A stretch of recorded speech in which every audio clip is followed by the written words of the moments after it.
you. Ms. Kava, please conduct the roll call. Chair Hackman, Present. Vice Chair Ruperbar, Present. Commissioner Alchek, Present. Commissioner Chang, Present. Commissioner Lawing, Present. Commissioner Suma, Present. Commissioner Templeton. Present. Thank you. We have a quorum. Thank you.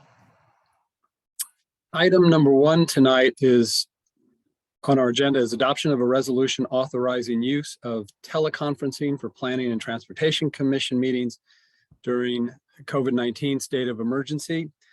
This is a resolution we will need to adopt monthly until we no longer need to adopt it. So I move adoption of the resolution. I'll second. Second from the Vice Chair. Any discussion from commissioners on this item? Seeing none, may we have a roll call vote? Yes. Commissioner Alchek, Aye. Commissioner Chang, Yes. Chair Hackman, Yes. Commissioner Lawing, Muted. Commissioner Lowing, you're muted. Still. Sorry. Yes. thank you. Vice Chair Ruperbar, Yes. Commissioner Suma, Yes. Commissioner Templeton.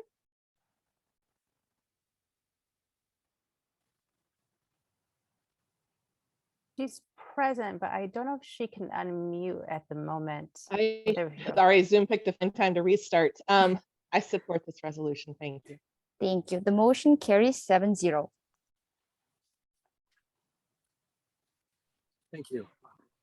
We will now move to oral communications. So this section is for the public to speak on items not on tonight's agenda. So for example, if you'd like to speak on the Castellet item, we'd love to hear from you, but please don't raise your hand yet. Wait for that item to be called. If you do wish to speak during this oral communication section, please raise your hand. On the Zoom app, there's a raise hand button on the bottom of your screen. If you're dialing in from a phone, please press *9. Do we have any public speakers for oral communications? No, I don't see any raised hands. Well, then we will move next to agenda changes, additions, and deletions. I have none. Fellow commissioners, do any of you have any or staff that you'd like to bring up? There are Very no well. changes from staff. All right, thank you, Ms. Tanner. Let's stay with Ms. Tanner and move to city official reports.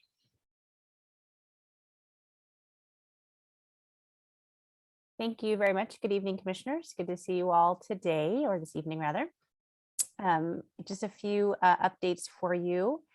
This last Monday at the city council meeting, the city did adopt an interim urgency ordinance to integrate Senate Bill 9 into our local municipal code.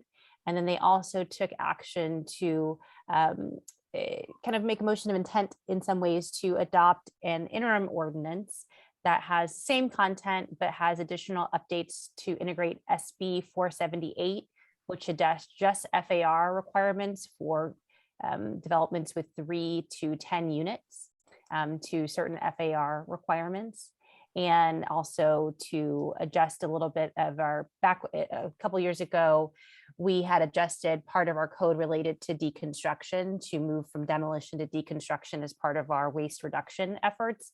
That that change, which is not in the planning code, inadvertently invalidated part of the planning code because we had both demolition and deconstruction used to be something that was incentivized. Now it's mandated. And so there's no more demolition technically, everything is deconstruction. And so we wanted to make sure that we were aligning ourselves with that, and also relates to our no loss provision. It's probably sounds a little complicated, but I'm saying all this to you because they are both adopted on the interim basis, which means they're going to be coming back to you next year, both to look at SB 9 perhaps a little bit more slowly. As you know, it passed and was signed by the governor in September, I believe. And so we had just a few months to try to figure out how we would adopt that locally and integrate that into our local planning processes and code. And so next year we'll be working with the PTC, but also the ARB on objective design standards, lot split standards, and other kind of policy questions regarding that what is now the interim urgency and interim ordinances. So we will expect to start that work early next year in 2022.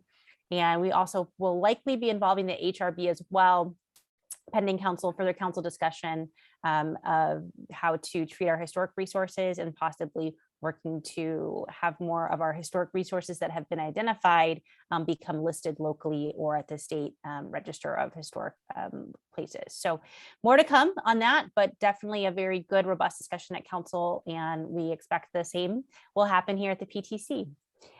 We also look forward next week, the council will be appointing members to this body. And so we will let you know as soon as we do what their decisions are about members of the PTC. And then our new members would be joining us in 2022. So that will be something to look forward to. Also council at the end of November, but we haven't met since then. We'll also took up the tenant protection item. I think you may remember they took this up 3 times. We had one night with the presentation and was continued, one night with a little bit of discussion and then continued. And finally, on the 3rd night, we're able to finish the discussion. Council did direct staff to I think really work on all of the topics that we had recommended and that the PTC had recommended for the most part. A little bit of difference between the PTC and HRC recommendations and further refinements at council. But I think the headline would probably be that they're advancing most of the protections to varying degrees. Some will be more immediate. We'll be coming back to you all with ordinances in the next year. So for example, the tenant relocation assistance, council directed us to draft an ordinance that would reduce that to the 10 units being the threshold when that would kick in. And so we'll bring that to the PTC, we expect in January at your 2nd meeting. Some of the other items like the rental survey and others were directed to go to PNS, Policy and Services Committee, for further refinement at that council body. So more work to come, and likely will come to you at some point, but expect a couple of those ordinances to come to you next year. And then lastly, as we just voted on and you all passed the resolution to continue to meet remotely for meetings in December, we have today and we have next week. We'll also be taking that up in January. And just for information, council is still trying to consider when to have boards and commissions come back. That could be in January, it could be in February, but we will certainly keep you aware. And if we are meeting in person, whenever that happens, we'll certainly work to give you as much notice as possible so you can arrange yourselves and be prepared. And if you have questions in the lead up to that, once we do know the date, please don't hesitate to reach out and ask me, or other staff can get you the answers to the questions just regarding, how to meet together safely and kind of what it will be like to be back together. I will say I've watched and participated myself in a couple hybrid council meetings. And at least from my perspective, it's gone fairly smoothly and haven't had any issues being heard by council members and members of the public as well. So I think that when we do reconvene in person, I think for ourselves and for members of the public, hopefully will be a pretty smooth process. At least it looks like it from my little window into the meeting. So with that, I have one more announcement, which is tomorrow, the Sustainability and Climate Action Planning Scap Ad Hoc Committee, which is Councilmember Cormack and Vice Mayor Burt, will be convening at 9 a.m. to 11:30. The topic's going to be land use and transportation, so very relevant to our work. And we'll be talking a little bit about how land use and transportation can be avenues to reduce our greenhouse gas emissions. You'll probably recall that the goal for the SCAP is to reduce our emissions by 2030 to 80% of what they were in 2080 by 30. I think it's to 2000. Sylvia, what year is it that the SCAP? See, I was trying to be slick and then I realized I forgot one of the numbers. 1990 level. 1990, 80% of 1990 level. 80% of 1990. I was like 80 of what is it? Okay, 1990. That's how we can remember it. 80, 90, 30. So so we'll be participating, not myself and Ms. Starlock will be giving a presentation and having discussion with the council members and also any members of the public who choose to tune in and ask questions. So with that, I am available for questions if there are any from the commissioners. Thank you, Ms. Tanner. I see Commissioner Suma's hand. Thank you very much. I actually meant to bring this up under agenda changes, but I lost my picture for a minute. I don't know what happened, but I got back on. I just wanted to remind everyone that action items at the are 5 minutes, which can be reduced to 3 minutes, not 3 minutes. It's only oral communications that are 3 minutes. And this keeps popping up as a boo-boo on our agendas. So at the bottom of the first page of our agenda under action item, that's incorrect. So Thank you for that note. And I will note that and see if we can I think get it's a that corrected in the template. yeah, a cut and paste problem or something. Yeah, That's all. Thank you. thank you. Vice Chair Rupavar. Thank you. Ms. Tanner, I had a quick question. How do our 90s levels compare to right now in terms of greenhouse gases? I would have to 'Cause I look know that we've up. I don't know, taken- Ms. Starlock, if you know off the top of your head how much Not we've made specific. progress, but I would think Uh, we're less, or are we? We're at less. Yes, we're at less. And a lot of that has to do with the fact that our utility went with green, clean power at a certain point. So that leaves transportation as the largest source of greenhouse gas emissions. Got it. That's helpful. Thank you.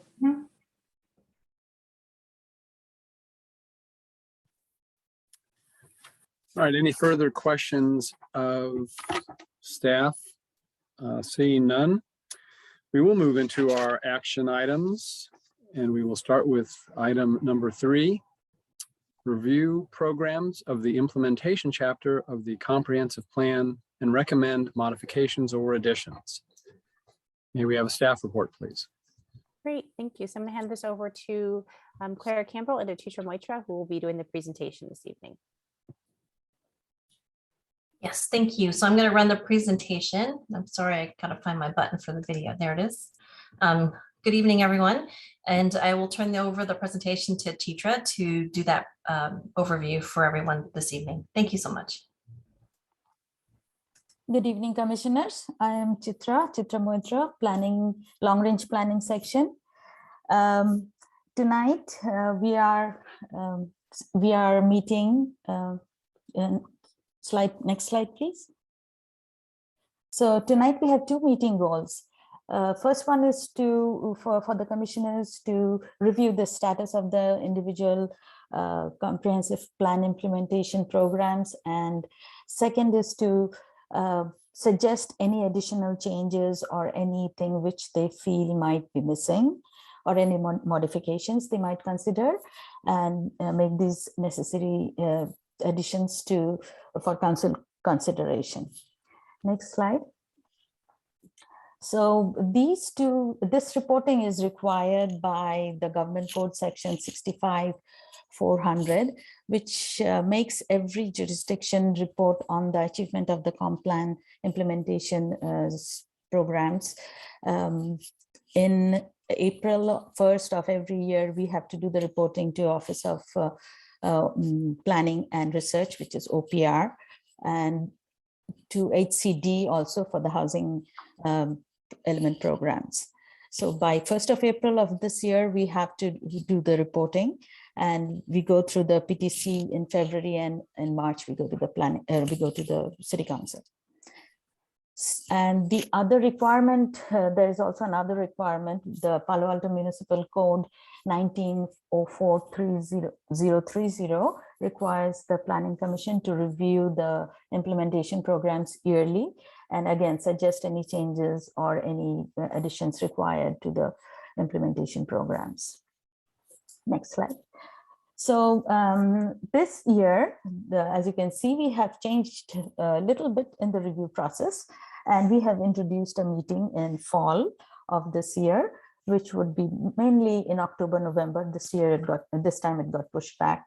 But anyway, it would be in October, November, and This additional meeting gives the commissioners another chance to look into the programs and review the status and see if there is any addition required or if anything is missing. So this gives one more chance.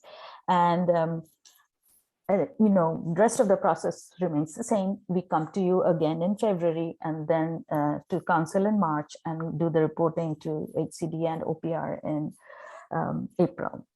So I should mention one thing here, that you will review the housing element policies and programs in your February review.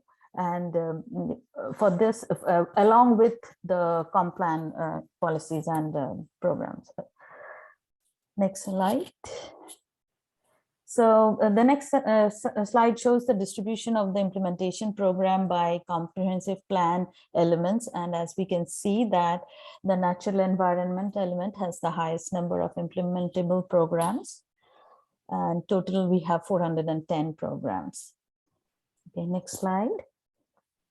So if you open up the implementation chapter, you will see that the chapter contains, like, it's a matrix, it's a table, and it contains these the actual program languages, what element it comes from, and then in addition it tells you which is the lead department or agency who is responsible for conducting the program or implementing the program, the time it will take to finish the program. It might be a long term or short term, there might be some routine programs. And then the other field is the anticipated level of effort required for each of these programs. And this includes the magnitude or the complexity of the programs. And sometimes we also consider the anticipatory cost required for the programs. So that's how you see those stars in your program. I'm sorry, the dollar signs in your programs. And the last field which you see in the report is the last field is called the status of the program. Staff has added this field, and it's basically telling you the status of each program, whether it is complete or whether it is partially complete, it's an ongoing program, or it has it's pending. Next slide. So as you can see, this is the snapshot for 2021, and we can see that there are 8 programs which are completed. Partially completed are 31 programs. Ongoing, which is the bulk, is 276 programs, and pending is 95 programs. Next slide. So over the years, I have had this question from commissioners that can I give a full picture, meaning like how many programs have been completed since we are doing this process. So we started this process in 2018, and I have compiled all the completed programs reported to you in all these years. And as we can see that there are 72 programs which we have completed in all, but and it is about 18% of all the programs. And in 4 years we have done that. But as I can say that, as I have seen that a lot of the reported completed programs in previous years have transitioned into ongoing programs. So, when I am planning to develop a matrix which will show you yearly how we have done or which programs were completed and which is the next year, what that program has transitioned into. And you'll get that information next in February meeting, but this is the status right now. 72 programs completed out of 410. So, and this is, well, I talked about the next steps again, that we come to you with all the changes you are recommending tonight. And we come to you on February, we take that information to the city staff, we work with them, and then if there are changes, we will bring it to you in February. And in March, we'll have the city council review, and then again, the submission to OPR and HCD by April 1st. So this would be the next steps. So I think this is the conclude. Yeah, this is the end of the presentation, and now I'll be happy to answer any questions you have. Thank you. Thank you for the presentation, Ms. Moitra. Before we go to public comment, are there any questions of staff by the commissioners? All right, seeing none. Oh, Commissioner Lowing, thank you. And Commissioner Chang following. I just wanted to ask Ms. Moitra, how do we feel in terms of the accomplishments? Are we on track, a little bit behind, a little bit ahead? Just kind of. Judging, for the last 2 years that a lot of ongoing programs turned into pending because of the COVID and its effects. So, I would say it's okay, close to 20% in 4 years, and the life of comp plan is still 2030. So it's a modest progress. That's all, thanks. Okay. Sorry, Commissioner Lowing, to cut you off. Commissioner Chang. I had a similar question, but a little bit more specific. So I read that the short-term programs are intended to be done, approximately in the first 5 years. And so we're 4 years in, and I was wondering, out of the 100 programs that are designated as short-term, since the start of this process, how many of those have been done? Do you know? Not right now. I don't know, but I think most of, the completion distribution, the programs completed didn't follow that short-term, medium-term, because I think it's the project and the urgency of the project and, the timing. That was the main attention staff gave to while completing our implementation program. Yeah, thank you for that, because that was my second question, which is, why is it that some medium-term projects are done before short-term projects, when I thought that the prioritization was supposed to be short-term was supposed to be higher priority, essentially?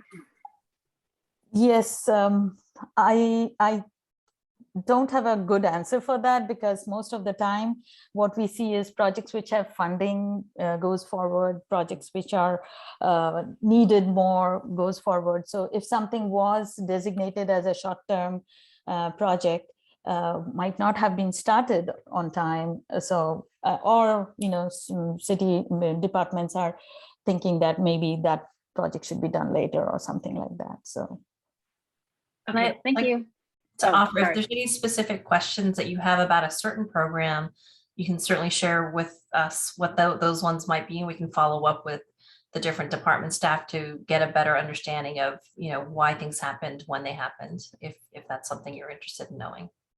I actually do have a specific one regarding planning, only because it came before the commission. And so I was like, oh, I know that one. So it was the renter protection, which is a long, it takes a long time. So I understand why we needed to start. But then there's other short-term ones also assigned to planning that we haven't started as much. And so I was wondering, was that a funding issue then for renter protection? Is that why that one was able to get so much more traction than, say, retail strategy? I think specifically for the renter protections program, we did get a fellow to help staff. So that was definitely a critical piece for our success in moving something forward. So we actually were given a resource to help staff move something ahead. And she's with us for approximately 2 years. It'll end in February. But because we've had that additional resource available to us, we've been able to really get some focus and traction going and getting the renter protections move forward. So that was a great benefit for us. Makes sense. And I don't think I understood, how is she funded? Like, is it It's a grant. Oh, fantastic. So it is funding related then in a sense. Okay, thank you. Thanks. Commissioner Olchek.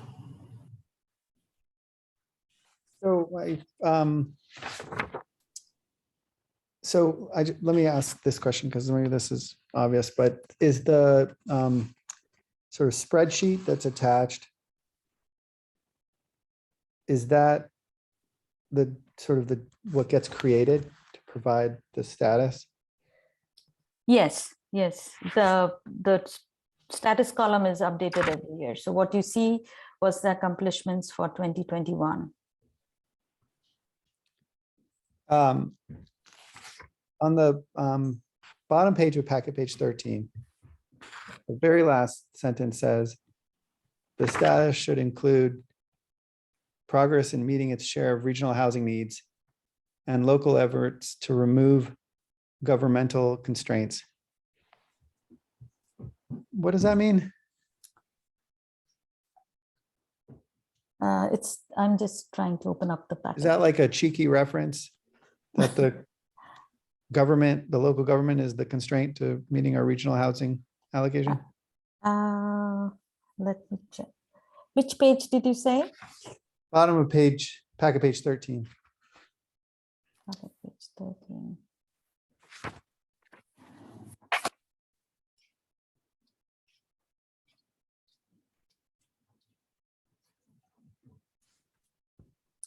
Wow. I think it's a leftover from last year's comments, I guess. So does this review include sort of a discussion of progress in meeting the regional housing needs? Those housing programs will come to you in February. So housing programs are not included in this. So review of housing programs are not included In this report. Yeah, it'll Okay. come back in February. As its own separate report? Yes. It'll be incorporated into the full annual reporting. We just didn't include it with this particular packet because, as everyone knows, we're underway with our housing element update. And there are things happening there. So we're saving it for the February meeting to give you that update on the programs. Yes. So let me ask just like a sort of 40,000 foot question, which is, does staff sort of approach this report making as an opportunity to sort of give Palo Alto leadership kind of a report card on how it's meeting its sort of stated goals? Or is this sort of a public relations effort to keep the community aware of the status of the city's progress in meeting what the sort of Palo Alto leadership has envisioned for them? So it's sort of two different things. Like, is this an opportunity for staff to say, here is why we haven't achieved these goals? Or is it, here's where we are in the myriad of programs that we're supposed to be implementing? I think it's kind of both, because it is a status report on what we have achieved in terms of the implementation programs. And, it does it does show the leadership that these has been accomplished. So, Yeah. So the primary purpose of the report is to facilitate the annual reporting that we have to do in April. But, certainly the information that we provide in the reports definitely could be viewed as like, how are we progressing and how are we doing with our accomplishments? So it can be used for both purposes. But certainly it's not staff's intent. Right now we're focused on, meeting our requirements for our submittal. And the reason for adding this meeting, another meeting in this process is giving the commission an opportunity to say or review and find out if something is missing or they need some changes if they wish to make in the existing implementation program languages or anything. Yeah, I mean, So- I guess what I would say is that I think when you review the status of like 410 implementation programs broadly, it's easy to get sort of caught in the details of each and every program and how they're succeeding. Like let me just pick one out of, there's cooperation with, let's see, the Chamber of Commerce related to vibrancy in our retail and commercial zone. So, you know, like I guess what I'm trying to say is in a perfect world, this is sort of an opportunity for radical candor with Palo Alto leadership. And so, you know, I guess specifically with respect to the regional housing needs, right? So I know we've spent a great deal of money. I know the planning department's been a part of the process and, for example, appealing the regional housing needs allocation and whatnot. I think there's a opportunity in this report for, I think one of the things that people struggle with a lot is what is the gap between the comprehensive plan statement and the action that really has to happen at the city council level to maybe sometimes empower items to occur. And so I know there's 410 implementation programs and that the housing programs will come in a different packet. But it's broader than that. The concepts are more vague and opaque. You know, we talk about achieving a goal, but we don't really frequently get an opportunity to have our executives, which I would say is the city hall staff, planning department, et cetera, the opportunity to sort of tell us what's standing in the way. And so when I read that last sentence on page 13, I thought it would be really interesting to hear from the staff of the city what local efforts would be required to remove governmental constraints in meeting the regional housing needs. And maybe that also applies to other topics that are covered in this program. And so my feedback to the staff would be that there might be opportunities to put pen to paper outside of the format of the spreadsheet that help connect the dots between what what PTC or what city council can do to achieve a faster success or implement or realization of some of the programs. And it's more than that, you know, because when we design this, some of the programs, Commissioner Olczak, maybe yeah. Sorry to interrupt, but it feels like you've got really excellent points for the discussion phase of this item. You're right. Rather than and I know you started with the question, but then it kind of rolled into the discussion. You're right. So I'd like to, no problem, but I'd like to see if there are any other commission questions, then go through public comment. I forgot that there's a whole process here. Yeah. Okay. So thank you. Commissioner Suma, I see your hand. Thank you. I have a question about the comp plan when there's a program or goal, program that is no longer consistent with how we want to proceed. I don't think we change the comp plan at all until the next comp plan is made. But is there any way to, an example of this would be L2.4.1, which is amend the housing element to eliminate housing sites along San Antonio and increase downtown and Cal F, which of course we don't any longer want to eliminate housing sites on San Antonio. In the very short time since that was when I was on the comp plan group and that was written, we realized we are increasing housing sites on San Antonio, but we don't change the comp plan, right? We can definitely make comp plan amendments as needed. So, you know, I think that's something, oh, I'm sorry, Albert, sorry. I was just gonna say, we actually did amend that policy and it's just not reflected in this table. Oh, okay. This table is that part of the table is outdated, but the comp plan was updated to say encourage housing sites along San Antonio. Okay, great. I wasn't sure how that was handled. And I have another question that might be related, and that is undergrounding city utilities. I thought we had abandoned that program because of the expense, and that would be L9 10.1. And maybe I just am wrong about that. I don't know if planning staff has an update on that. Chief Ratter, do you happen to know any of that detail? No, but I can get back to you. I can find out.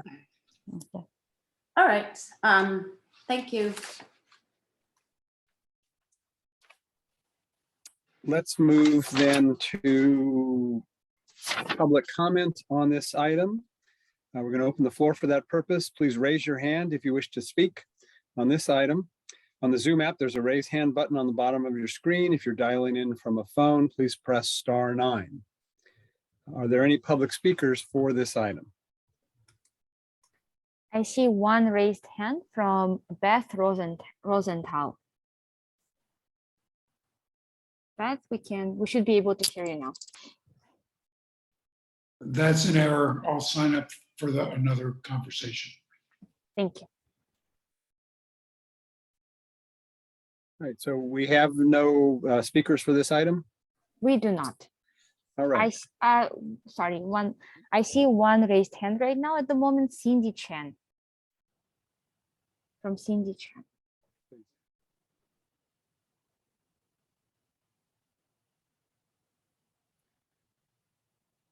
Ms. Chen, you can unmute yourself and you have 3 minutes. Thank you so much. Thank you, commissioners, for this opportunity to speak. I live on Emerson Street, very close to the Castellea campus, and I want to express my appreciation for the garage options presented to you this evening. Ms. Chen, excuse me. Yes. It sounds like you are wanting to speak about Castellea rather than the comprehensive plan review. If I have that right, then you're just a little early. That's our next agenda item. Great. I lowered my hand. Apparently, it didn't come off your list. Oh, sorry about that. No problem. Make sure you raise your hand again when we call for the public comment on the Castellea item. Thank you. All right. Any other members of the public want to speak to us on this comprehensive plan item? I expect many of you are here for the Castellea item, which is coming up next, and we'll want to speak then. So I'm not seeing any other hands up from members of the public.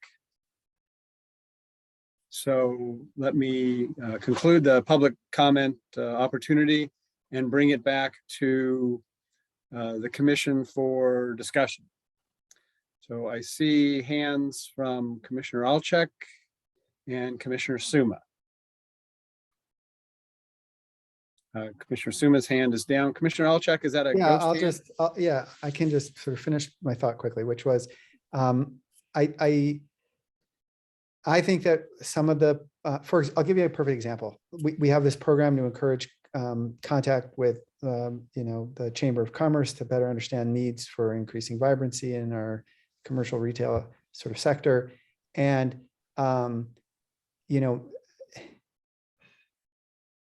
it would be interesting to understand whether there was an action the city could take to empower the staff to be able to succeed at that implementation program, further.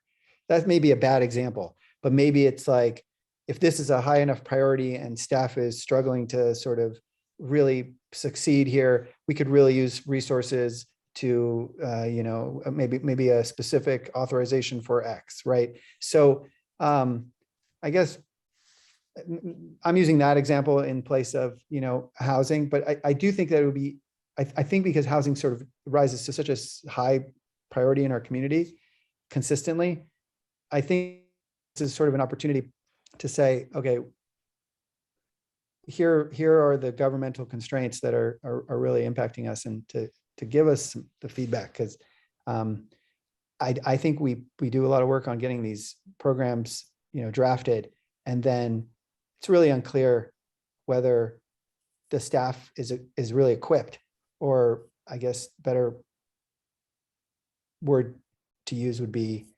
armed to like achieve success.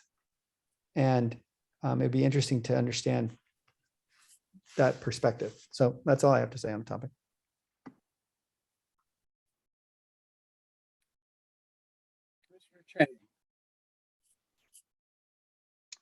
Thank you. So I echo some of Commissioner Alchek's thoughts, but as I was looking through this, I was thinking about the sort of self-imposed deadline that we have to attempt to approximately finish some of the short-term items in 5 years. And so I kind of scanned the spreadsheet and said, what are we doing? Or what have we not started that doesn't have a reason for not starting, right? Because some of them are obvious, for example, the pandemic. So, it needs to be a pending item. And so it was hard to do that and hard to, so I guess the first comment is that it was hard to get a sense of the big picture status of where we are and are we on track, which is why I think Commissioner Lowing and I asked that question, because as presented, I had to do a bunch of digestion to kind of zero in.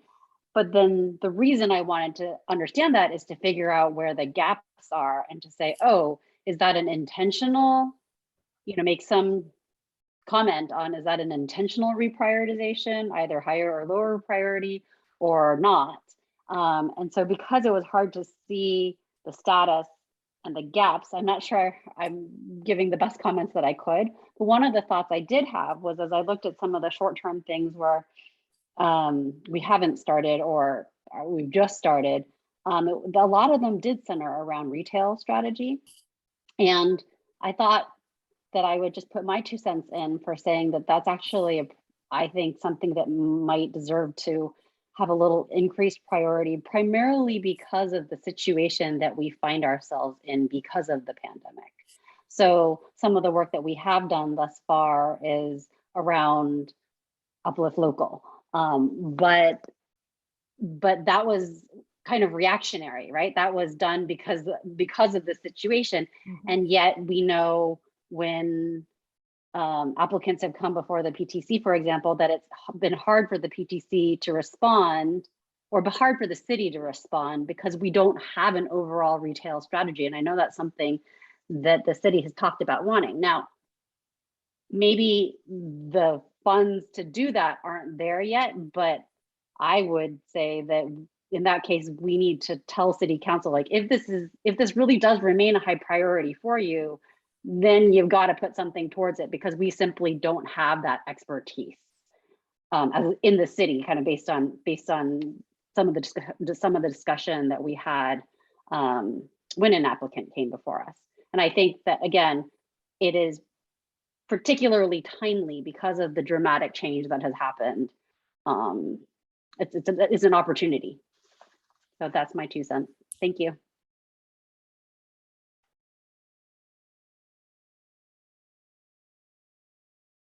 Vice Chair Rupavar.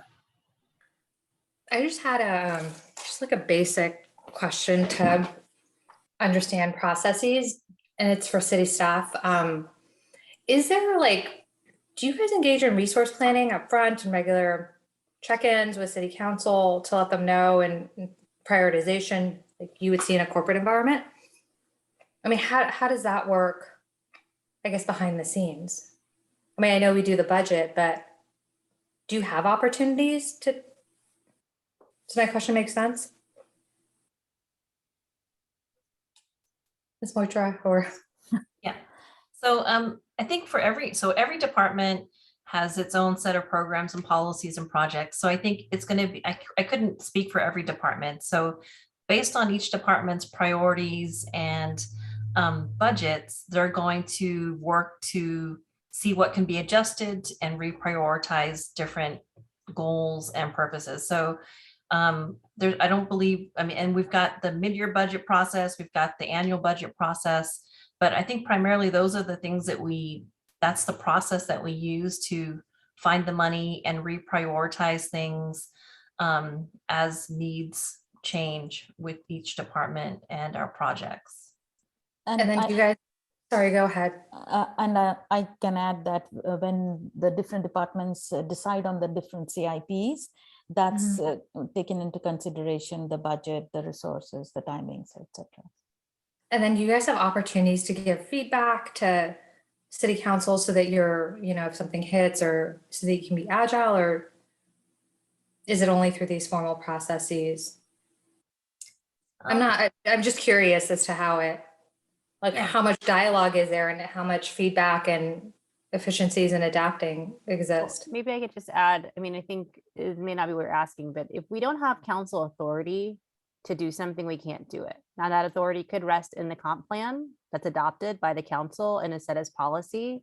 But also if we don't have budget, we can't do something. So it kind of depends, you know, if it's, you know, sometimes things require just existing staff resources. And so, for example, let's take tenant protection since we're talking about it. If we had staff available, maybe we could have, you know, looked at our work plan and said, okay, we have this year, we have some staff available to do that, let's assign it. But we didn't have that, right, until we got the grant that was specifically for that. Right.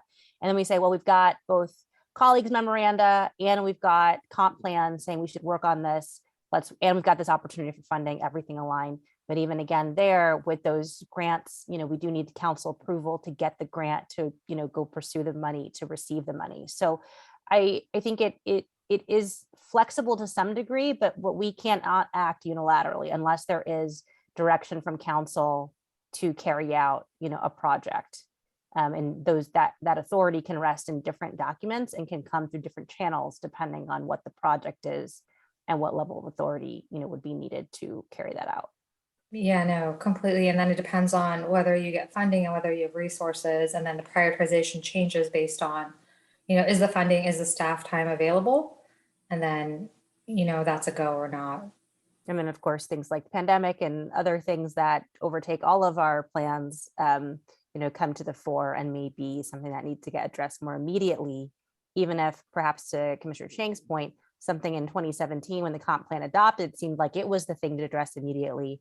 As time goes by, other things may rise to the forefront of the council's agenda and then thus to the forefront of our agenda. Do they drive the decision on prioritization, or does staff have ability to, you know, operate and act?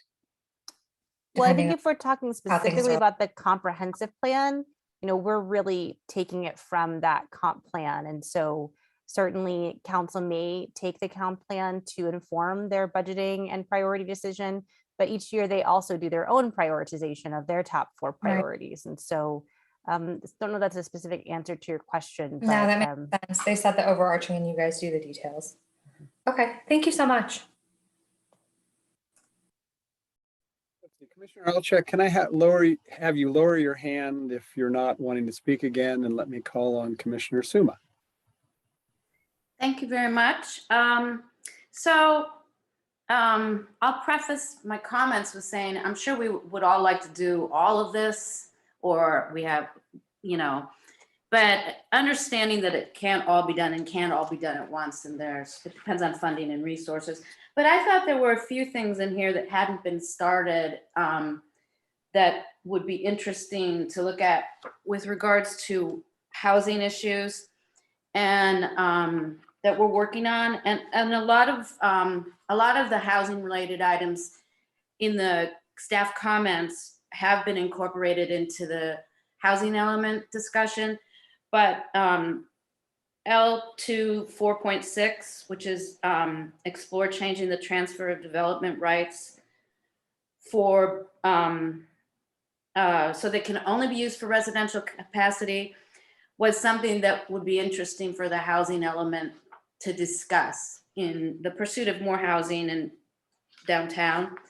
And there also seemed like a trio sort of dedicating parks and finding more money for parks and by in lieu fees in basically under C4 that I think are also very related to housing and development issues, since we already are underserved by parks. And that was such a big topic that everyone really agreed on the NV cap.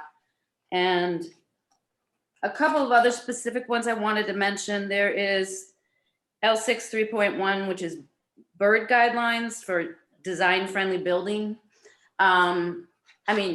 Bird-friendly building design. And I thought that one, which is slated to begin in 3 years, I thought that one might be a relatively quick one, because I know that a lot of standards and best practices for that already exist. So that could be one I thought could be knocked off quickly. And then another one that I think is important and should be done in a more timely fashion would be L7 1.2, which is reassess historic preservation ordinance, et cetera. That has not commenced. And I know that is long overdue. And I also think that has a lot to do with some of the development that we're going to be seeing in downtown in terms of identifying buildings that that are historic assets. But I know that we can't do everything we want to do. But those were my general observations, unless we're going to be going through this page by page, the matrix. Thank you. Mr. Lowey. I just have one quick thing to add. There's overlap between a couple of the other commissioners. L4 2.2 talks about evaluating effectiveness of formula. Commissioner Lowing, sorry, when you turn away, we have a hard time hearing on your microphone. Okay. So L4 2.2, which is Did you say 2-2? L4 2-2? Can't hear you. Yeah, it's cutting out for me too. L4 2.2. L4 2.2. The other thing I wanted to mention is that the comment section says the Office of Transportation continues to assess parking in the California Avenue District, which I don't know how that relates to formula retail. So I just thought you ought to check that out, Chidra. Okay. I will do. That's all. Thank you. Other commissioners. Thank you, Commissioner Lowing. I have a few questions. The first one, of the 410, are any of them new for 2021? Yes, yes, some of the 8 of them are new. The completed programs you are asking? No, new. In other words, that last year or in February, we saw a list like this. And I'm asking now, here we are in December, are there items on that list that weren't there in early in the year? No, the 410 programs haven't changed. So they're the same programs that were in the original adoption of the comprehensive plan. Okay. All right. And then this is more of a, I guess, a comment than a question. I find the relationship between ongoing and completed confusing. Because it seems like some of these programs, you get them started, and so now they're, I think, ongoing, or maybe they're partially completed, but it's after they're completed, then they don't just stay completed. Some of them become ongoing. And I'm wondering if is that nomenclature, somewhere required, or is that our choice, and can we do better to help people understand sort of where things are in this arc? Okay, I'll try and respond to that. I think Chitra might have had some technical difficulties. So you're absolutely right. I think, we struggle because one day it's complete and then it turns into ongoing, but wait a minute, it should be complete. And so, we've kind of struggled with this too. And I think as with each year of doing these reports, we're learning more and more about how to better report out on things. So I think one of the things that we need to do is we need to have a better understanding of what each of these statuses mean, and to make sure all of the different departments involved are consistently using the same approach, because we've noticed, Chitra's noticed this, that different departments are calling it one thing and they don't quite get it. So I think that's something that we're working on as we refine this process. So I totally understand why it can be confusing, how we change it from pending to complete and then it becomes ongoing, or then it's partially complete. I think one of the situations that Chitra mentioned for one of these programs is that funding had changed for a program. So initially it was ongoing, but then it became pending because the department, they had budget issues and they put it on hold. So I think these are the nuances that make it pretty tricky for us to report out with absolute clarity, like this is the status of each program, and it's basically going to keep changing every year. So you just have to kind of, and we call it a snapshot, and that's how I think we're going to look at it for each year that we do something to show what's happening currently. Hope that explains a little bit. Yeah, thank you. Thank you. Sorry, I was disconnected. Did you want to Thank add you. something? Did you hear the question? You want to add something? I know I didn't hear the question. I was. I think I got it. Yeah, Okay. I think we got Yeah. a good answer from Ms. Campbell, and I appreciate that you're sensitized to this. It is a newish and evolving process, and so Yes. it sounds like you'll keep working to refine the language Yes. as we move forward. All right, the next question I have is this is now a semi-annual process. You're going to bring it to us twice a year rather than an annual process. And I was curious, why is that so? Why have we made that change? Whose idea was it? Was it PTC? I didn't remember it, but it might have been. So I think I'll speak to that. So it is meant to be an annual process. And what we've done is we've just added an additional step in that process. And this was based on a request that was made early on by the Planning Commission. I don't know which specific year it was, but there was a request made by the Planning Commission to say that, hey, we want to have a better opportunity to take a look at these policies and be able to provide more more feedback on these different programs. Because when you do it in February and you go to council in March, there's no opportunity really for us to do anything with that. And we have to meet our April deadline.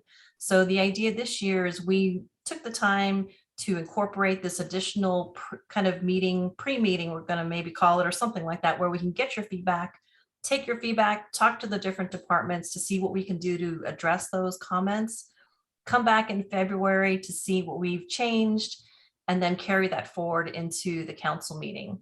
So that's the overall reasoning behind why we changed it, or why we added this additional step.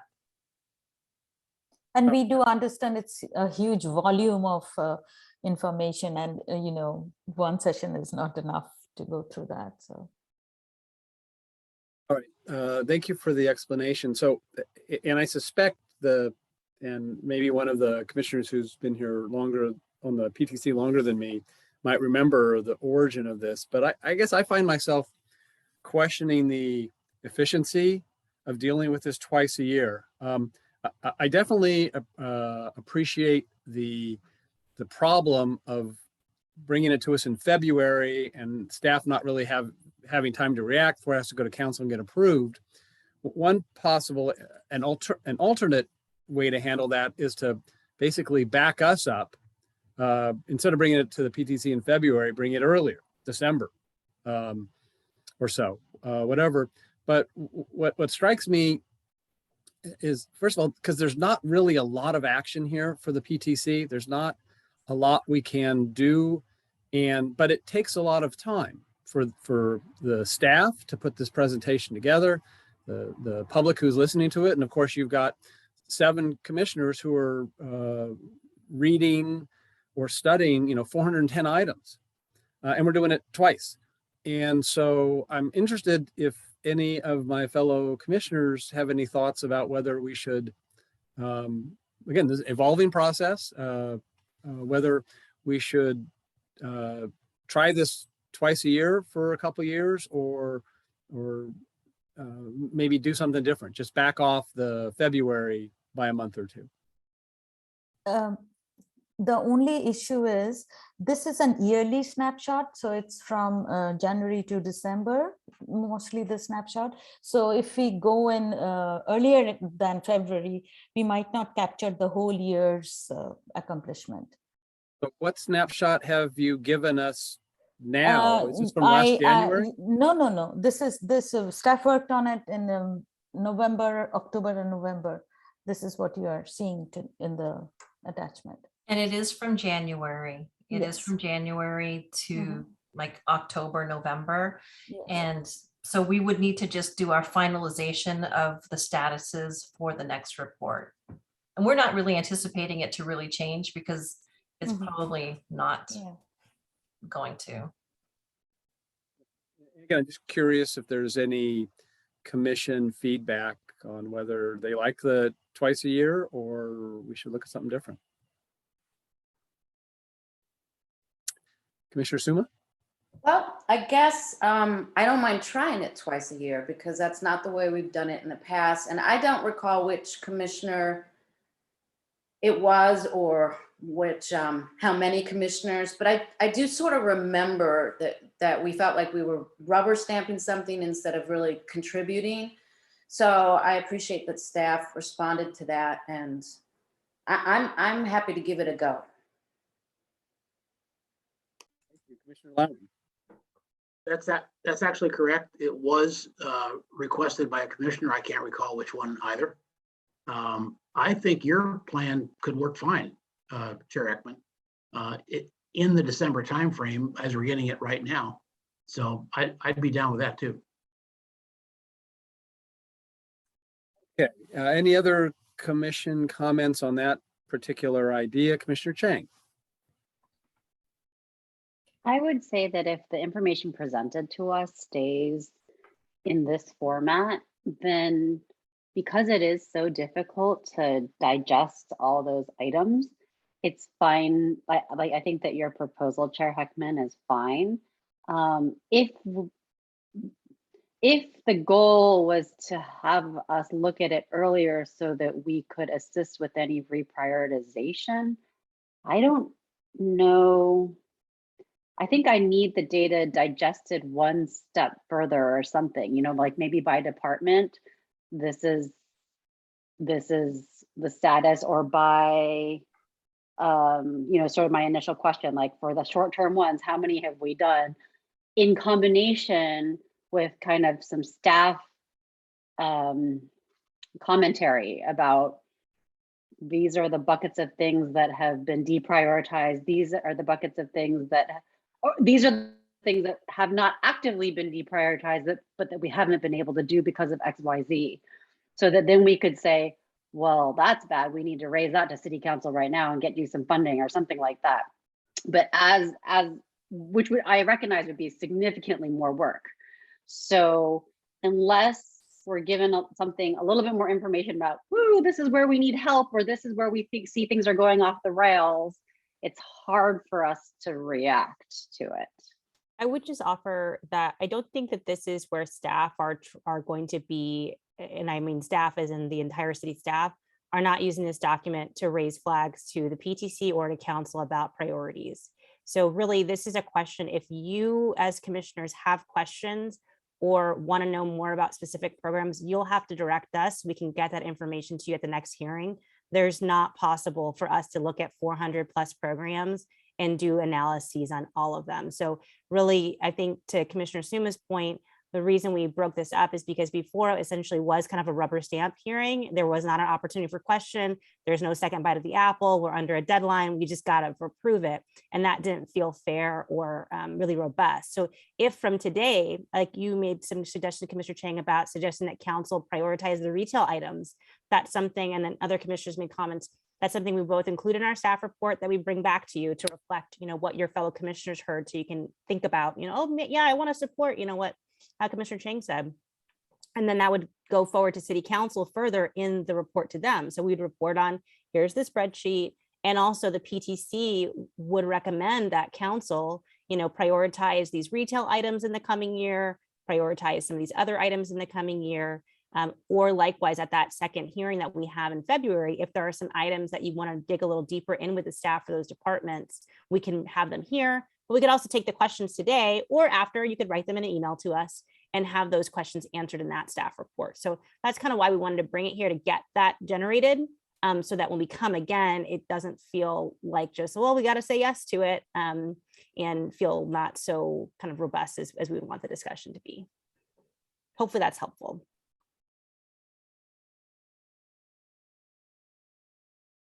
Tang, do you have more? Nope. Okay.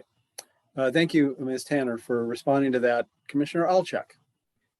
I would add that I think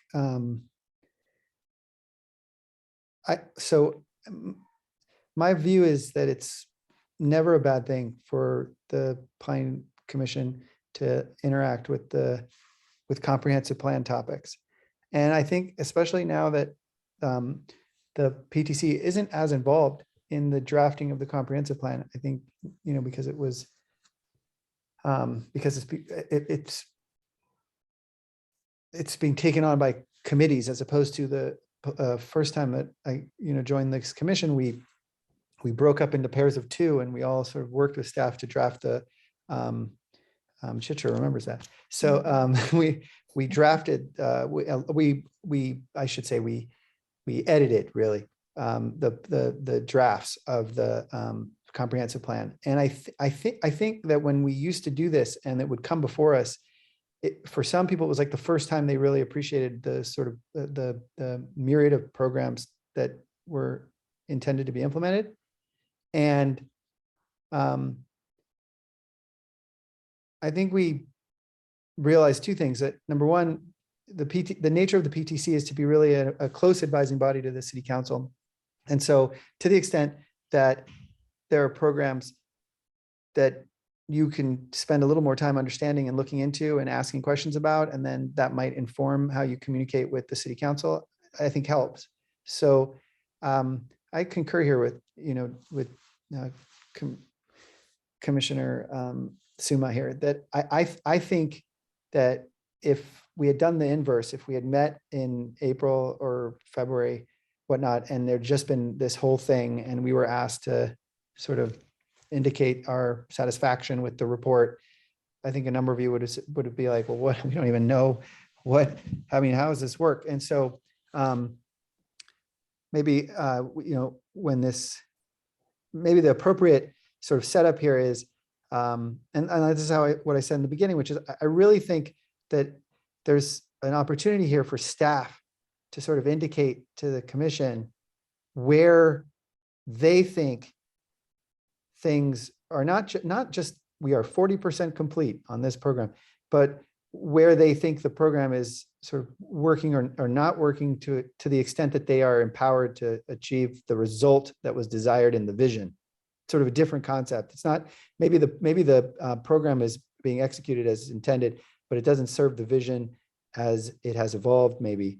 And so, and then, PTC members could say, okay, well, that's really interesting. Can you give us more of this or more of that? And then when the meeting comes back, the follow-up meeting, PTC could say, I would encourage city council to consider how to better achieve this vision, goal, et cetera, because maybe this program really isn't the best tool.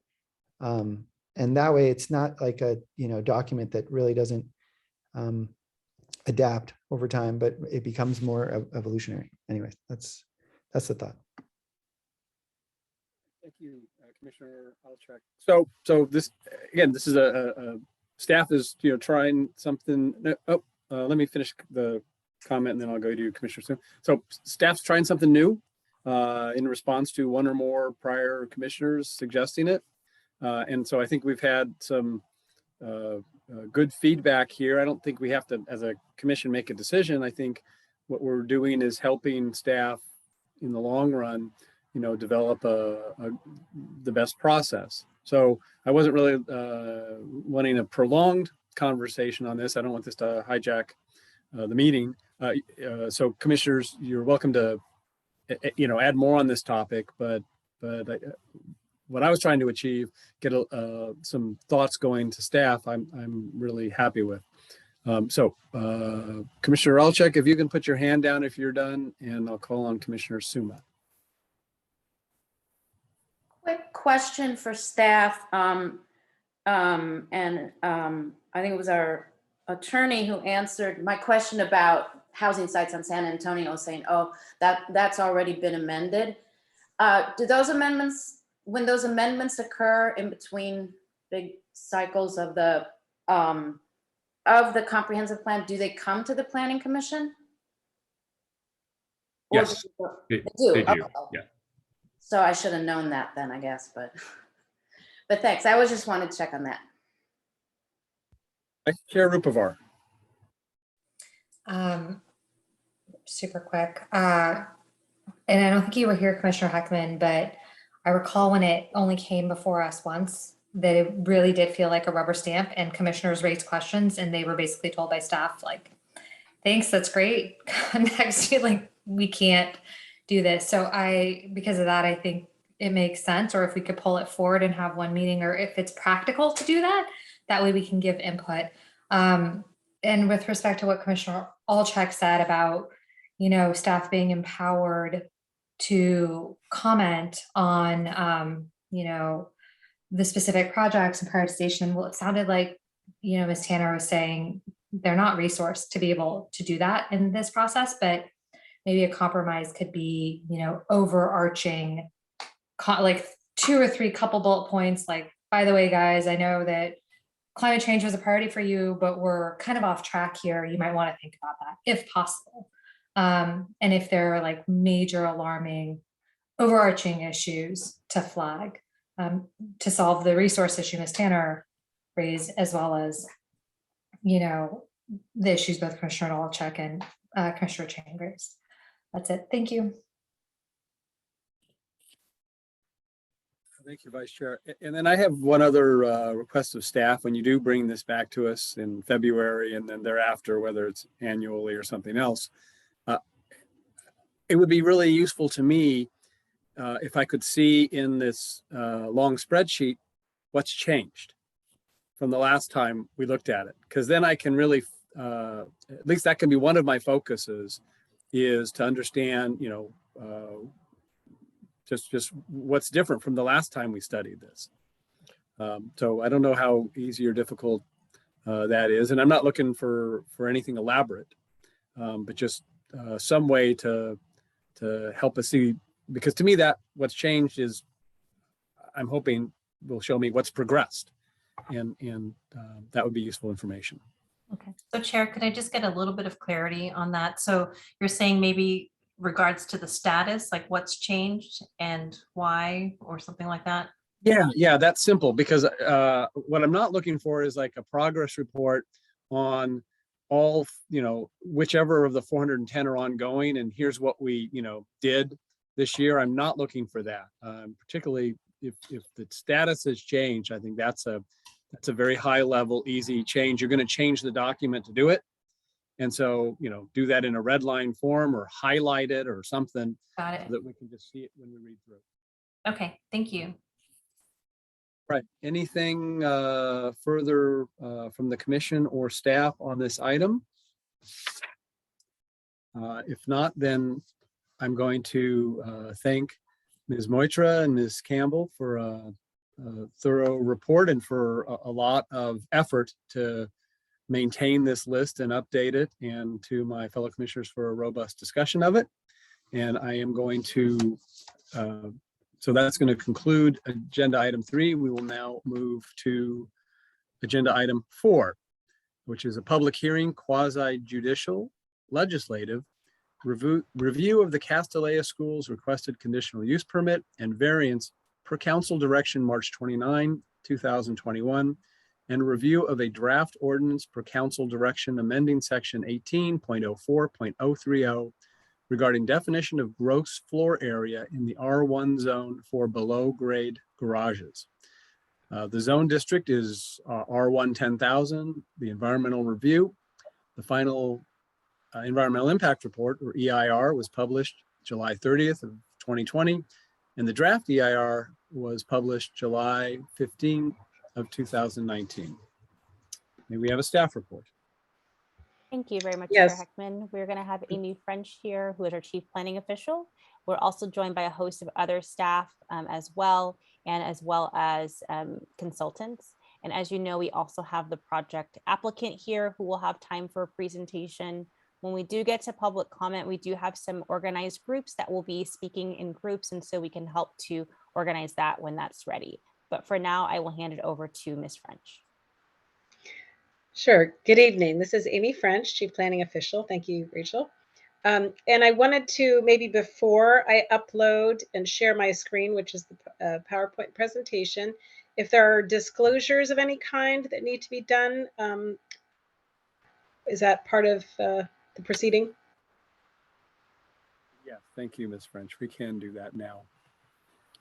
Commissioners, ex parte contacts with people regarding this agenda item. Does anyone have something to disclose? Vice Chair Rupavar. I was contacted by somebody from PNQL, Andy Reid, and she had just prepared a binder for me, and all the documents were already public comments.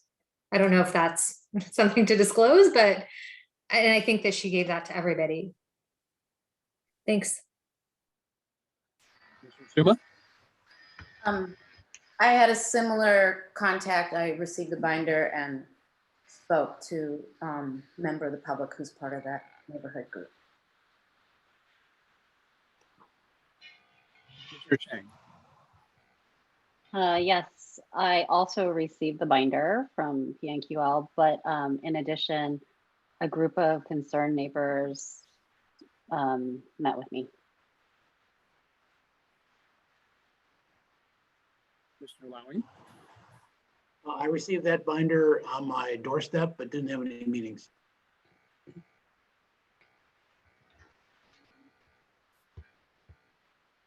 And Commissioner Alchek. Just for the sake of clarity, I did not receive a binder on my doorstep or otherwise. So in case the impression is that all of us got it, I am really unaffected. Thank you, Commissioner Alchek. I had a Zoom meeting with the attorneys, two attorneys for the applicant, during which they reviewed with me elements of the documents that have been presented to the city, the parking garage plan and the TDM program. So they didn't provide any information to me during that meeting outside the scope of the information that they have presented now or in the past to the city. Any other disclosures? Do we hear from all commissioners? Ms. French, if I forget, I do believe that Commissioner Templeton will join us in progress sometime after 8. And so it would help if I do forget to ask her for her disclosure, somebody please remind me. All right, with that, let us move into your staff report, Ms. French. Okay, I'm going to share my screen. Give me a moment.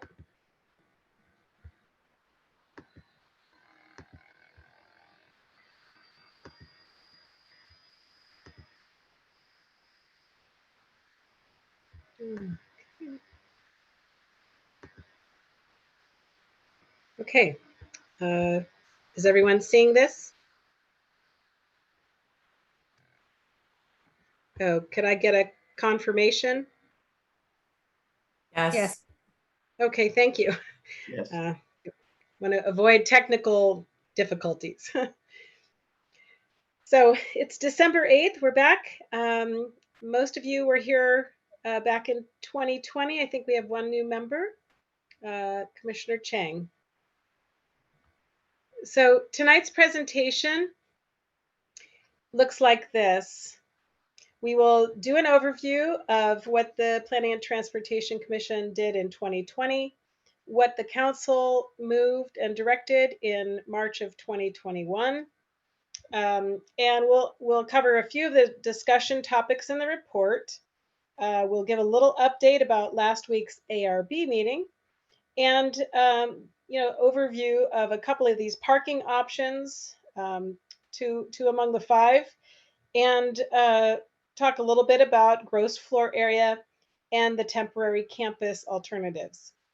The applicant will be presenting and include focused comments on the transportation demand management plan.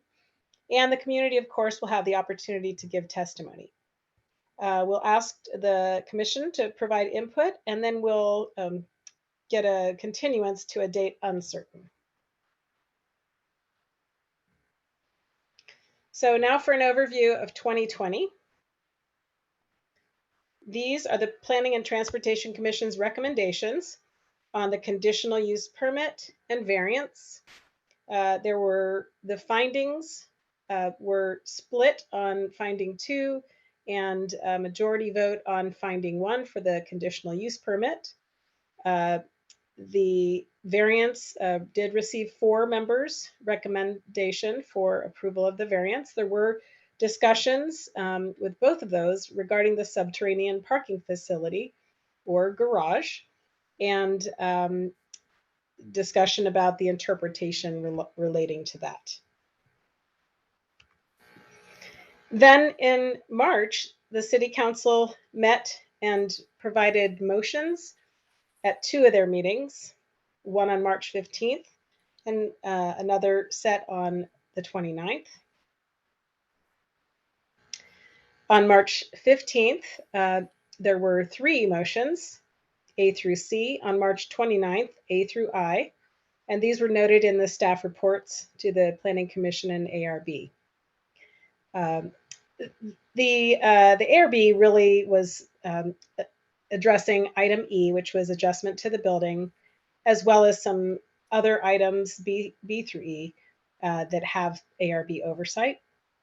And then the council did initiate a text amendment regarding the concept of counting below grade parking facility as gross floor area towards the gross floor area for a project in the R1 zone that is non-residential on a large parcel such as this. So, and also to, count parking garages that provide more than 50% of the gross floor area. And then there are some other items, A, B, and H, that were directed to the Planning Commission, and we'll talk about these in the coming slides.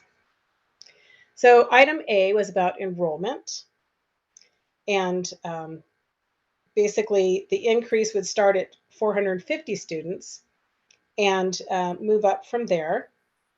And just noting that the 2021 school year, the enrollment was 426 students as verified.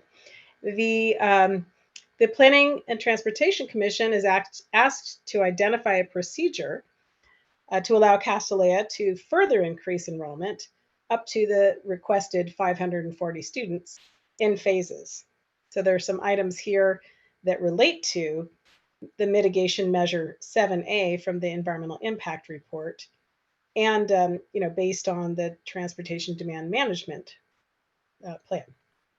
So there is the key thing is no net new trips. That's a condition of approval and something the Planning and Transportation Commission initiated in its review. So these are some of the other items, the related items to motion A regarding TDM, regarding reviewing the increases as a percentage, regarding evaluating forming a TDM oversight committee, and the fourth one about reduction of required parking based on a robust TDM. So the item B about parking reduction was to direct the staff in the Planning and Transportation Commission to review an underground facility that allows a maximum of 50% of the required on-site parking to be below grade without counting against the project gross floor area. And then further motion to not have more than 50% of the required parking below grade. So in the case of Castellea, with 104 spaces required per code based on the number of classrooms, 52 is the 50% number that would be allowed below grade per council's motion.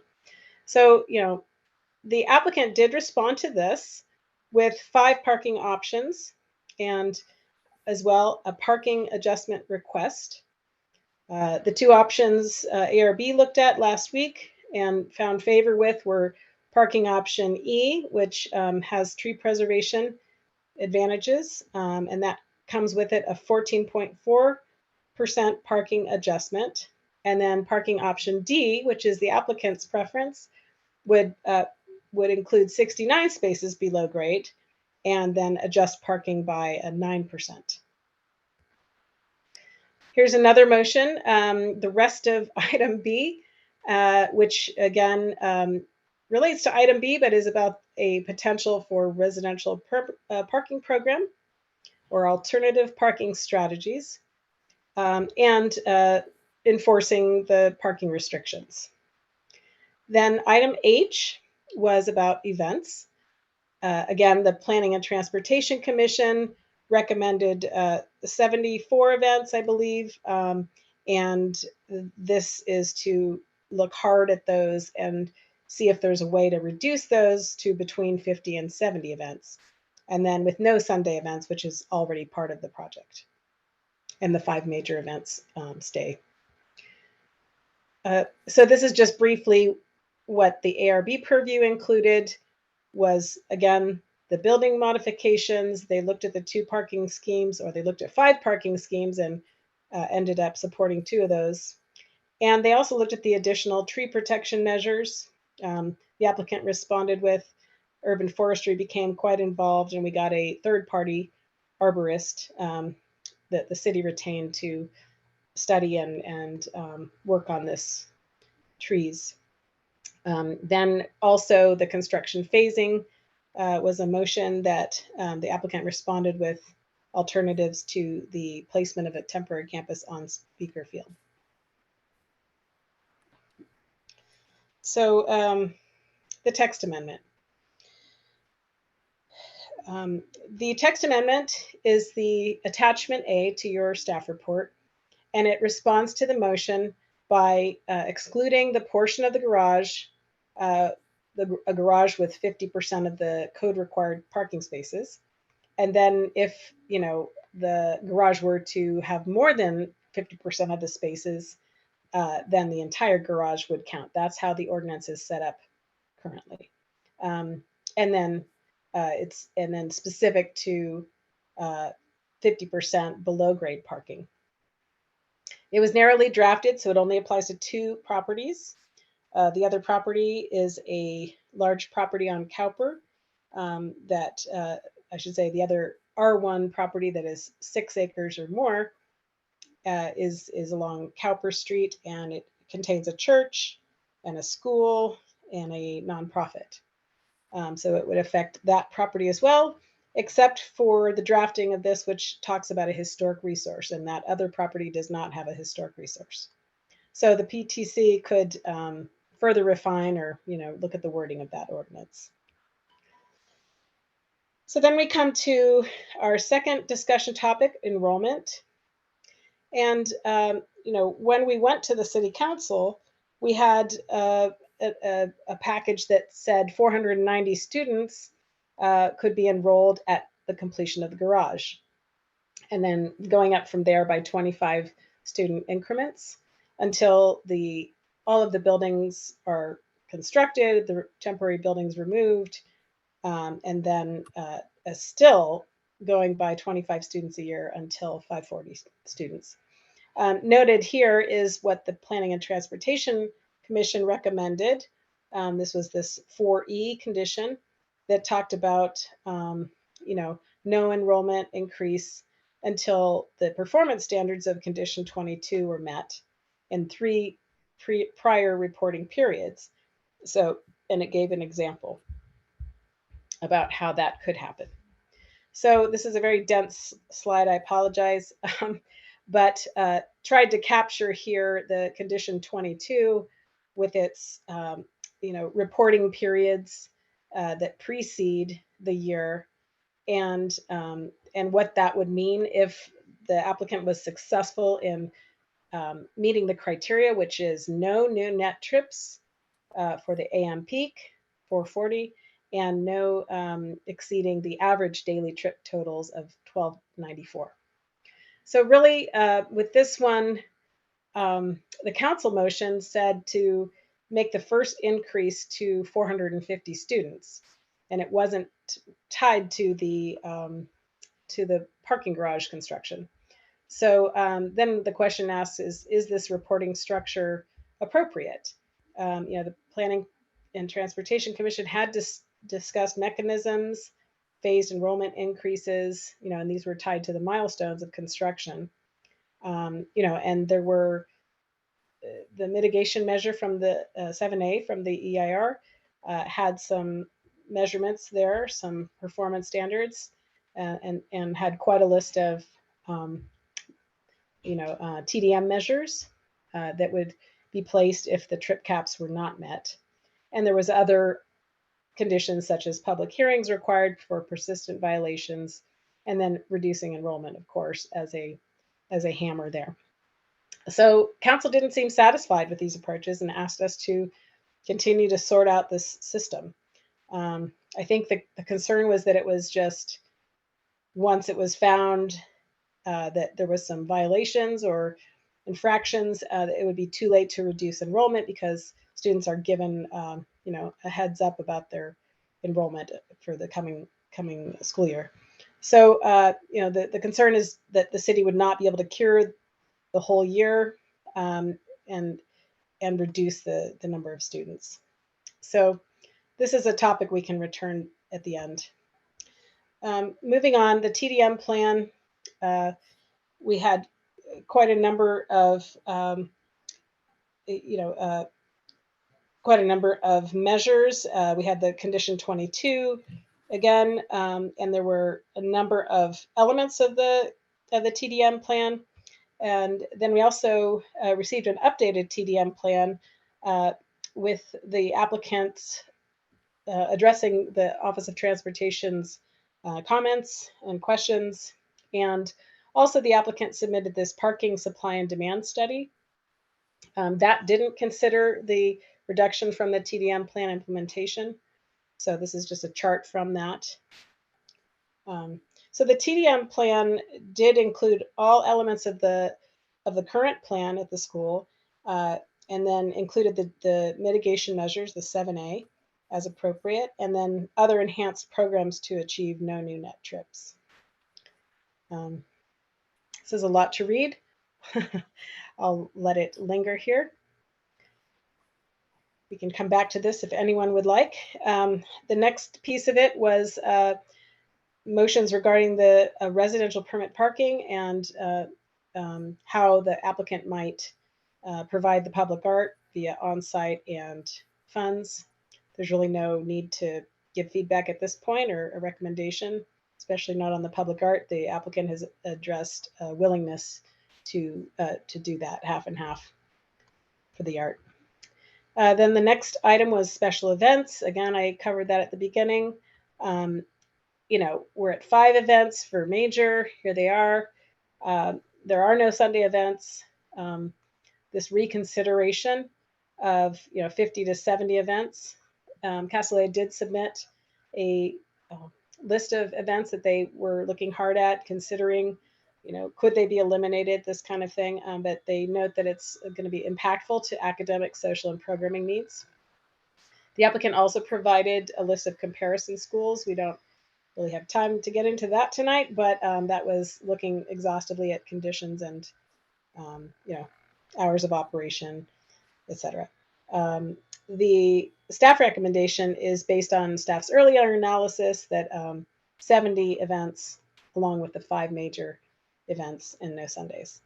So we're looking to try to draft conditions that are responsive to council and minimize the event-related impacts to the neighborhood, but also balance Castellet's interest. So these just briefly were the, I think, 10 here, events that Castellet considered for elimination. As you can see, they're, pretty seemingly important to the program. The applicant can speak better to this, and they have in their submittal. Then just briefly to cover the ARB, we do have Chair Thompson here. I'll just briefly go over this as she might want to elaborate further, or if you have questions for her, she's attending the meeting. So this was last week. The ARB was directed by council to review an academic building that reduced by 4,000 and change square feet and reconsider the massing and compatibility of the design with the neighborhood. And so the ARB did review the changes that were made. There were changes to improve the tree protections, as well as the parking option E and the applicant's preferred option D for the parking alternatives. So quite a few things were done. It was a successful meeting as far as, we did receive feedback from the public, and the ARB had their chance to weigh in at their first meeting on this remand. There were 3 out of 2 members supported making further modifications as the council had asked for that effort on the Kellogg side. So, and briefly, the ARB discussed the construction phasing. There was an alternative to put a temporary campus on the circle instead, but that was a much longer 58-month schedule as opposed to the 34-month by using Speaker Field. As far as an offsite alternative, there was no offsite location proposed or studied, just an idea. But that's up to the applicant to, if that is to be explored further. Briefly, again, we have this consultant report. We had a third party to laser count all of the existing buildings on the campus, and it came out that the existing campus is larger based on the, primarily on the volumetric space, which is, second and third floor equivalent space. And this is present in the Fine Arts building and the gym. So when the Fine Arts building is removed and the new building would be constructed, it turns out that the result is less than the square footage on to be removed. So then again, the parking options I was talking about earlier, this is option D that shows the 69 spaces below grade and the same number as in the original or in the project alternative 4, which is 26 at the surface. That comes with a 9% parking adjustment. And then this is the option E, where there are 11 added spaces at the surface to the 26 that were previously proposed, and then meeting the council's directive to only place half below grade. And that comes with a 14% parking adjustment. This just basically shows why option E is on the table. In addition to these 11 spaces, there's the saving of this tree 155 that's in a planter, and some other trees improving on their tree protection zones. Okay, so this was the final bit, which was, again, this is the Speaker Field temporary campus. The ARB's purview is to look at phasing of construction. The conditional use permit relates to, the project as a whole. So this is within both purview of the Planning Commission and ARB. Here is a slide that provides kind of the areas that we staff would suggest that the Planning Commission focus. So again, we have the draft ordinance. We've taken an approach, and are there other approaches? As far as the enrollment, guide us. Any guidance how to go from 450 to 550? We don't have increases tied to construction milestones. It's all about meeting the trip limits. But is there anything else possible that we're not thinking of? The Tdm plan measures, are there additional measures that aren't in the updated Tdm plan that we should be thinking about? How about the RPP, if there's thoughts about that versus the time of day restrictions, the special events, again, it's going to be council's call. Is there anything the Planning Commission wishes to add there? And same goes for other items if you have other items. So I can bring this back up at some point. I am concluding, however, and I would like to stop sharing my screen.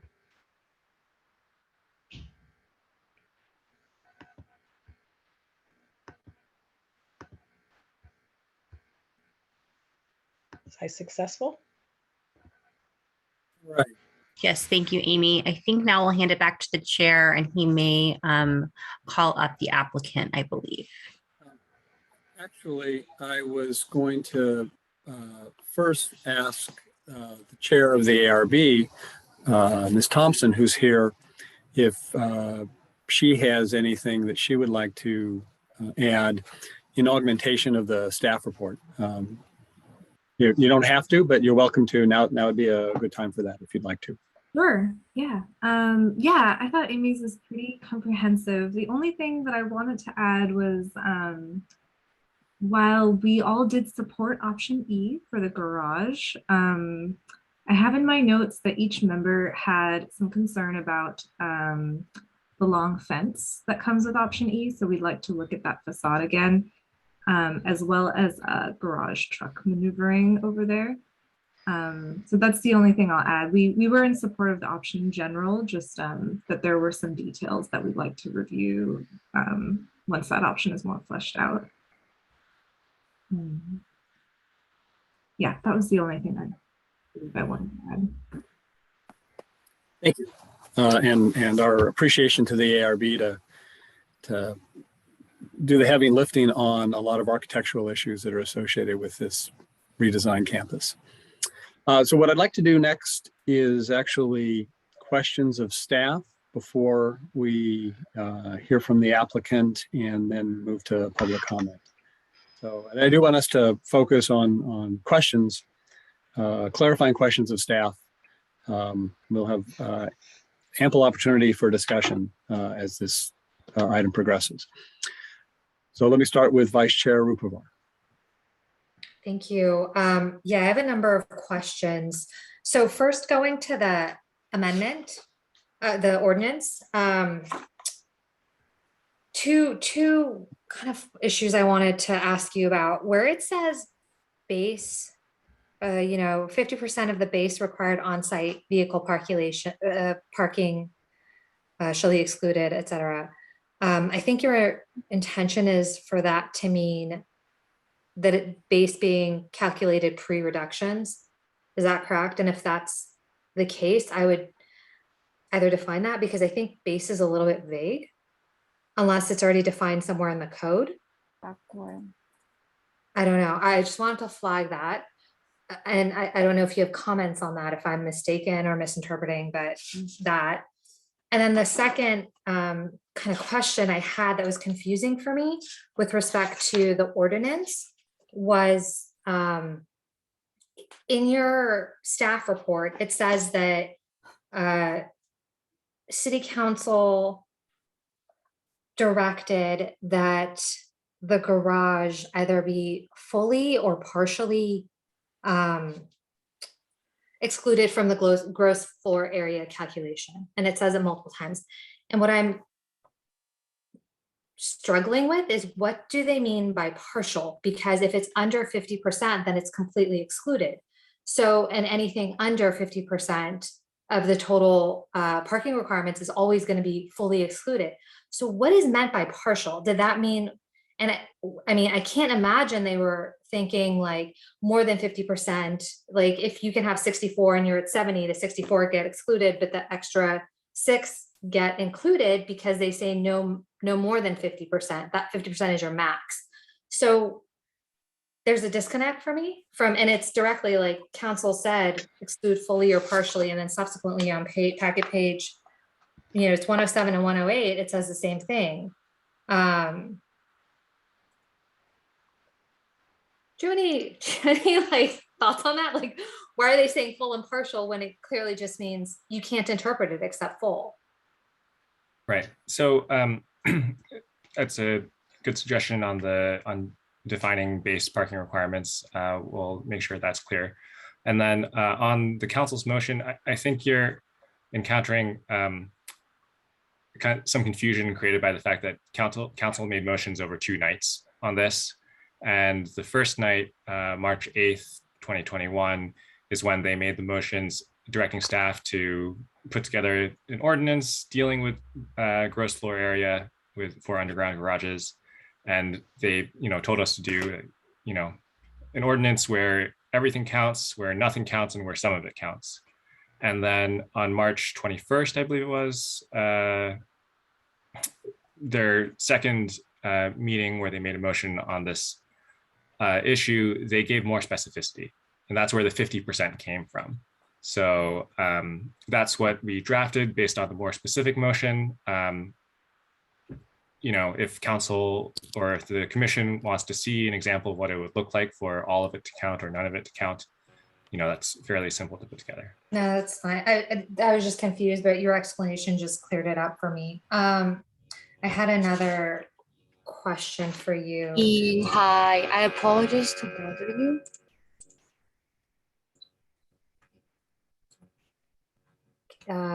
Eva, are we okay to continue? Can we continue? Medina, is there something you need to tell us? Oh, sorry. No, I apologize. I have a problem with the laptop, so I wanted to see if right now Bean can help me out and to substitute me for a short amount of time while I restart. Okay, well, I'll chat with you to handle that. Yeah, I apologize. I didn't want to unmute myself. It's just my laptop right now is acting up. Okay, thanks. Thank you. Sorry. Yeah, no problem. Okay, and then when we did and I don't know if staff knows this, but the phasing of 25 students, is 25 students a class size at Castellea?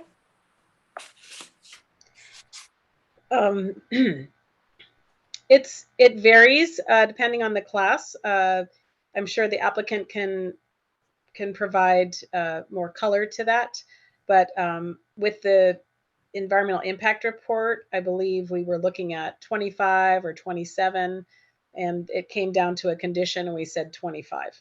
So that was kind of the increment of additional enrollment increase that we were all working from over the past several years.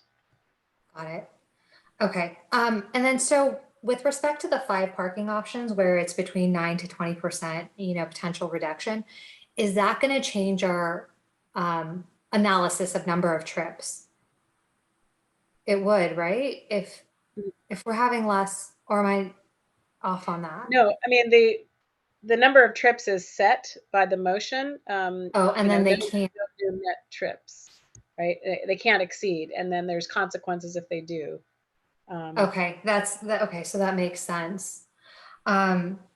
And then, so another question I had is on that slide you had regarding gross floor area, the comparing it, the 130, 104. What do you mean by volumetric? I'm a little bit, can you explain that to me? Like, yeah, are we gonna have is it gonna be a smaller campus? Is it because it's 2 stories? Can you flesh that out a bit more for me and explain that? Sure. So volumetric floor area is a fancy way of saying our code includes in the calculation of gross floor area volumes of a building that exceed 17 feet above grade. That represents a first floor. So when you have from the first floor up to a roof height above 17 feet, that's one space like that, it counts twice towards gross floor area. A portion of the gym, the lobby of the gym, is 17.5 feet tall, as we learned in the measurement with the laser counter. And so that portion actually counts twice. And then the gym itself, that is a very tall, basketball court, and that counts 3 times because it exceeds 26 feet from first floor, from the basketball court up to the roof, not the ceiling.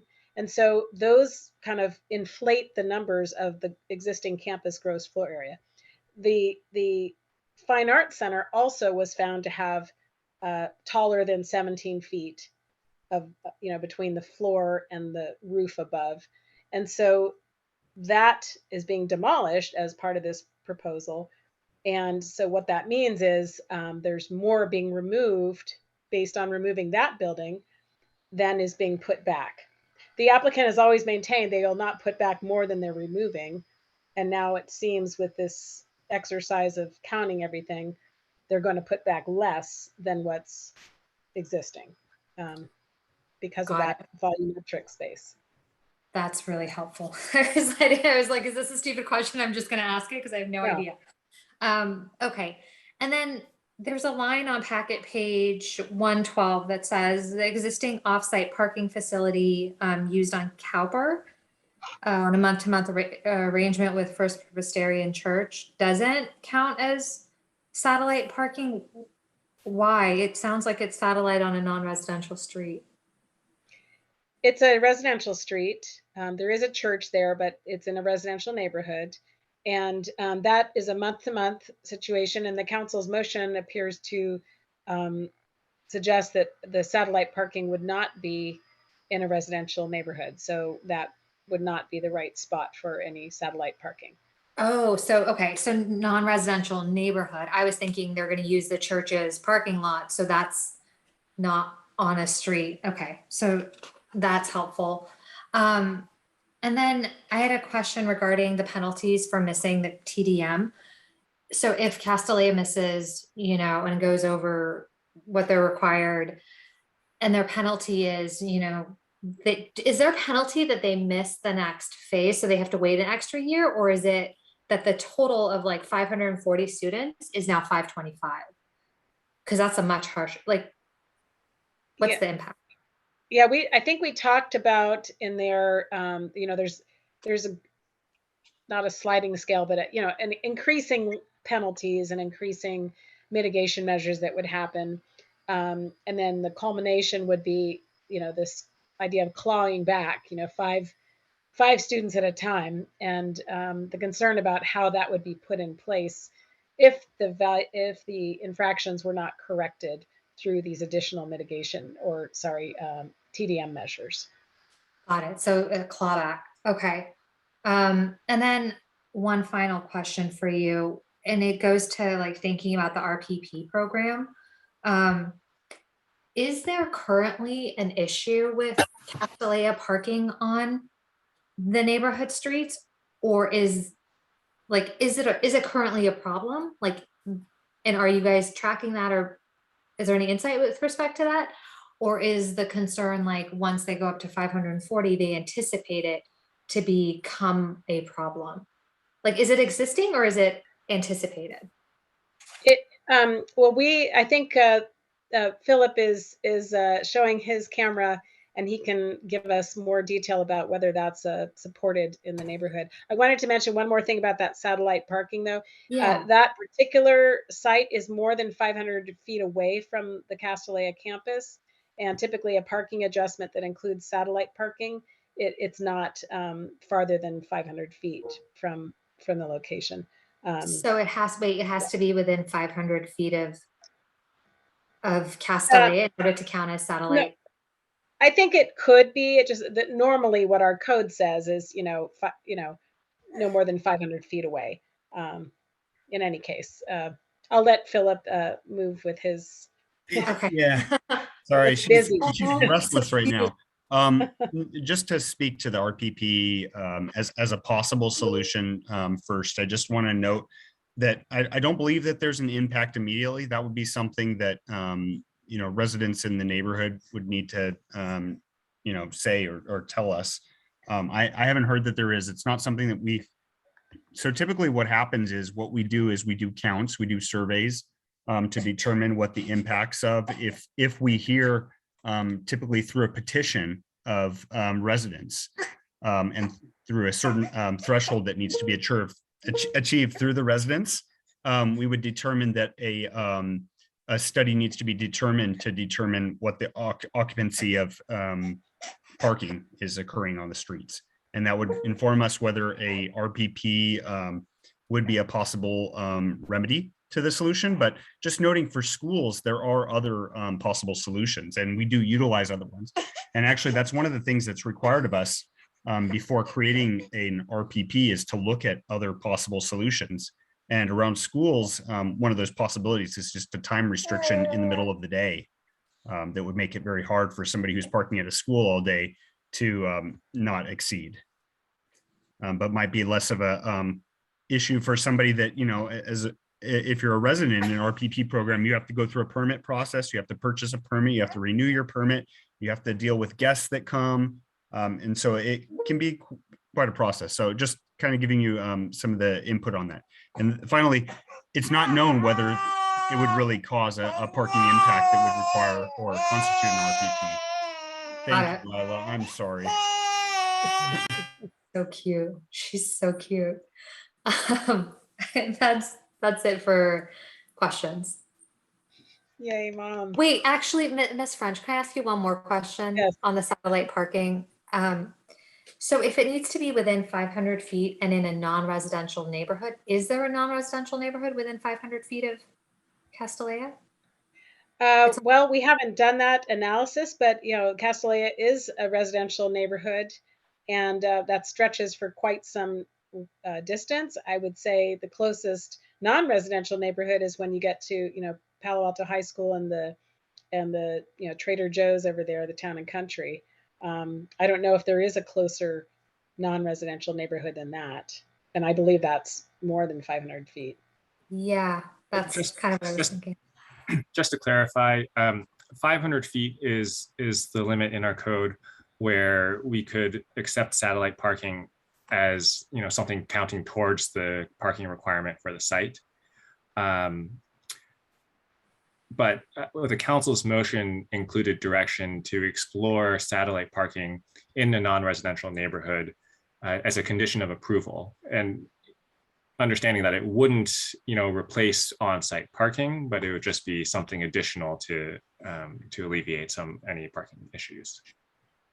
Got it. Could that trigger like an EIR or another kind of environmental CEQA? Could that trigger CEQA or? Depending on, you know, where it was, potentially it's something that we'd have to do some supplemental analysis. Got it. Okay. Thank you. All right, I have three commissioners wanting to ask questions of staff before we move to the public, the applicant comments.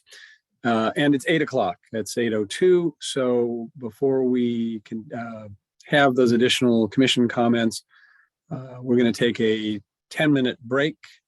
Let's see. Yeah. So we'll try to reconvene at 8:12. And when we do, Commissioner Templeton maybe joining us.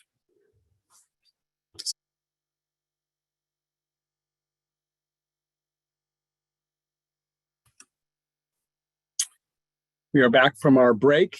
And before we resume commissioner questions of staff, I'm going to ask Commissioner Templeton if she has any disclosures to make on this item for Castellea. No, I do not. All right, thank you. We will start with Commissioner Suma and your questions of staff. Thank you very much. And to circle back to the question about satellite parking, I just want to get a little further clarification. I'm thinking that satellite parking is parking at a remote location that would ease traffic through the use of shuttling, and that it wouldn't be satellite parking, off-site parking for the building, for the project that was within 500 feet that would be used for parking would actually affect their parking requirement. Am I thinking about that correctly?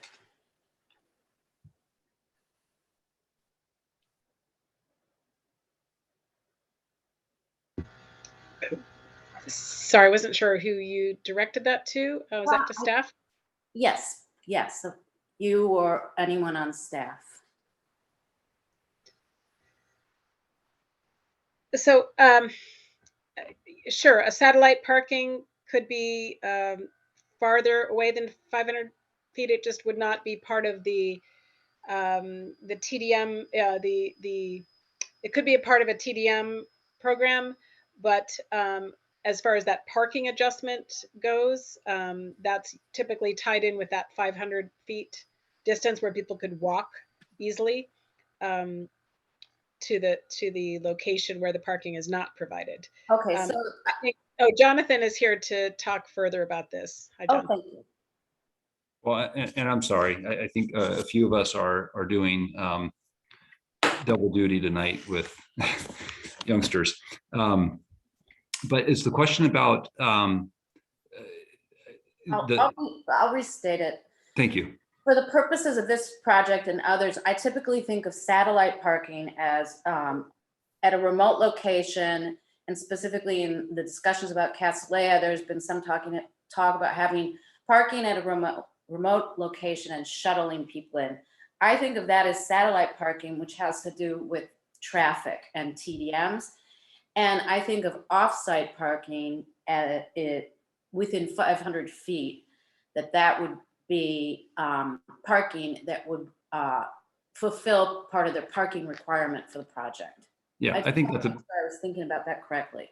yeah, I think that's about right. The code provides that if you can't put all your parking on site, that you can, put it within 500 feet, subject to certain criteria.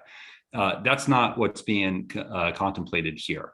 Applicant is proposing to park the site, put all the required parking on site, except that now we have this council direction with the garage and consideration of the reduced parking allowance. And so they're meeting their parking requirement through a reduced parking reduction.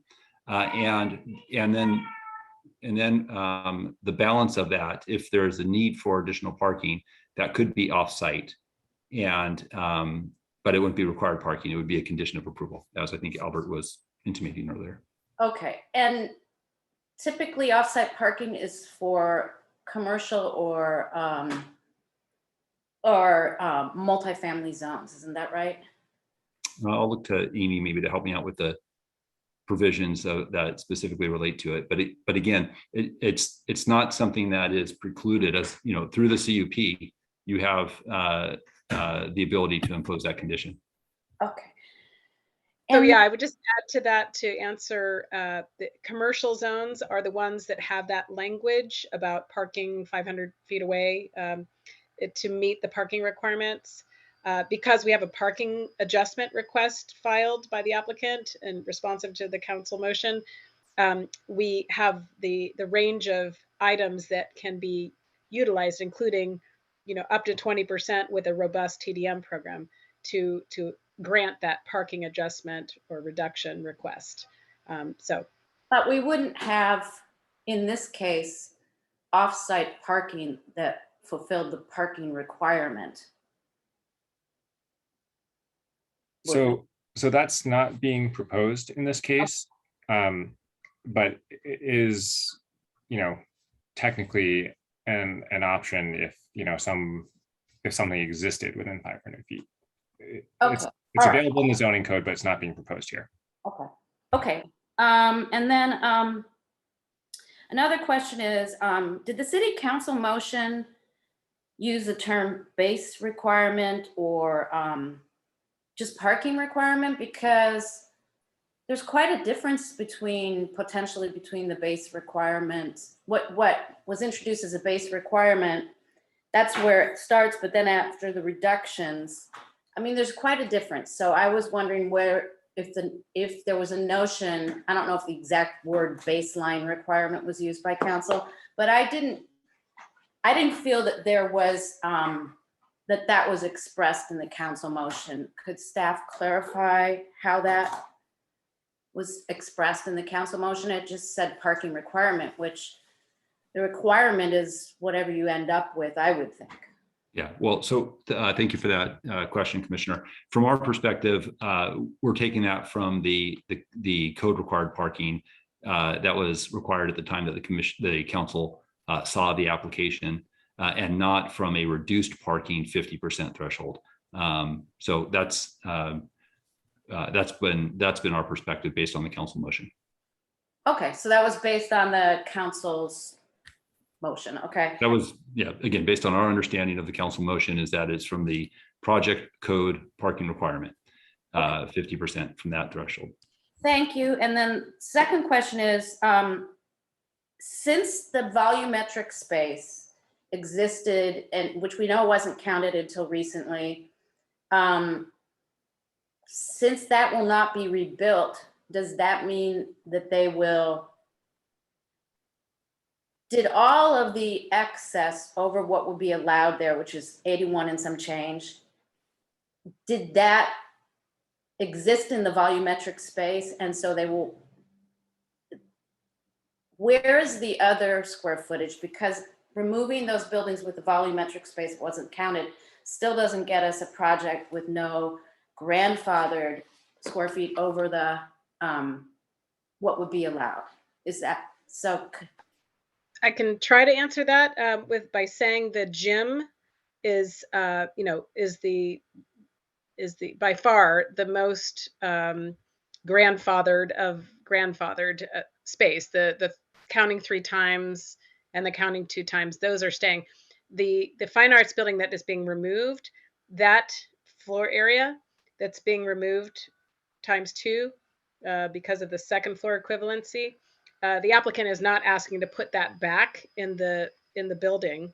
That is being removed and not being put back. I don't know if that answers it. I guess there's been so much confusion about square footage, and I guess I don't understand. I understand that the volumetric counting was overlooked and until recently, but I still don't understand how they are grandfathering, how they get to build so much more than was allowed, would have been allowed on the site. At what point did they build things that they didn't have a permit for because you wouldn't have let them build something over what was allowed on the site in terms of the FAR anyhow? So I'm just struggling to understand how to reconcile all these numbers about what's allowed, what they want to build, what was there, what was newly counted. It's yeah, a lot of numbers. So maybe I can take a stab at this. So, a lot of this we kind of went over the first time, and I appreciate that it's been several months since we've been back before you on this topic. But again, it used to be based on our understanding of the past entitlements that have gone forward. The CUP process, conditional use permit, was the vehicle that was used in the past to allow the site to exceed what otherwise would be the permitted floor area calculations in the R1 zone.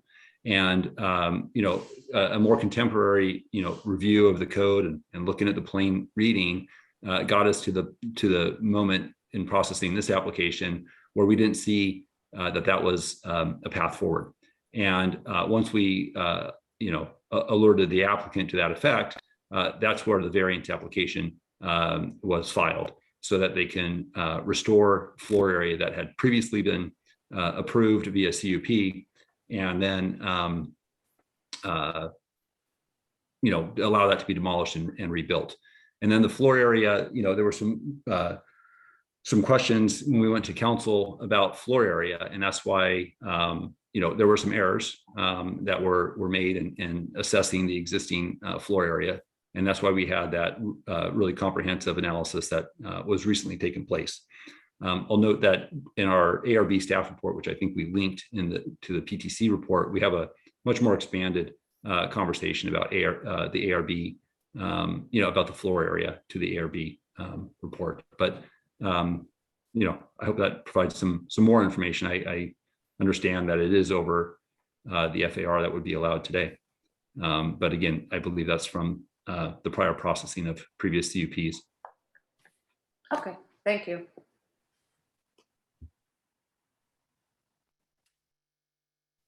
Mr. Lowy.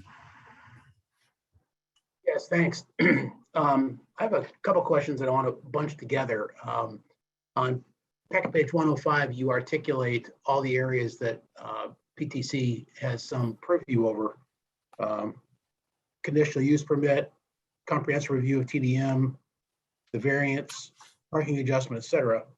But we didn't get a lot of those items in this packet. We got nothing on the FAR variance except that link or the CUP. So we're going to already walking into this, know we're going to do a continued meeting. Is the continued meeting going to have different content that isn't here tonight? Because we're also in the other 107,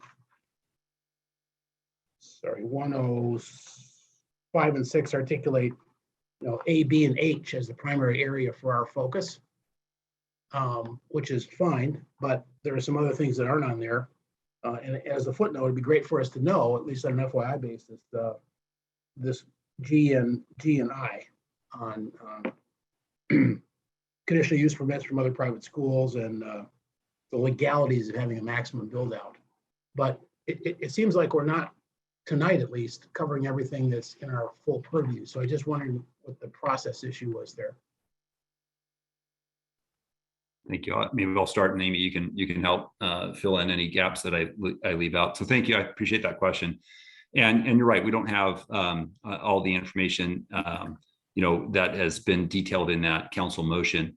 One of those items that you mentioned was the CUP conditions from the other school. We have some data on that, but we're not. We're going to come back with that when we come back with the conditions of approval, which is not included in your packet. But the reason for that is we know that there's going to be, a couple of meetings as we go through this. And what we wanted to do was present to the commission information that we had at this point, so that because the direction that we get from the ARB and the direction that we get this evening, to the extent we get any from the PTC, is going to help inform the next sort of step of bringing you some more refined information and conditions of approval. We've not made any changes to the conditions of approval since it was presented to the city council. And we don't want to draft something in advance of having this opportunity for the public to weigh in on the revised application materials and for the commission to weigh in as well. So we see this as a bit of an iterative process. And if there is some information that you're looking for that we haven't included tonight, certainly flag that for us, because we want to make sure that we bring that back to you when we come back. The answer is my question. I appreciate that. Thank you. Could we just know at this point what we think the variance would be asking for in terms of square footage, or is that not really calculated yet? Whoever wants to answer that. Yeah, I'll look to Amy for that. Sure. And if it would help, I could put that table up from the PowerPoint that shows if more than a few of you wish to. Sorry? For efficiency, just give us one number. How much is the variance right now? Well, the variance is not asking for more than it was asking before. It's asking for, to reduce what, I don't have a number at my fingertips, but I can get it if I upload that table. Okay, or we can address it later when you find the number. So and I just want to make sure we're all clear on the fact that at this point, council has not sort of approved anything that we sent them. And in fact, as I understand it, the only thing that they've actually approved is that they're okay with 450 student enrollment. Everything else is back to us or ARB for consideration. Is that correct, basically?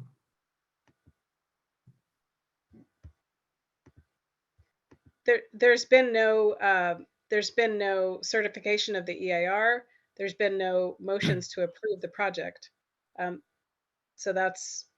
Yeah, I just wanted to clarify that for the discussion here and amongst the public, because the council's only indicated a willingness to do 450, and that's as close as I think they've come to an actual decision, and they're asking for more feedback from us and ARB and others. So thank you. That's what I needed to know. That's all.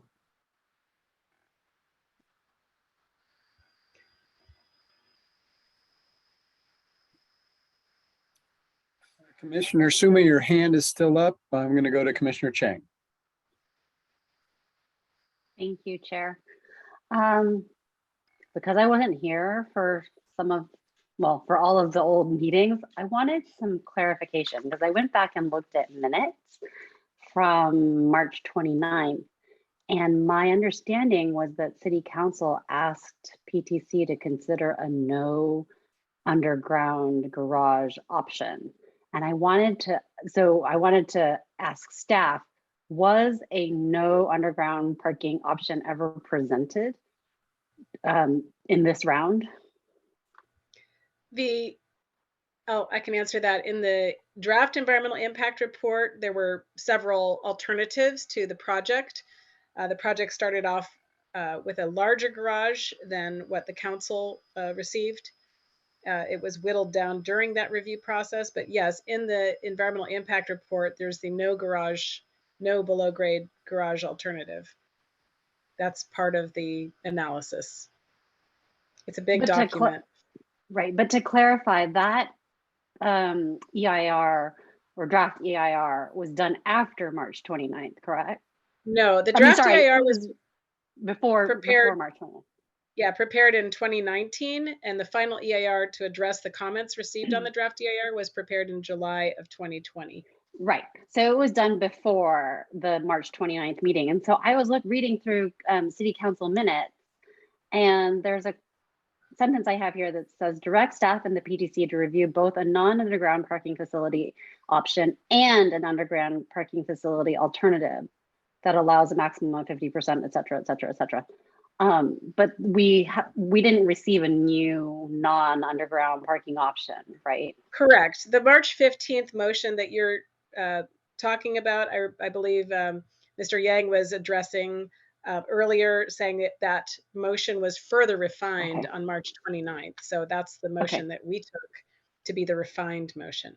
Okay, and I think either you or Mr. Yang had clarified this, but can you give me more explanation review of why we are looking at a parking reduction?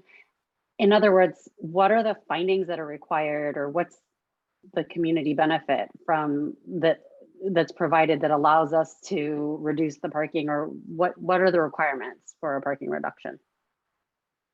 Well, the parking adjustment is typically a director's adjustment associated with a development project, and there are a number of code statements about granting those, and basically up to 20% reduction can be granted if it's found that the parking spaces will not be needed because of a, say, robust TDM program or other aspects. So that's a finding that would have to be made to approve that parking adjustment. Okay, thank you. That's it. Commissioner Alchek. Questions of staff? Yeah.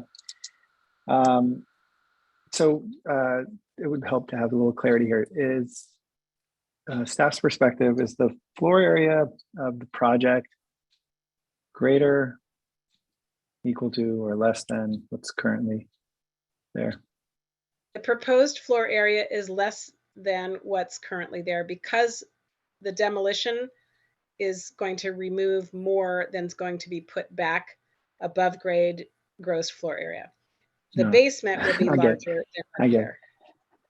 Okay, so this project is smaller above grade. I mean,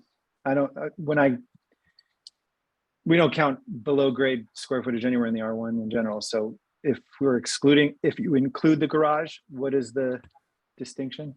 Just so I can appreciate it. We haven't done the calculation of the square footage of the 5 options for the, so basically, as long as the applicant proceeds with a 50% of the required, in other words, 52 space garage, we don't, under our understanding of the motion, we wouldn't be counting that garage.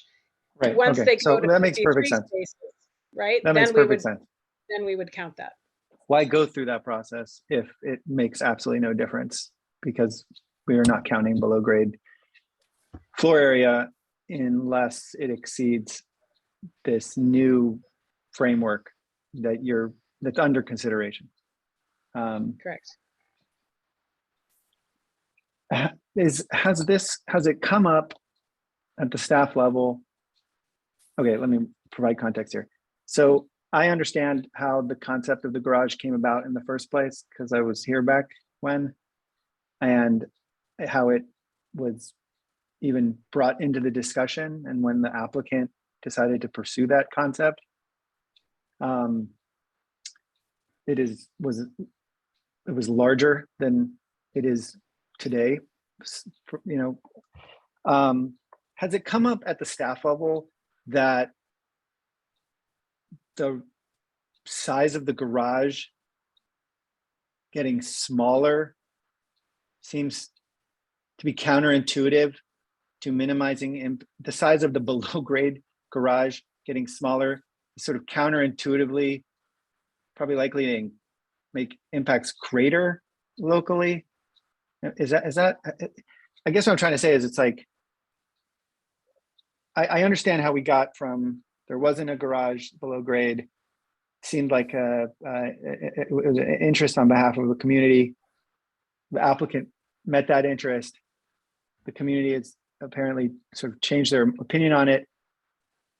In the sort of timeline here, does it seem to you like maybe this is going to bite us in the, you know, in the rear when we look at this project in the future and go, why did we make a big deal out of this minor difference in underground parking? Well, just conceptually, I'll just address that as, you know, gross floor area. The whole concept of that is bulk and mass, above grade. So, you know, from the get-go, something that's below grade is not adding bulk and mass. So that would be the first conceptual debate about whether below grade parking is gross floor area when there's no walls above grade to count the gross floor area too. So that's the first piece of it. The second piece really is, you know, is this going to bite us? Or, you know, down the road, are we going to wish we had more parking spaces for people to not use the street parking for events or what have you? I mean, I think we get into the TDM program then, and how successful is that? Hopefully it all goes well. And okay, so maybe the better question is, in your planning experience, have you ever heard of a garage where they were like, oh, we've never wished we had more space? It seems to me like I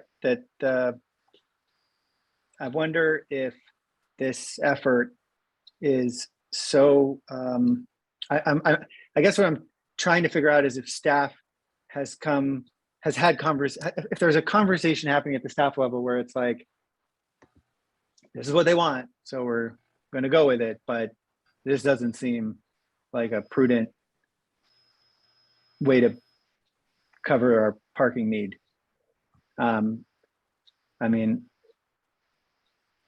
okay, okay, let me ask you a different question. When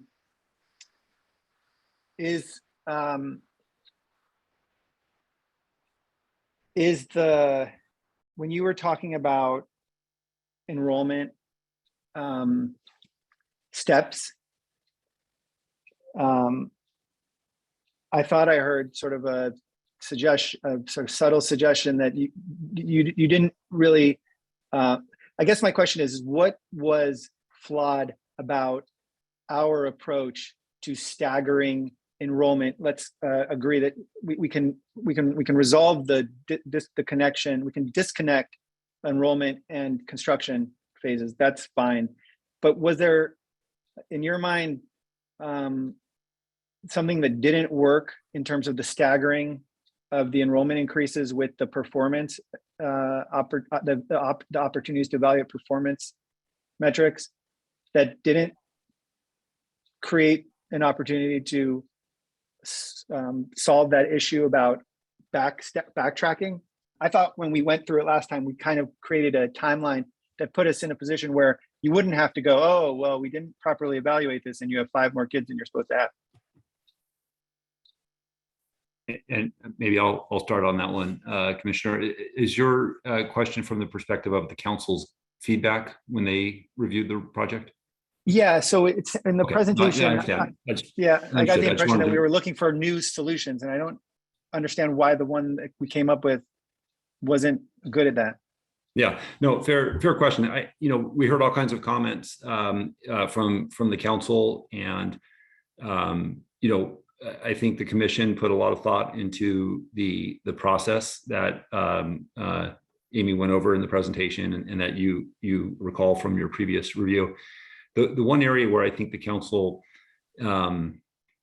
expressed some concern was the related to enrollment increases, finding out about the applicant's ability to meet the no net new trip requirements, and then the eventual sort of consequence for that.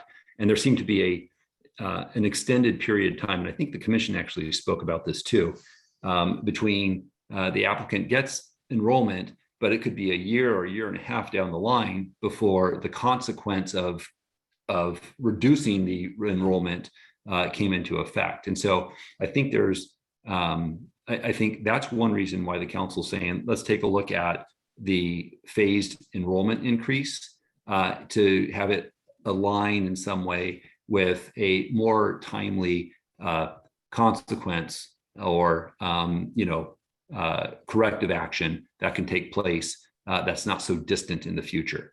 And one way that we've attempted to do that with the revised TDM is to shift that responsibility of when you add new TDM measures. That's now a decision, at least in the draft TDM plan that's being contemplated, that myself and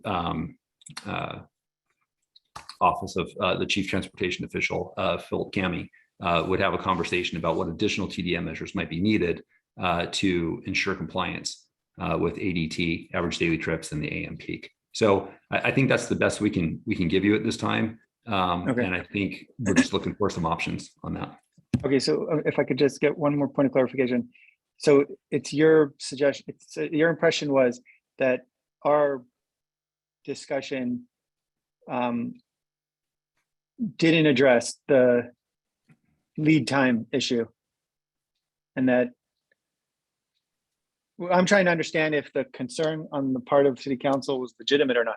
So maybe they didn't understand what we had set up, or is there an issue with we didn't provide enough? Because I was under the impression that we left that last meeting with, you have to actually demonstrate that you had sustained a no net increase for the past increase before a new I thought we staggered it with enough of a gap. And so my impression, the City Council meeting, was that they actually did not understand what we had recommended. And what I'm trying to understand is, does the staff feel like that issue is addressed by our previous concept, or is the concern accurate and we need to go through the exercise of timelining this so that we can demonstrate exactly why the increases don't get ahead of their deserving, their moment of proper allocation? Well, I think the way I would answer that question is, I think the commission put a very thoughtful program together, and the council has asked us to take another look at that based on their motion. And let me ask one more question. If the commission essentially, because the council sort of began they sort of shifted the conversation to starting at 450. And our original recommendation was to start at, I think, was it something in the 20s? Yep. So if the work we did last time, if we sort of reviewed that and came to the conclusion that, okay, if you go to 450 right away, then increases beyond 450 wouldn't occur based on our previous timeline for, I think, three or 4 years. I have to look at it. What I'm trying to do is, I'm wondering if staff has a version of our plan that's visual that we can sort of look at as a group to make this easier. And I would suggest if we don't have something like that, the next time we go to City Council, it might be helpful to have some sort of visual graph, to help demonstrate why we felt strongly that no one was going to get ahead of what they deserved. And I thought it was interesting that they struggled with that and yet started at 450, because it demonstrated maybe a disconnect with what we were, it demonstrated a second disconnect with what we were suggesting. Okay, all right, those are my questions for pre-comments. Commissioner Alchek, I would be happy to put that slide up that I showed earlier. My concern, though, is that I know that there's an applicant presentation, and that includes something on the TDM that might help as far as the updated TDM, as well as the public. I don't know if there's other questions. We can wait. But we can wait.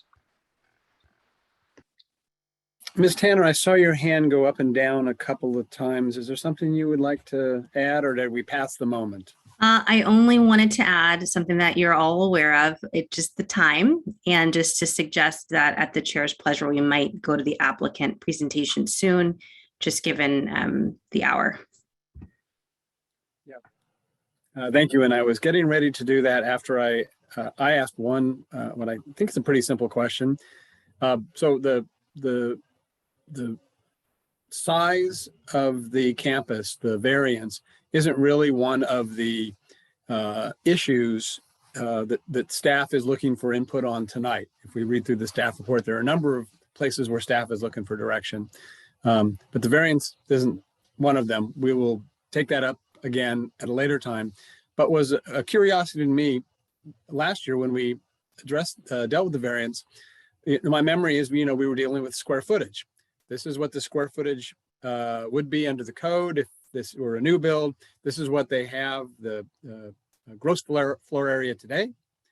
And this is what they're proposing. This would it be. It's less than today, but more than what a new build would allow, and hence the need for the variance. What I don't remember from last year is this concept of volumetric floor area. And so I'm wondering, when we see the variance again, is the variance going to be from the gross floor area like we saw last time, or from volumetric floor area, or both? So volumetric floor area is part of our definition of gross floor area, and it's just something that we missed last time around. The variance will include volumetric floor area, but I think it will also, for clarity's sake, include the floor area, not, speak to both numbers, including and excluding volumetric. Thank you for that. I'll look forward to when we get to tackle that issue again. All right. As Ms. Tanner recognized, the clock is ticking, and we do want to hear from the applicant and the public tonight. And so we will invite the applicant to speak. And Ms. French, it's my understanding that the applicant is requesting 15 minutes. Is that accurate? yes, that was a request. Okay. They do have a presentation that includes transportation demand management, which is highly technical. Yeah, thank you. So the chair has discretion on this item, and normally we allow an applicant 10 minutes, but here the applicant was asked by the council to prepare this robust TDM program, which they've done, and I think it's 74 pages. I read through it. And we're going to, and it's my understanding as part of their presentation, we're going to hear from the applicant and maybe the consultant on the TDM program. So I think in this particular instance, it's really warranted to fulfill the council's desire to not only get a TDM program written, but also have it explained to us well enough that we can make some informed decisions. So let's use the 15-minute timer tonight. And Ms. French, do you want to introduce the applicant, whoever's going to speak first? Sorry, yes, I don't know who of the applicant team will speak first. I do, okay, I'm seeing now I got the camera on you. Nancy Kaufman, are you unmuted though? I think so. Can you hear me okay? Yes. Great, great. Thank you, Amy. Well, I do want to thank you, Chair Heckman, for this time, and all the commissioners for the opportunity to discuss our project with you. We really look forward to gaining the benefit of your expertise. But I do want to give a shout out to the staff, because I do know how complicated this project is, and I know you've been so persistent in trying to make it clear to everyone. So thank you. Tonight, we're going to use our time to provide the information that the PTC needs to respond to City Council's request that you revisit certain elements of our project. The proposal you have before you is built on many years of compromise. Like the earlier version of our project that you approved last year, this version addresses the needs of neighbors, the city, and the school.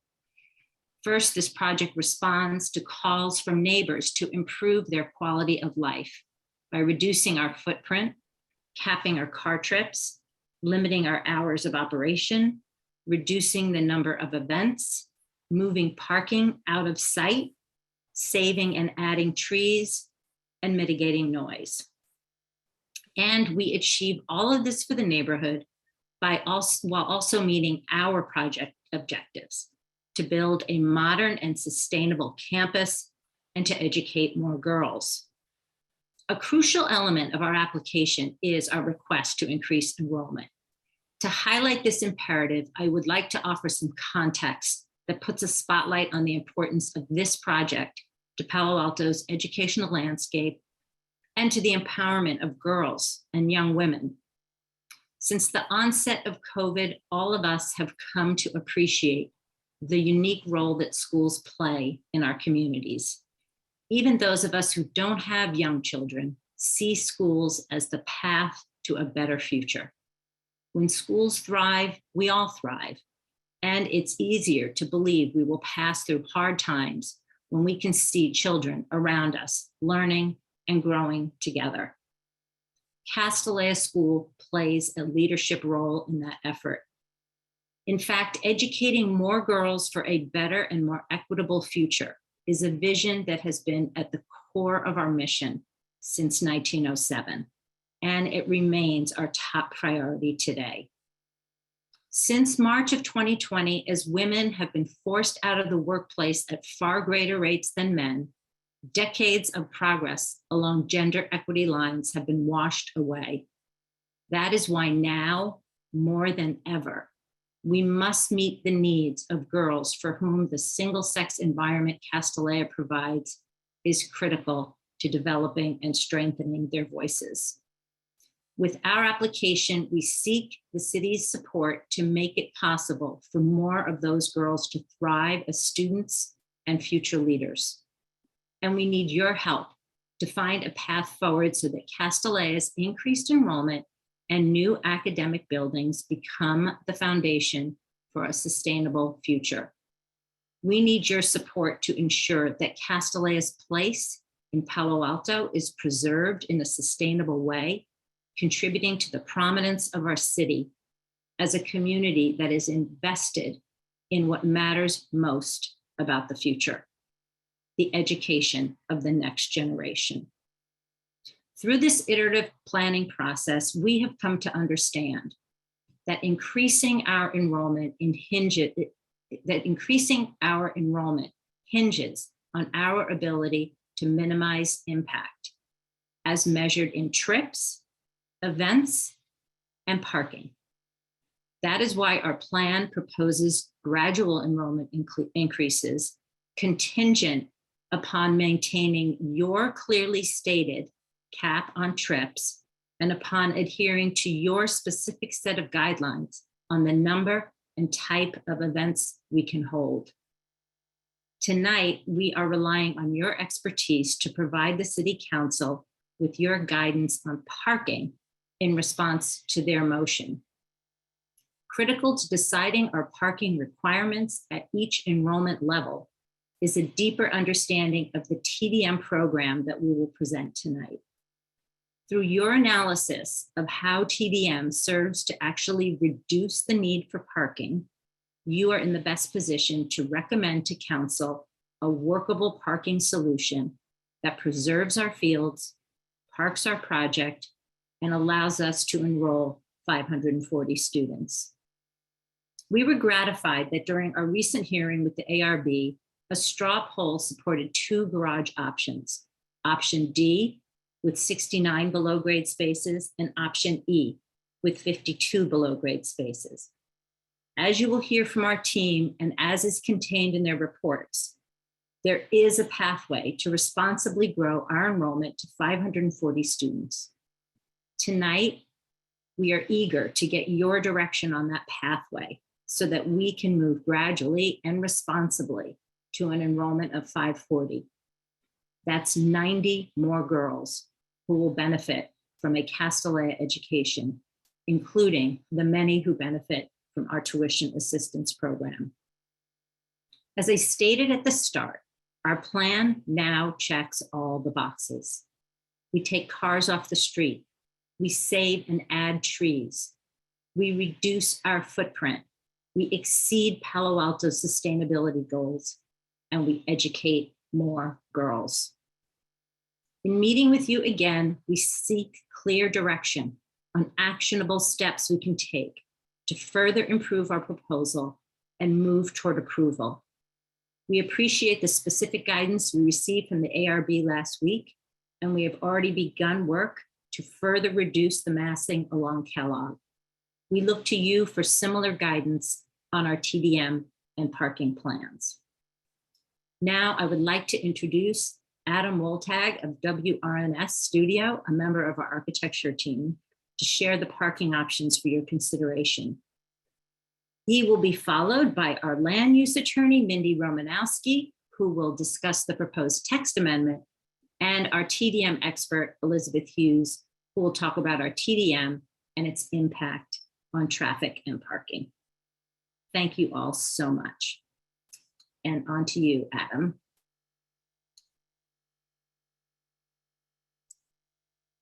Great, thank you, Nancy, I appreciate that. And thank you, council members and commissioners for staying so late here. We appreciate your time and consideration. We're going to be looking at these 3 items in this presentation, starting with the site overview and an aerial view of the proposed campus design, and a reminder that the design does incorporate a dispersed campus drop-off pickup approach that utilizes the full breadth of the campus opportunities. We've received great input from the ARB and from this committee about these key spaces, how they balance the needs of the school and the neighborhood context. Like the screen porch with its tiled accents off the existing mid-block Kellogg Street driveway that also sponsors a break in the eave and the massing of the building.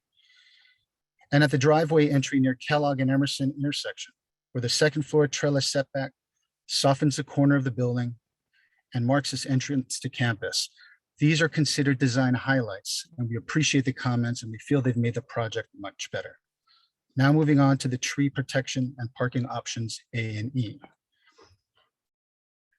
The City Council has asked our team to reduce the garage footprint in an effort to reduce the number of below-grade parking spaces to 50% below the total required, and to further reduce impacts of the garage on the surrounding trees. We have looked at several ways to do this, and these are reflected in the options A and E. All of these options pull back the garage footprint even further away from the trees located at the southwest corner of the playing fields. Option E builds off of this even further to save an additional tree. In our original design, the pool egress stair and transformer were partially located within the tree protection zone, shown in the dashed red line.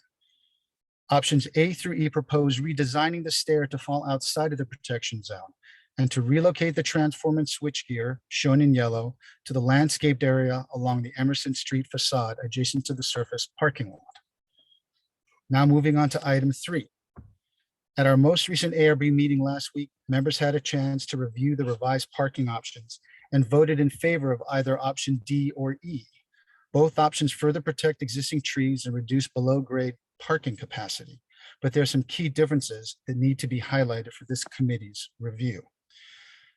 Looking closely at option D, below grade plan on the left and the site plan on the right. Highlights of the plan are the reduced below grade parking structure with 69 spaces. Note this is more than what the council has asked, but we still believe it supports council's request by significantly reducing the extent of below grade construction and protecting surrounding trees. Loading, deliveries, and trash program are located below grade and toward the center of campus and are accessed by a driveway off of Emerson. Here are the site and circulation plan for option D. Key to note, this change does not affect our circulation approach that incorporates a distributed drop-off strategy, as I mentioned earlier. Upon further request from staff to protect additional trees, we've developed option E. Option E incorporates the same tree protection measures along the southwest corner of the athletic fields and tree 89 as options A and D, but takes further measures to save tree 155, a tree located on the campus interior and one not in the best shape according to our arborist report. In order to do that, we've had to revise our loading, trash, and delivery strategy, which I'll touch on in the following slides. But first, parking. Looking closely at option E, the plan highlights our reduced below grade parking structure with 52 spaces. And in order to meet the requirements, this option proposes surface parking shown in red on the right. Now, in order to achieve this, the objectives of option E and protect tree 155, this design poses shifting below grade pool 20 feet to the east and relocates the below grade program, such as trash, recycling, loading, and deliveries, and the driveway that accesses them up to grade, shown in the yellow hatched area. In order to help reduce the impact of any noise, we would need to provide an acoustic wall along Emerson that stretches west from Kellogg Street corner to the pool wall. Here's a site circulation plan showing option E. Key to note, like D, this option does not affect our prior circulation approach. Once again, deliveries, trash, and loading are now done at grade off the Emerson driveway, as you can see on the right portion of the slide. On behalf of the entire team, I'd like to thank you for your prior critique and your vote of support. Stated early, it made a better building, one that we believe will serve the Castellea community, the neighborhood, and the city of Palo Alto. With that, I'm going to hand this over to our land use attorney, Minnie Romanowski. Good evening. I just wanted to, I was going to make some comments about the proposed text amendment before you, but in the interest of time, I will save those if there's an opportunity for some rebuttal later after we hear the comments on the text amendment, and let Elizabeth Hughes of TDM Specialists, who drafted the TDM report, take the rest of our time, as I know it's very important that you hear from her, and we appreciate the time that you've given her. So I will hand it over to her and check back in with you later. Well, thank you very much for the introduction. It is a pleasure to be speaking to the commission about TDM and how to make it a simplified presentation. So I'm going to try to be respectful of my time limit and just give you a brief overview of how TDM can make the solution happen and how that works. Castellea School already has a really excellent TDM program. And the planning work and the manual work and all of the additional measures that were presented actually makes their TDM plan superior. And how do I know this? I'll tell you straight up, I've been doing this work for more than 20 years, and I'm not just a planner of TDM, but I actually implement the programs. I manage the programs. They become commuter programs. And that gives me really unique perspective into what works. So when I write a plan, I need for it to be successful because it's my reputation. So wanted to give a very brief 2-slide overview of what happens with TDM. This is my favorite topic. Can I understand if everyone can see the slides on screen? Actually can't hear anyone. We're gonna wait. We're gonna pause your time because your screen is not sharing. So there it goes. You want to put it into, try it again. It just came up a little bit delayed, I think. Okay. You want to try that again. And you Right. have about 2 minutes. So I will Okay. probably cut you off before you're done and the commissioners can ask questions if they have any afterwards. Oh, that sounds great. All right, thanks so much. All right, so TDM in a very simplified example is a synergistic grouping of elements. It isn't just one element, say carpool matching, that makes the difference. It's carpool matching with the incentives and with a carpool preferential spot and maybe with a parking permit. All of those things grouped together creates a TDM measure that gets significantly more enhanced. We do the same example with transit. If you offer employees a transit subsidy, they're going to be more interested in the option to take transit. If pre-tax benefits are a part of that, it just makes the enticement a little bit better. Providing a free Caltrain bus that gets them to and from the station further solidifies that option. Guaranteed ride home. And again, you can see in this slide, the TDM is that grouping of measures. And that's why when we put together the most recent manual, we looked at all the existing measures, we looked at ways to enhance those existing measures, and then we added additional TDM measures to make this plan very, very robust. The TDM plan that was prepared really is serving a dual benefit, and that is to maintain a no net new trips and parking shortfalls. So the staff report did show a sample graphic that was not option D or E. And I just wanted to give the example, if we're looking at option D, when all is said and done, the peak parking demand shortfall at an enrollment of 540 students is about 19. And it's really not a number that is super large, but it's actually a number that is taking into account all the other functions of TDM and the sustainable programs at Castellea and the parking management programs. That's the time, Chair. So we either need to stop the presentation and perhaps you can have questions if they want to hear more from Ms. Hughes. Okay. I would just want to know if Ms. Hughes has a sort of a wrap-up sentence, and then we can see if there are questions of you. Sure, yeah, I would be happy to.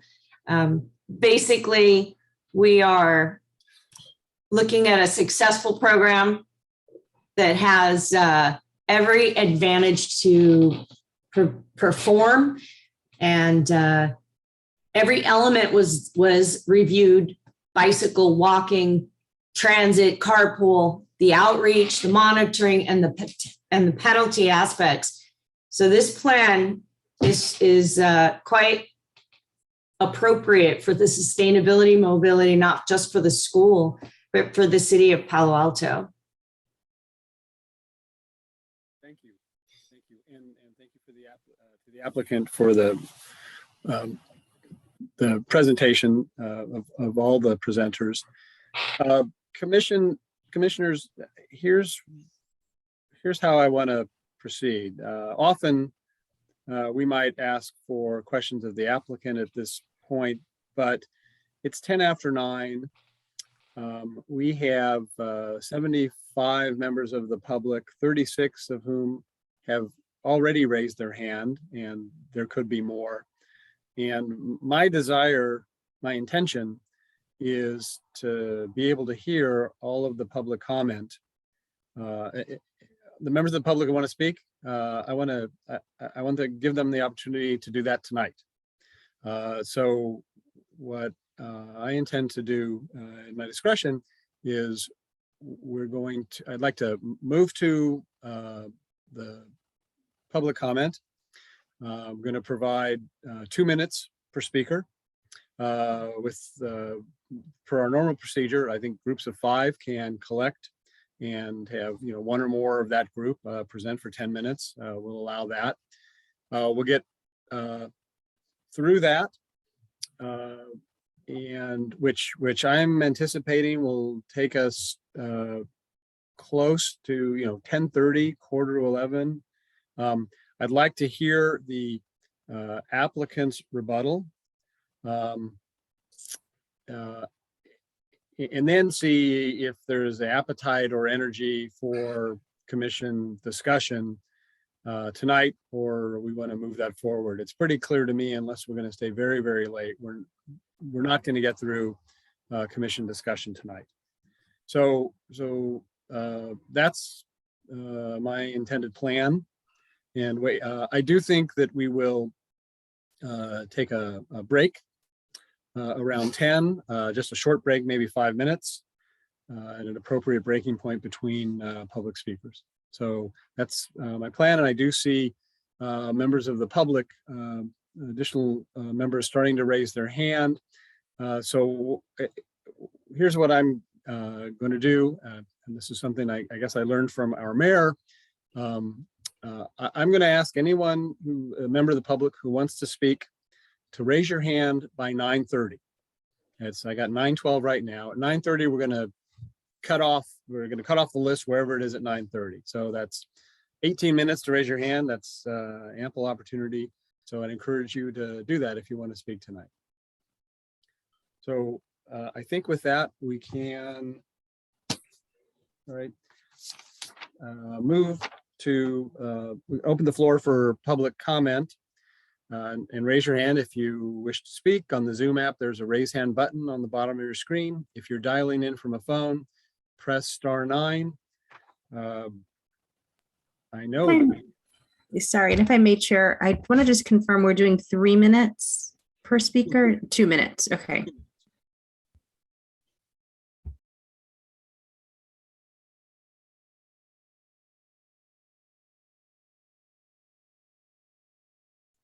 Okay, are we ready to start that process? Yes, I am ready here. Okay, so our first speaker is Alan Cooper.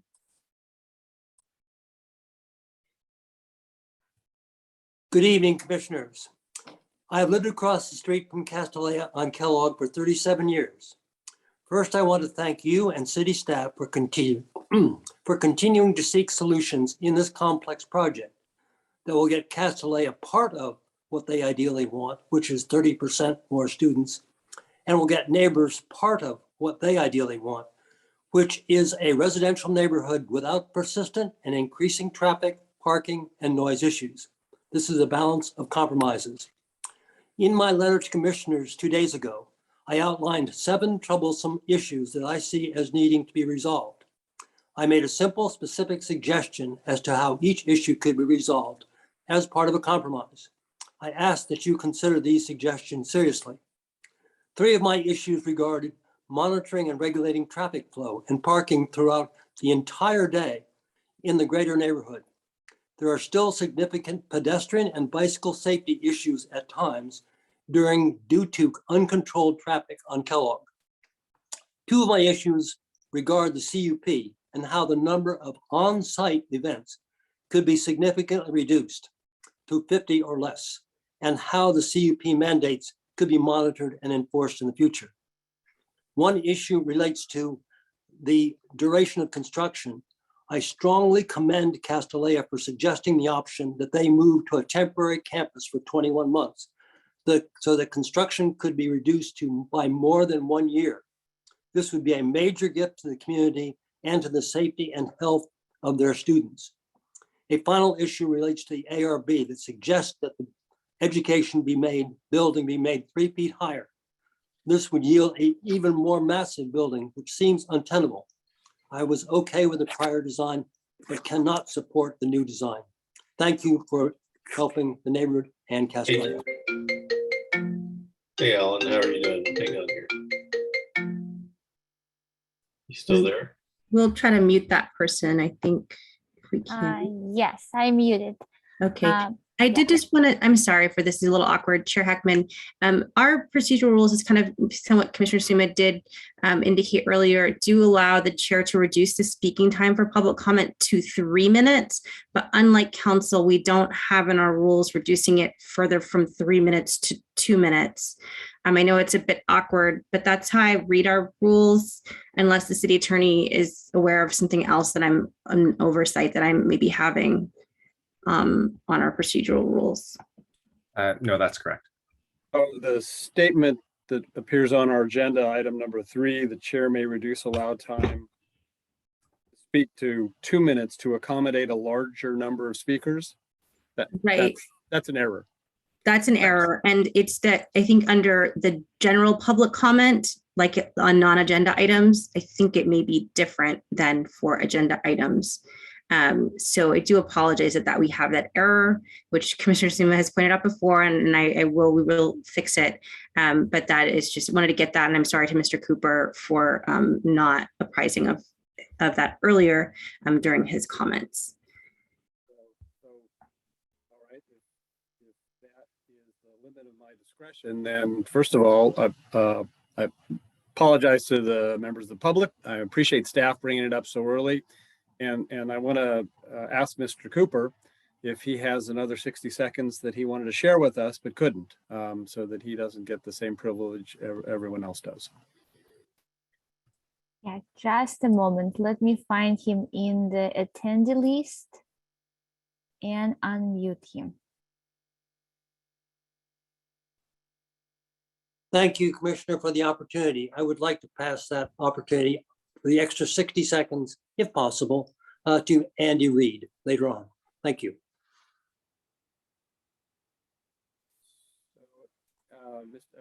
Mr. Cooper, I think first of all, Andy Reid, I think she has a full 10 minutes on behalf of a group as item number 12 on my list.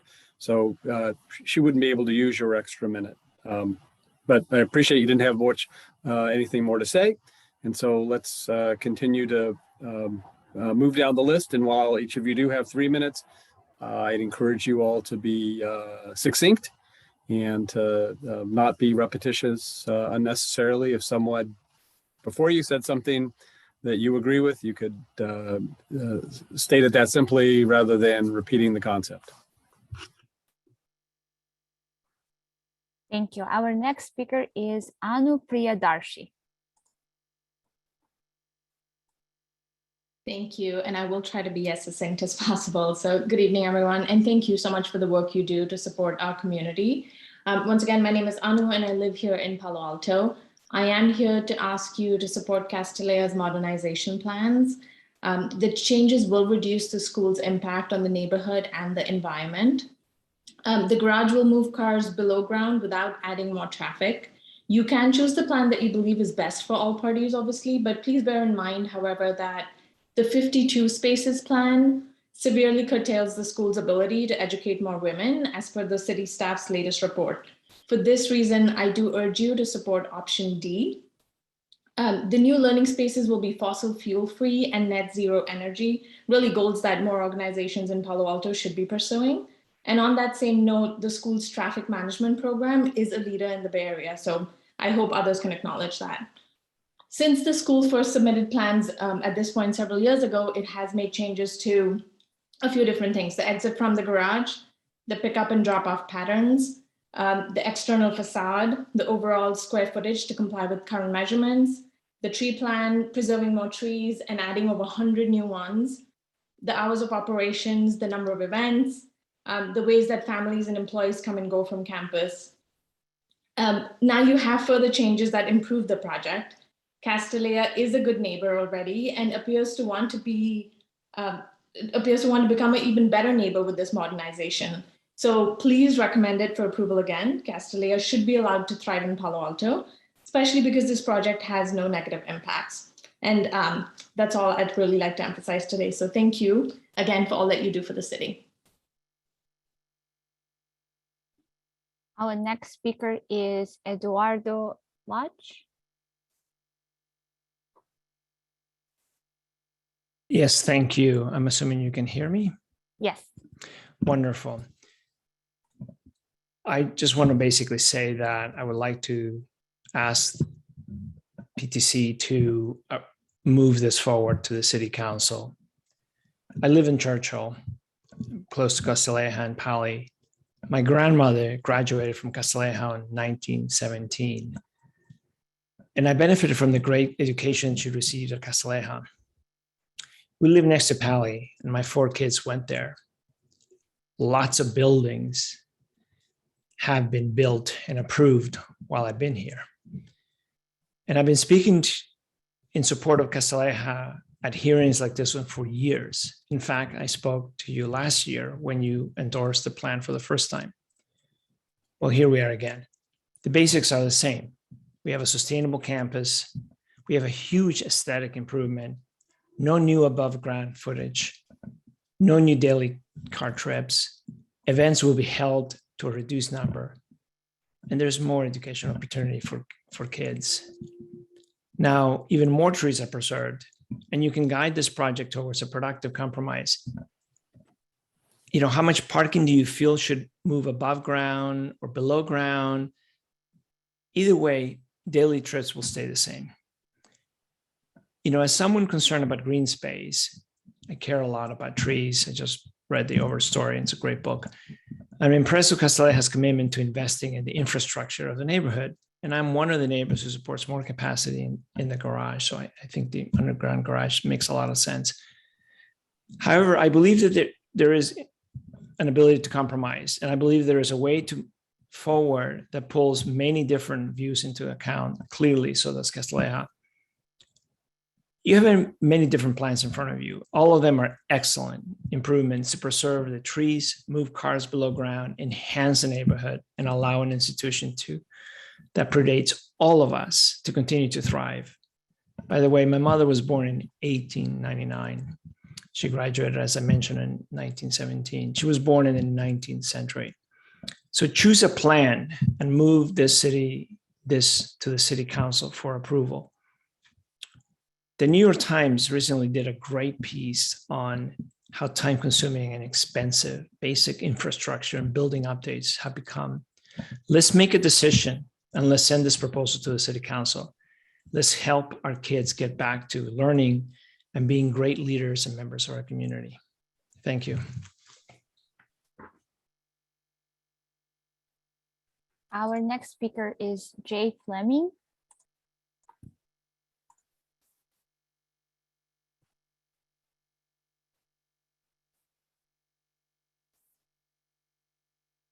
Ms. Fleming, you can unmute yourself and share your comments.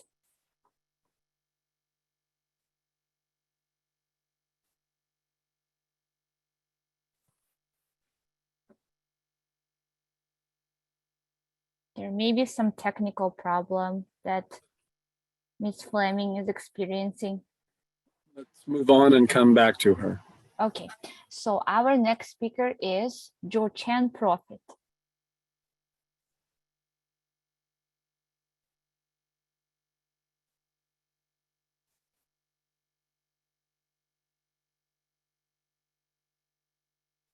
Yeah, good evening. I hope you can hear me. I'm Jochen Prophet.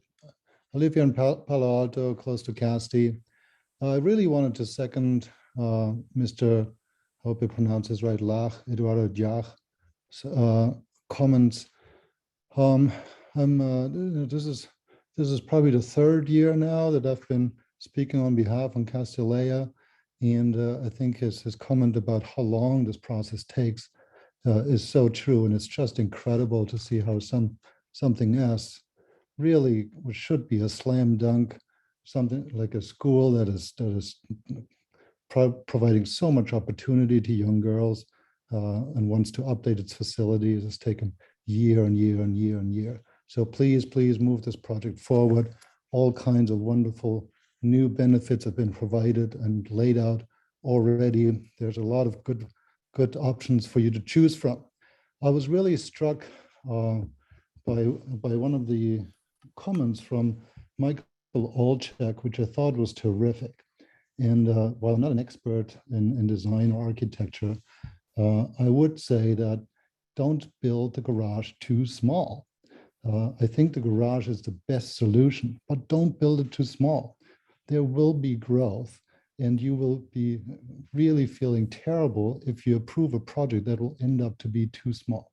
So as for most, I think buildings that need to be built or in the university at Stanford, they quickly become too small. So don't approve don't approve a garage that will not be suitable in a few years. Thank you.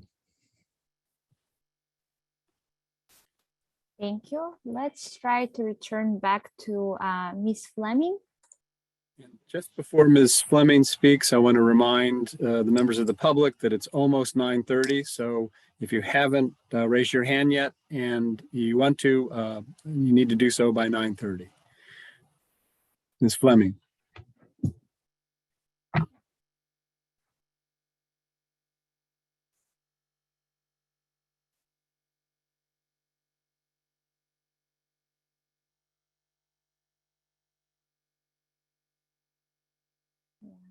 I believe Ms. Fleming still have some technical issues. So I will move on to Julia Ishiyama. Good evening, commissioners and staff. I appreciate your review of Castellea's conditional use permit and transportation demand management plan. I live close to the school in Old Palo Alto, and I welcome a detailed analysis that will ensure residents the peaceful enjoyment of our neighborhood. I'm also confident that the current plan to allow a gradual enrollment increase up to 540 students stands up to scrutiny. I understand the concerns about traffic, but by making any enrollment increase conditional on no net new trips and imposing substantial fines, you have already created an incentive structure that guarantees compliance. Under its current leadership, Castellea has been a good citizen and has kept its word on TDM. A small vocal group of residents still objects, but it is clear based on the public record that they won't be satisfied by any amount of additional mitigation or monitoring and are instead intractably opposed to anything other than a de minimis enrollment increase. I understand that the City Council has asked you to identify procedures that would allow for a larger increase. And I ask that you approach this stage of the approval process by taking into account the 5 long years of hard work that you know even better than I do has included careful consideration of the right path forward. Please hone your recommendations based on legitimate criticism, but don't let a refusal to compromise take us backwards. Since I've been bold enough to suggest the motives of my neighbors, I'll reveal mine. I'm a Castellea alum who wants to see both my school and my city succeed. Goals that I know from experience go hand in hand. Castellea's unique educational environment is not available anywhere else in the area, and the option of a local single-sex school has enabled thousands of Palo Alto's young women to grow and thrive. The students educated at Castellea are your friends, neighbors, babysitters, and dog walkers. Casti alums, teachers, and staff members shop alongside you at the California Avenue Farmers Market and jog next to you at the Moonlight Walk and Run. We are part of this community. And as a Palo Alton who has always valued giving back, from serving on Congresswoman Eshu's Student Advisory Board as a high schooler to supporting local nonprofits as a working professional, I consider any good that I'm able to do here to be a return on Castellea's investment in me. I'm also proud that in the inclusive city where I was raised, Castellea can offer a quality education to others throughout the region, particularly to young women from under-resourced school districts. In the past, I've heard commenters and city officials discuss residency as a potential enrollment factor, and I urge this commission not to limit the opportunities available to families who cannot afford to live in Palo Alto and access our excellent schools. Doing so would cut against the values of diversity and equity that we as a community espouse. I want to be clear, I do not come by my support uncritically, and I will always push my alma mater to do better as a member of this community.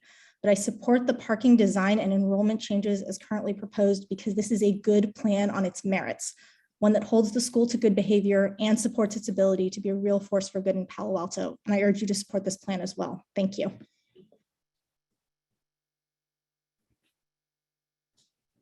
Thank you. And our next speaker is a speaker with the username LFP.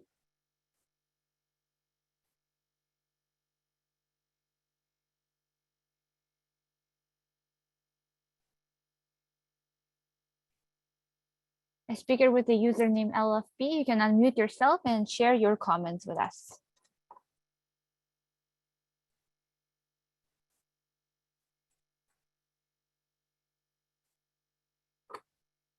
Sir or ma'am, you'll have to use your unmute button on your side. We've unmuted you from the city side, but you'll have to unmute, which should be in the lower left-hand corner of your screen, I believe, or at the bottom of your screen on Zoom.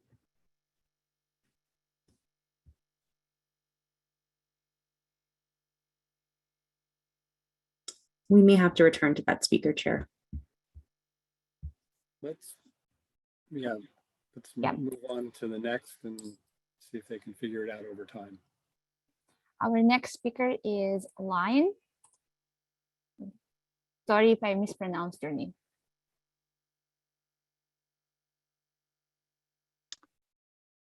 Can you hear me? Yes, we can. Okay. Good evening. My name is Lian, and as a near neighbor of Castellia, I want to speak about two issues, TDM and the garage.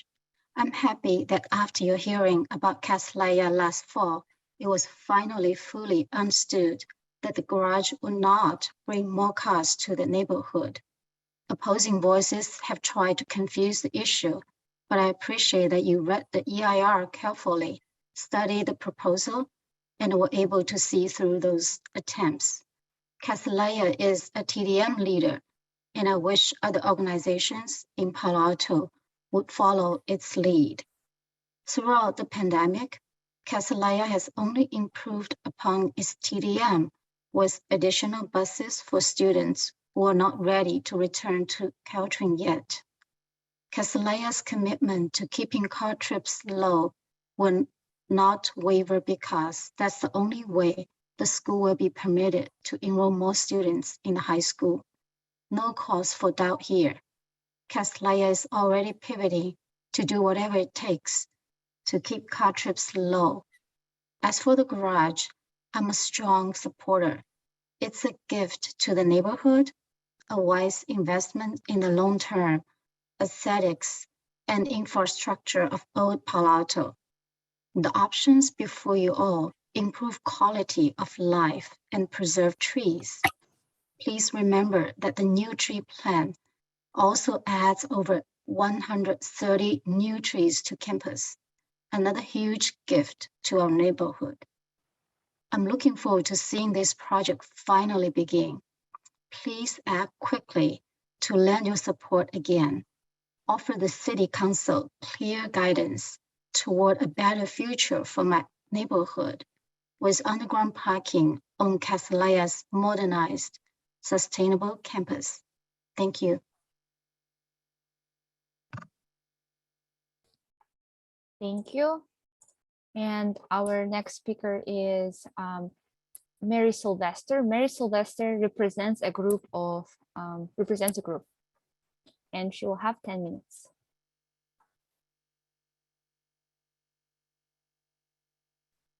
I see that Mary has removed her hand. Just a moment. Let me find her in the speaker, in the attendee list.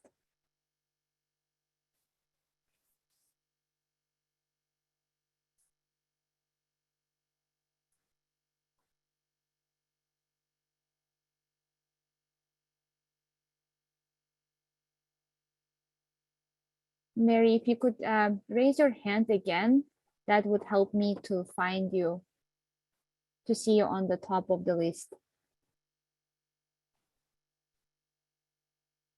Okay. Okay, Mary, you should be able to unmute yourself now.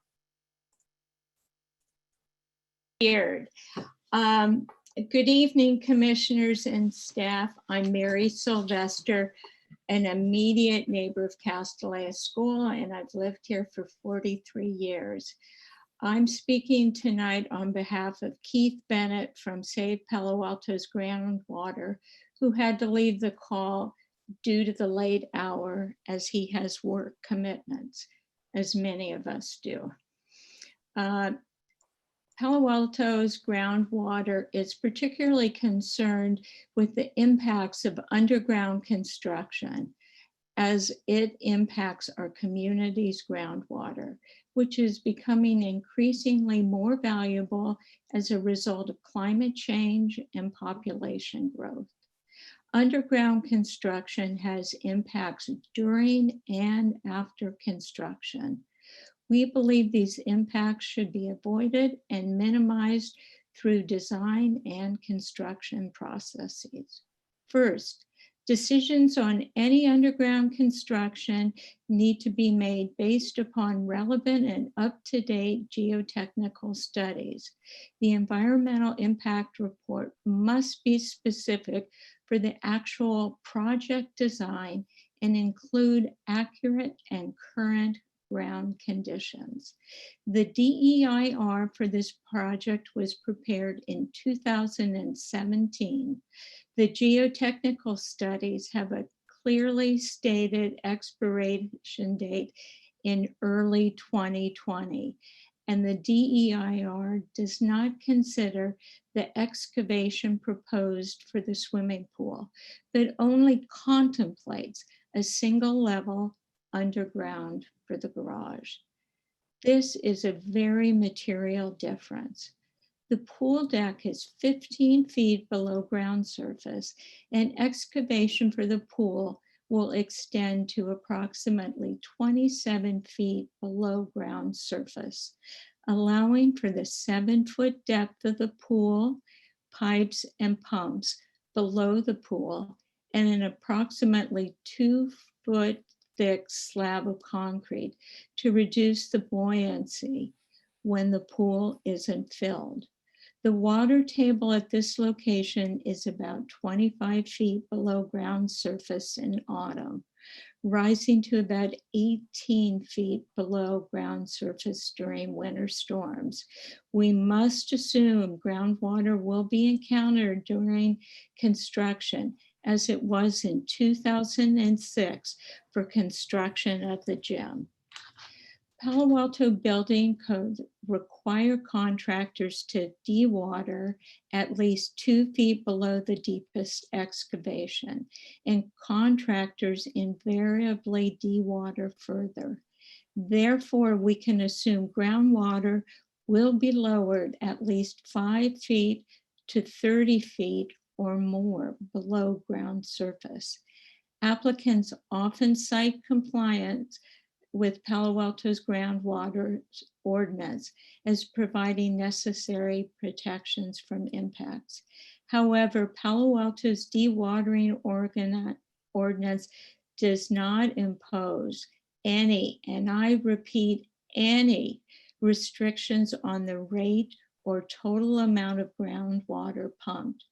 Contrary to the perception of many, unless specifically required as a condition of approval, the ordinance does not require use of cutoff walls to limit groundwater waste. The extent and impacts of dewatering are significant. Based upon measurements in Old Palo Alto with similar soils, groundwater will likely be lowered by 5 feet or more for many months, likely over an area extending 500 feet from the construction site, and 2 feet or more over a circle of 1/2 to 1 mile in diameter, and tens of millions of gallons of a valuable resource will be discarded. Castellet is on the border of an area of high recharge for our deep aquifer levels that Palo Alto uses for our emergency potable water supply.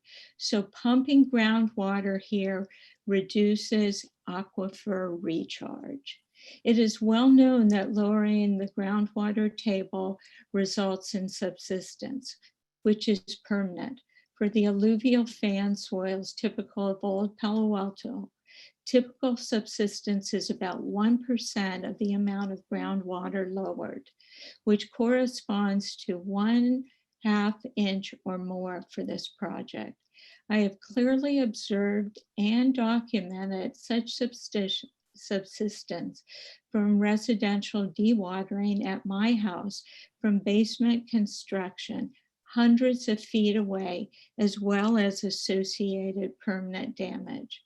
Furthermore, groundwater is a source of soil moisture, especially for trees, as soils above the water table are moistened by water wicked up through the soil, and mature tree roots grow down into the moist soil zones. An often overlooked environmental impact of underground construction in high groundwater areas is greenhouse gas emissions from the concrete used. To prevent the structures from floating up, Palo Alto's building code requires the building to be heavier than the water it is displacing for the highest anticipated groundwater level. Although an accurate geotechnical estimate is needed for design, considering the very large rise in groundwater levels during major storms, I estimate that the design requirement of buoyancy for groundwater rising at least 8 feet above the bottom of the excavation. For a pool of the size indicated, 1,350 tons of concrete will be needed just to counteract buoyancy. That's 675 cubic yards. The pool deck and underground walls will likely use another 400 tons of concrete. Another approximately 2,000 tons of concrete is required for the floor, roof, and walls of the garage, for a total of 3,350 tons. The manufacturer of concrete releases 400 pounds of CO2 per ton of concrete. The CO2 emissions for the underground construction are therefore approximately 1,340,000 pounds. Let's put some perspective on this number. Palo Alto is strongly encouraging residents to replace their gas burning ranges with electric. We use 3 therms per month of natural gas for cooking and hot water combined. Burning 1 therm of natural gas results in the emission of about 11.7 pounds of CO2.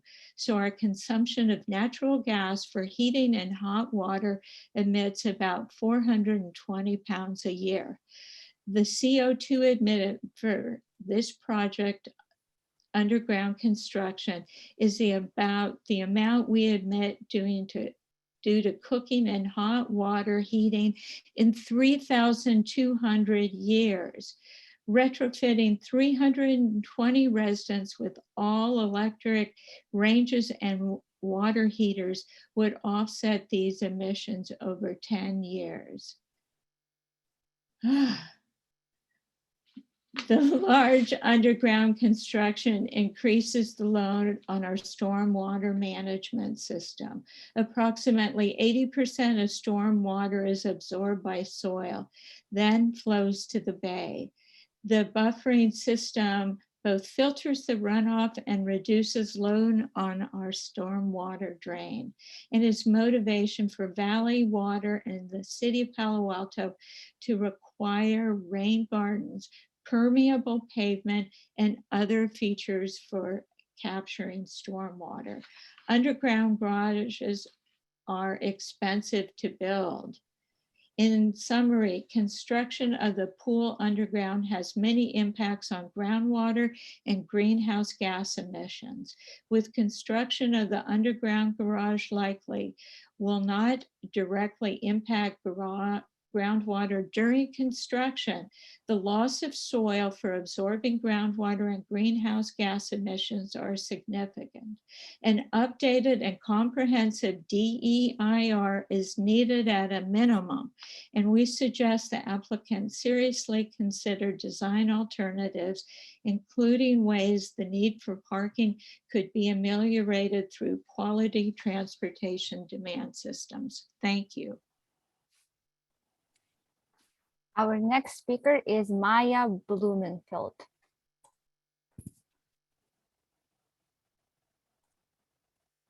Hello, and thank you. My name is Maya Blumenfeld, and I'm here to speak in support of Castilleja's thoughtful, environmentally sound, and highly commended modernization plan. Single-sex education can be transformative, especially for some girls. Luckily, we live in Palo Alto, a town where students who want to go to a girls' school can do just that at one of the finest girls' schools in the country. Tonight, you can again recommend this proposal to the City Council. Last year, you began to discuss conditions for approval, understanding that there is most certainly a path that should lead to approval for this project. One of the most important moments, I believe, during that meeting took place when Commissioner Heckman relayed a conversation he'd had with his wife about what the number 540 signified. He explained that she'd reminded him that 540 represented real people, girls who are seeking an outstanding education.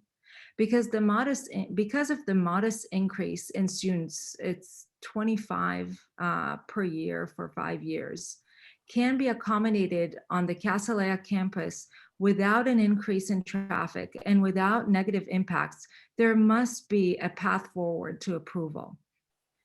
Tonight, you have more improvements and options offered by Castellea, more additions to a series of compromises.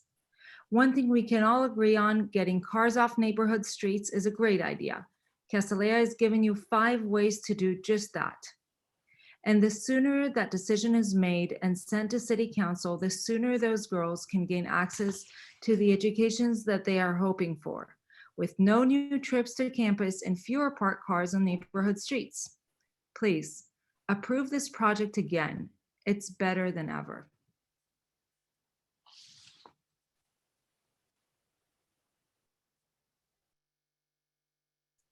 Okay, thank you. Our next speaker is Rebecca Sanders.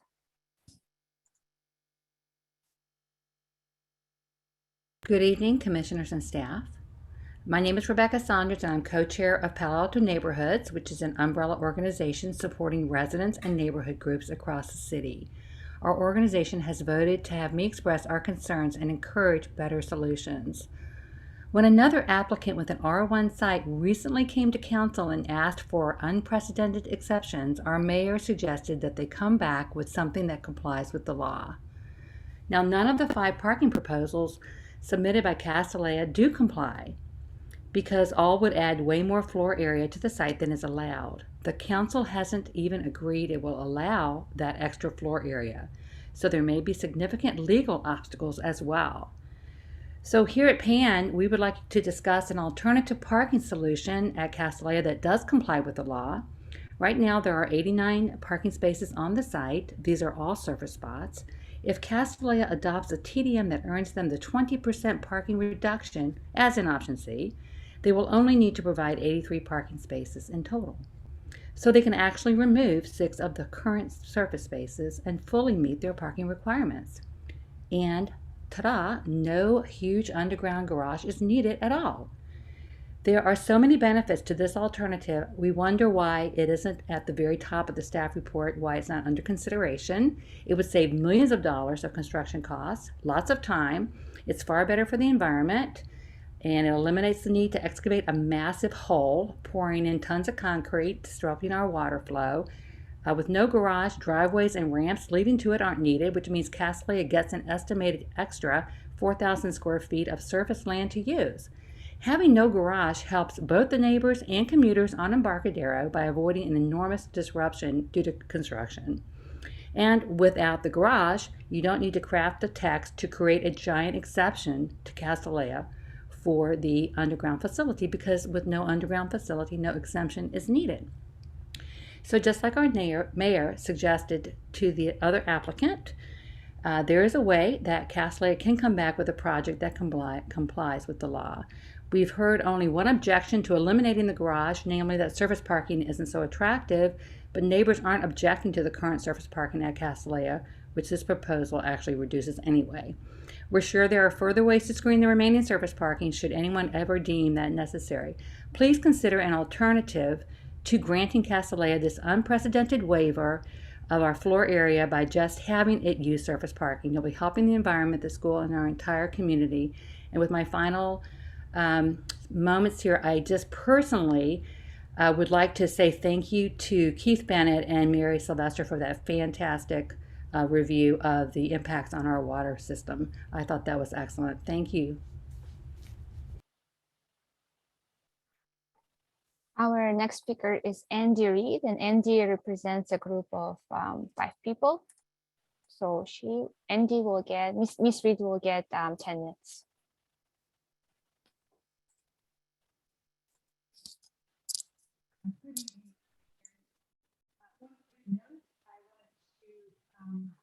Miss Reed, we cannot hear you well.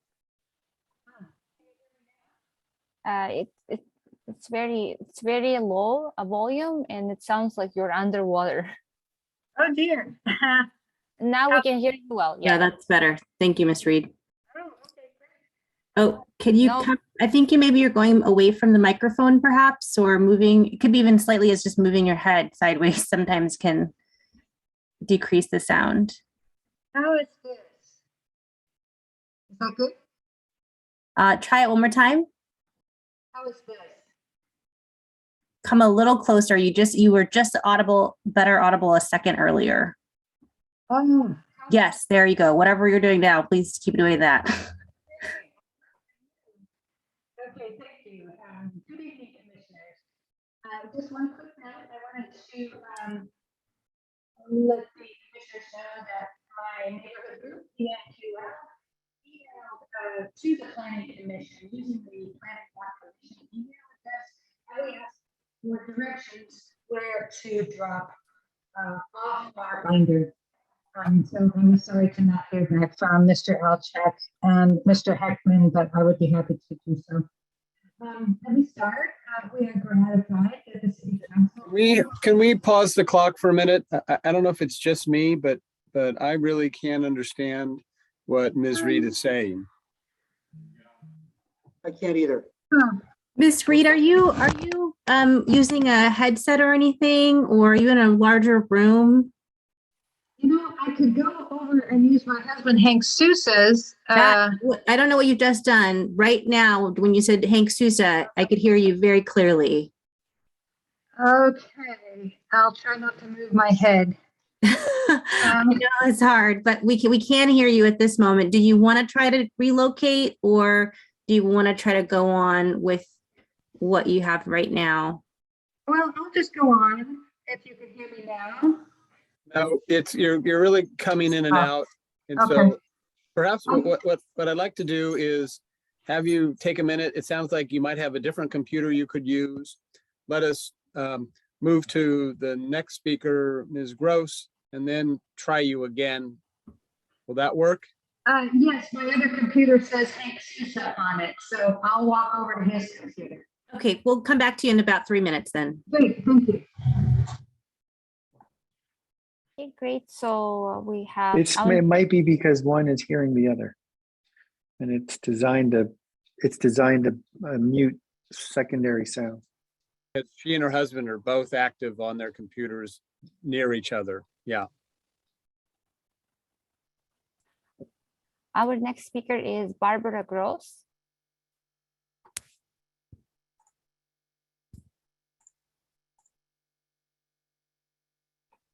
Barbara, you can unmute yourself and share your comments with us. Good evening. This is Barbara Gross. I live and work and vote in Palo Alto. Thank you for sending this proposal forward with your approval last year. At the City Council's direction, the school has improved upon the previous design, which should make this quite easy for you to review and return to the council with your support. Among the improvements, more trees are preserved. There are many options for the underground parking. There are choices for the pool and the delivery bay. You may have noticed by now that over the years, the goalposts for this project keep moving. What's more, the school is getting confusingly and seemingly contradictory guidance at times. With these many different choices for the size and configuration of the garage, you can help find a fair compromise that will stop this constant shifting of the debate. The delivery options on Emerson both vastly improve on current conditions, moving deliveries further inside campus and below grade or behind a sound wall. Both options take neighbors' needs and concerns into account. And I see that the school, again, in the spirit of compromise, is open to either option. At the same time, I hear opposing voices who seem to be open to nothing at all. It becomes harder and harder to honor those perspectives when the school has spent years listening, adjusting, and making changes that just never seem to be enough. Please, it's time for you to approve this project again. Thank you. Thank you. And we are coming back to Andy Reid. Andy Reid, I believe she said she'll be using Hank Souza's laptop, so I'll unmute Hank Souza.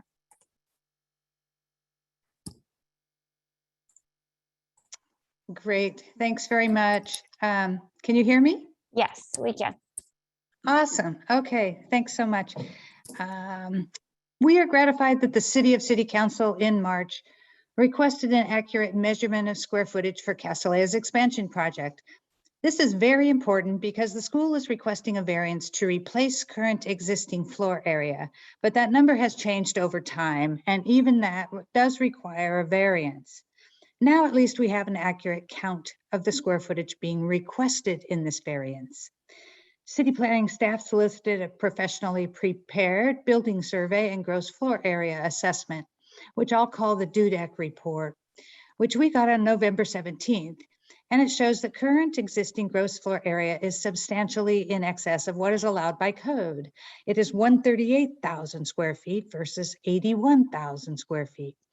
In turn, this information also shows that the variance request is also significantly in excess of code. And I didn't see this in this PTC packet, a link to this very important document prepared by DUDEC that finally settles gross floor area. Does this report come under your purview tonight? The middle of packet page 104 states tonight's goal is receiving public feedback and PTC direction on any further adjustments that may be necessary. Seeks the PTC's direction on any topic area that requires further analysis. Additionally, on packet page 105, second paragraph, the PTC in its review has the authority to review and make recommendations on the CUP, comprehensive review of the TDM, and the variance. This would seem to include this DUDEC report, which we just got. The next paragraph discusses the split vote on the variance. However, the findings on the variance in the 11/4/2020 PTC staff report packet, page 28, doesn't actually give the number of square feet that is being asked for in excess of code. I believe one of the commissioners asked that now.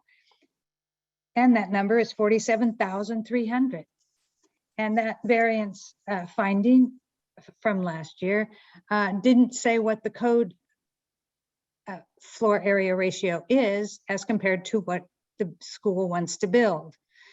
Now that floor area ratio being proposed is 0.48, and what is allowed to be built per code is 0.30. There is a schedule in the ARB staff report showing the summary of DUDEC's count. City staff adds the columns showing proposed demolished buildings and proposed new buildings, plus some lines at the bottom that subtract out the volumetrics. At first glance, you think, oh, well, that makes sense. But here's the thing. DUDEC was hired to provide the calculation of gross floor area, analyzed with reference to current code. The two buildings that have immense extra square footage because of volumetrics were both rebuilt after the code was in effect. We have to respect DUDEC's expertise and not change the numbers. Just because the proper square footage wasn't reported when those buildings were rebuilt does not make them compliant with code, as DUDEC points out in their analysis of what is existing gross floor area. The unabated growth of the school over the past decades, most of it since the zoning codes have been in effect. The gym, the fine arts buildings were rebuilt in 1998 and 2006. The mechanical building was built in 2001, renders the school's replacement of current GFA a much larger ask than previously acknowledged. This is not just a numbers game. The reason those code sections were established was to limit heights, requiring them to be counted as second or third floors, so the massing and stark nature of the towering effect would be accounted for. Neighbors have been saying for years that the proposed block-long building is too massive for our neighborhood of small houses. Further review of the plans, pages G.004 and G.005 clearly show additional gross floor area of 7,100 square feet that is being proposed but is not being counted. This pool equipment building is not under a building, it is underground. It's not under a building. These square footages are not a portion of a building. So therefore, they have to be added to gross floor area. We are always having to find this stuff and it's getting old. Can you ask the planning department to review these plans when they get settled? Although it doesn't add to gross floor area, it is very interesting to note that the underground square footage, not including the garage, is proposed to increase from 41,000 square feet to 80,000 square feet. City Council motion item B discusses reviewing an underground garage facility alternative that allows a maximum of 50% of the required on-site parking to be below grade. I want to point out that the parking report from July 2021, prepared by Fair and Peers, is linked on packet page 111. But the very important point that this report identifies that there are currently 89 surface parking spaces on campus is not mentioned in the staff report. City Council has determined 89 parking spaces are sufficient for this project. We understand that the school would like to move their pool in order to increase the mass and volume of their large building, two very controversial issues. However, doing so reduces surface parking by 60 spaces and takes advantage of a floor area ratio based on misstated existing gross floor area. Removing 60 surface parking spaces causes a problem they don't currently have, as there are already 89 spaces. Can you please address? Regarding an RPP, once we looked at how it would require neighbors to pay for parking, which we now have for free, and doesn't cover nights and weekends during events when we sometimes have issues, and it excludes the school, we can't figure out why it's mentioned. As we have stated for 5 years, we have an understanding with the school that they park on their side of the street and we park on ours, and generally it works great. As to events, the link in the packet leads to a schedule that's undecipherable. It would be helpful to have a complete suggested list and have the neighbors in on the conversation before any cup is finalized. As to the TDM, the link goes to a 4-color public relations piece that is very impressive. Neighbors' main concern is enforcement. This piece shows strategies for counting cars that include counters that are on campus driveways, self-monitoring via surveys, and a staff student oversight committee. But since some of the parents drop their children off on the streets, we can't figure out how these will be counted. We realize that the actual details are yet to be finalized, and we want to be in on that. In closing, neighbors are amenable to an enrollment increase of 450, rebuilding at less volume and mass, using current surface parking spaces, and lowering the number of events at nights and weekends. We would love to get behind a rebuild that covers these issues. Thank you for your hard work on this project.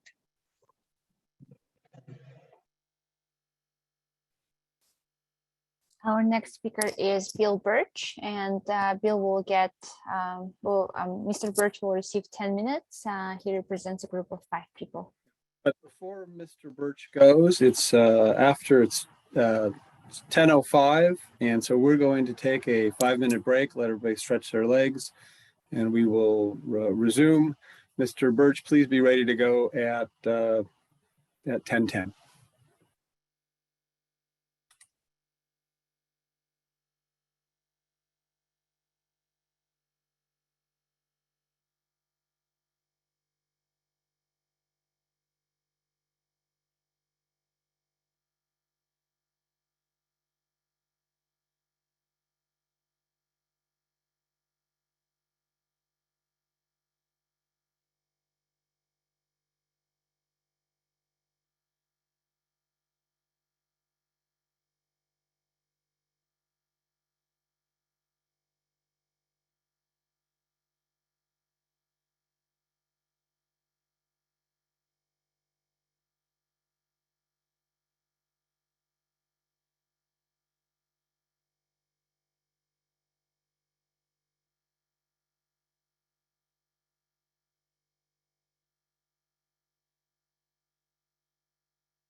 Commissioners, as you return, please turn on your camera at least momentarily so I know that you're back and we can resume.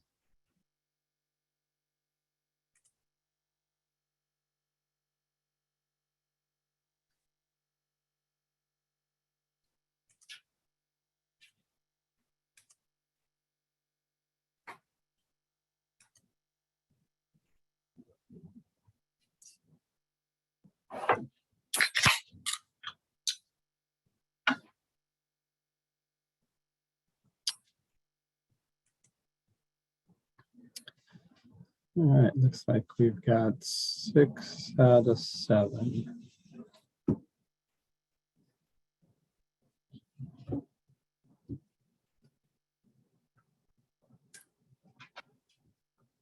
Chair, this is Carrie. I am here, but I'm not able to turn my camera on right now. Okay, all right. So we are all back and can move to Mr. Birch on behalf of his group. Hi, just want to check and make sure you can hear me okay? Yes, we can. Thank you. Great, thank you. Members of the Planning and Transportation Commission and staff, I want to thank you for this opportunity to speak on behalf of Castellea School. My family has lived in Palo Alto for over 40 years, and in that time, we've come to love and appreciate our community. We are blessed with wonderful natural resources stretching from the Baylands to Foothill Park. We also enjoy our cultural treasures, including the Children's Theater, fantastic libraries, Stanford University, and yes, I would include Castellea School as well. We can thank the foresight of those who came before us for these gifts. We should also appreciate the stewardship of our current civic leaders for such great new resources as the new Baylands Bike Bridge and the Junior Museum. The Palo Alto process can be painstakingly arduous at times, but wonderful things can be achieved. It's in that spirit of process that I'd like to take you back nearly 10 years ago when Castellea first reached out to city staff and neighbors about their plans to upgrade the campus and desire to increase enrollment.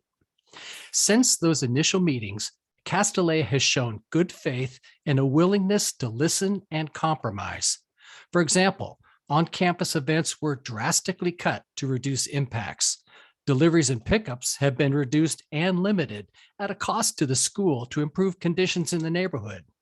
And the school has limited its hours of operation.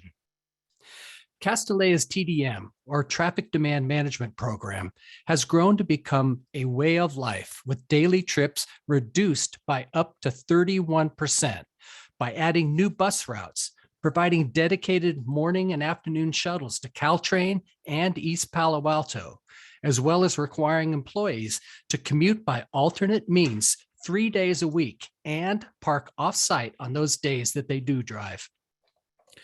Castellea advocates for internal carpools and ride sharing while encouraging cycling and walking for all community members who can do so. That willingness to listen and compromise is reflected in the evolving campus design. The architects have reduced the massing of the buildings along Kellogg and Bryant, while the underground parking and the pool area have been reconfigured to further protect trees. As you know, the school is now offering several different options for the garage and 2 choices for the location of deliveries in response to guidance from the City Council. A 10-year process. All the while, time keeps passing. And all the while, Castellea cannot offer admission to students who are seeking this education.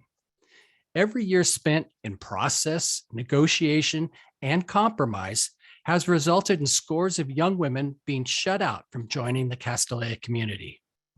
Time is passing. The school is making compromises, many of them. And it begins to feel like it will never be enough, like there will always be a new issue to delay this process.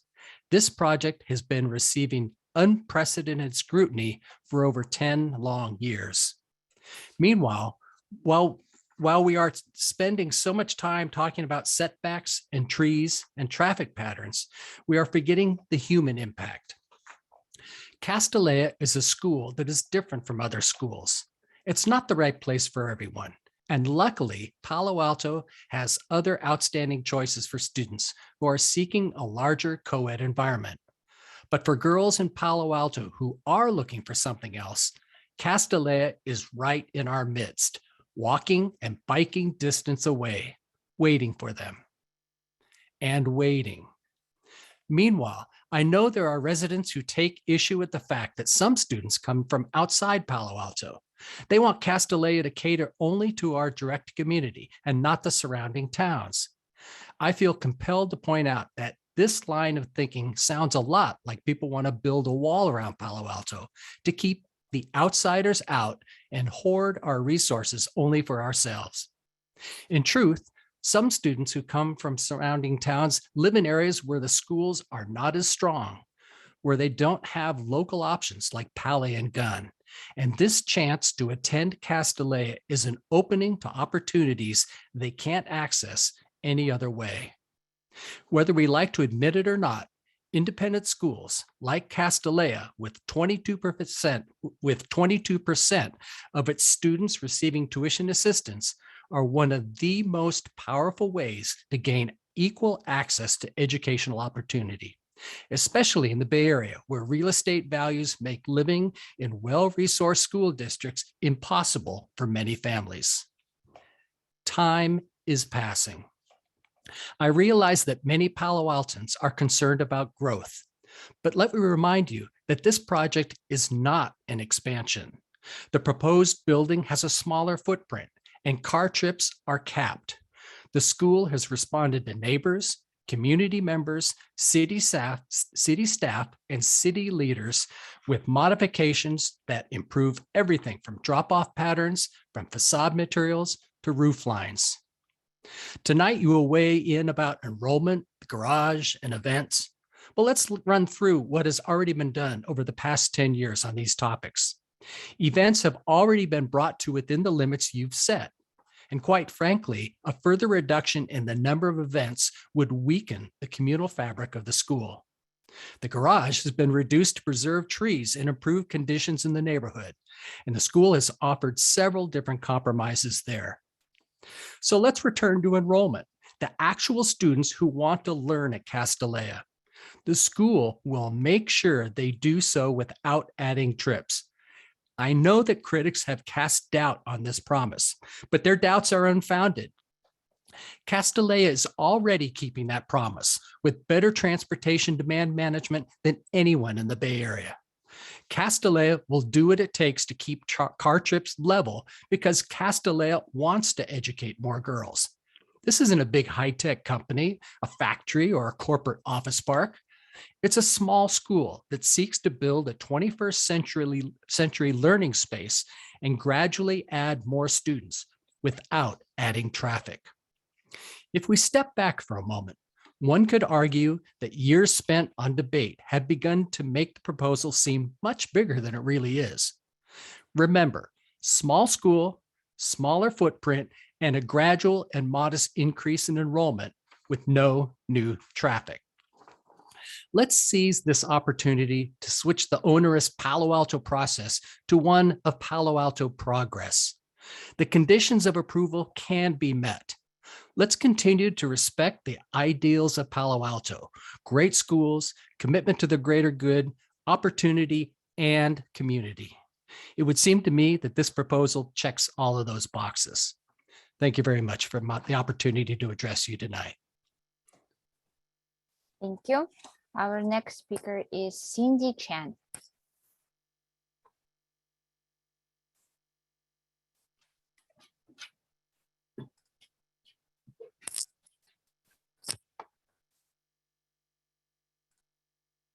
Cindy, you can share your comments with us. Thank you. Great. I just want to make sure your timer was ready for me. Thank you. Thank you so much for waiting. Yeah. Of course. Thanks for your help. Thank you, commissioners, for this opportunity to speak. I live on Emerson Street, very close to the Castellea campus, and I want to express my appreciation for the garage options presented to you this evening. I recall last year when the City Council directed the school to reduce the garage capacity to 52 cars. At that time, it struck me as an arbitrary number.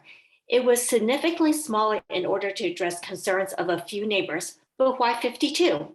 Did they actually know the number of spots that could be fulfilled? The schools require spaces per city code. Did they know the number of spots that would still allow more trees to be preserved? Did somebody study that the 52 car capacity would mitigate traffic in a way that no other number could? The answer to these questions is an emphatic no. The 52 car limit was an arbitrary finger in the wind number. Unfortunately, its effect is to significantly impair the school's ability to educate more young women. And yet, to oblige, the school has submitted plans to you that meets council's limit. Instead of recommending that plan, however, please approve their garage with a 69 car capacity. The slightly larger capacity will get more cars off the street. It will prevent parking on Speaker Field. It preserves trees, and it still adds to additional traffic on any surrounding street, including Emerson, my street. Having a 60 car capacity is a sound proposal. I thank you for your continued attention tonight. And I know it's going to be another late night, so thank you very much. Thank you. Our next speaker is Heng Souza.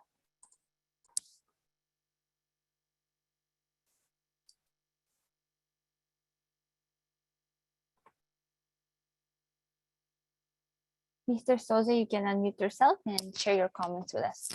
Okay, thank you. Hello, PTC members. I live nearby Castellea School, about 185 feet away, and would like to suggest some alternatives to their expansion plan. First, hold off on any additional enrollment increases after the 450 suggested by the council motion.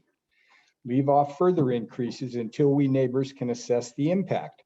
Suggest the school stay at that number, 450, for 10 years. Most of us close-in neighbors are into our senior years and do not want to keep pushing back every time the school is granted an increase.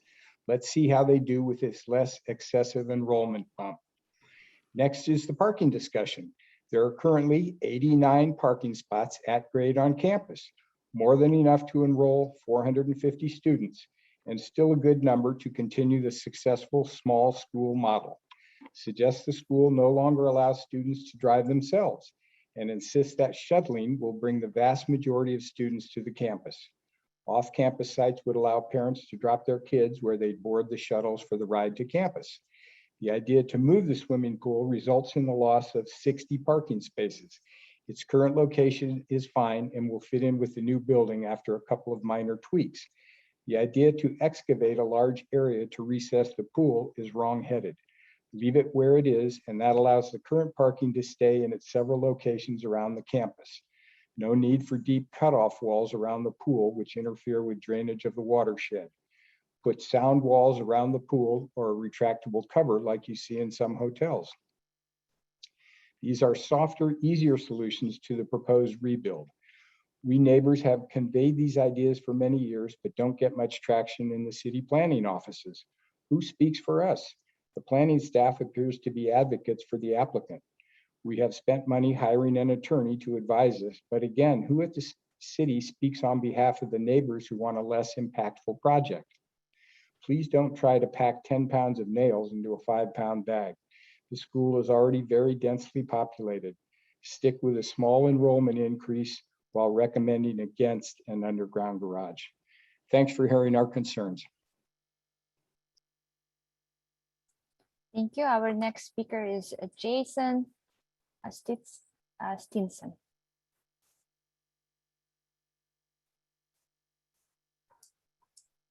Hopefully you guys can hear me.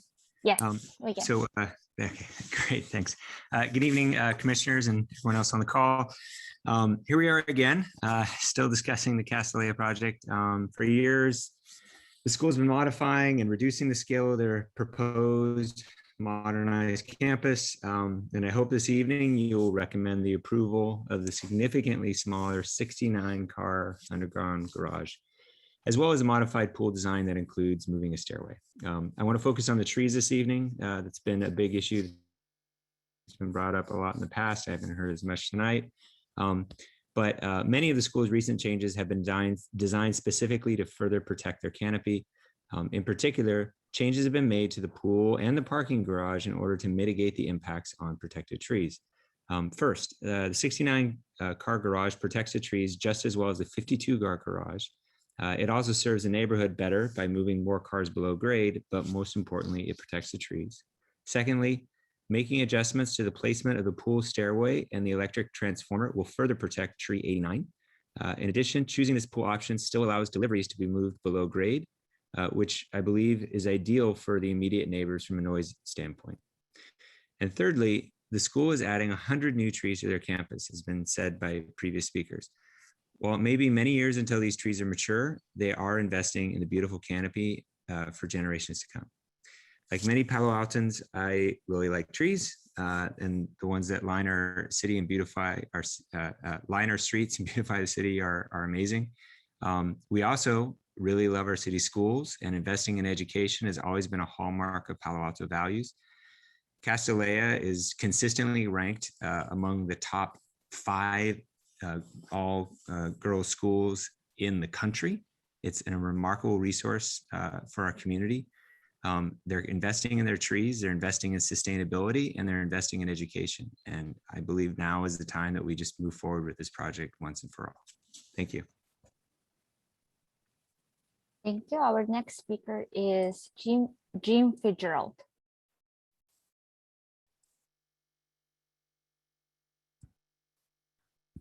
Hi, this is Jim Fitzgerald.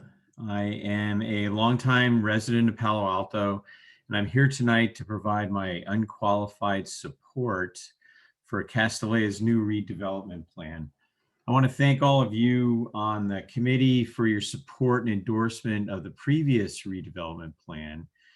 And it is just unfortunate that we need to tie up your time again to address this project once more due to a small group of objectors. Everything about this updated project provides improvements for all parties, including exceptional education for more young women, reduced traffic flow, enhanced beautification of the campus, and as well as enhanced beautification for the neighbor-facing buildings and grounds. I might add this was accomplished in the first plan that you all approved, but this plan just goes further in that direction and improves it further. This new Castellea plan goes even further in preserving trees, reducing traffic and car trips, limiting hours of operation and educational events, and further enhancing the aesthetics of the campus for the neighbors with lower roof lines, increased setbacks, and more underground square footage to reduce the activities above ground. These steps have created additional burden for Castellea in delivering on its noble mission, but it continues to be a quality neighbor and very committed to making these changes work, even through the operational inefficiencies that it may create. In doing so, they can finally build the modern facility needed to nurture and educate the next generation of women leaders. As always, Castellea is bent over backwards to meet the concerns and objections of those who oppose this project. But however, no one's deluding themselves that any plan will really satisfy this obstinate group.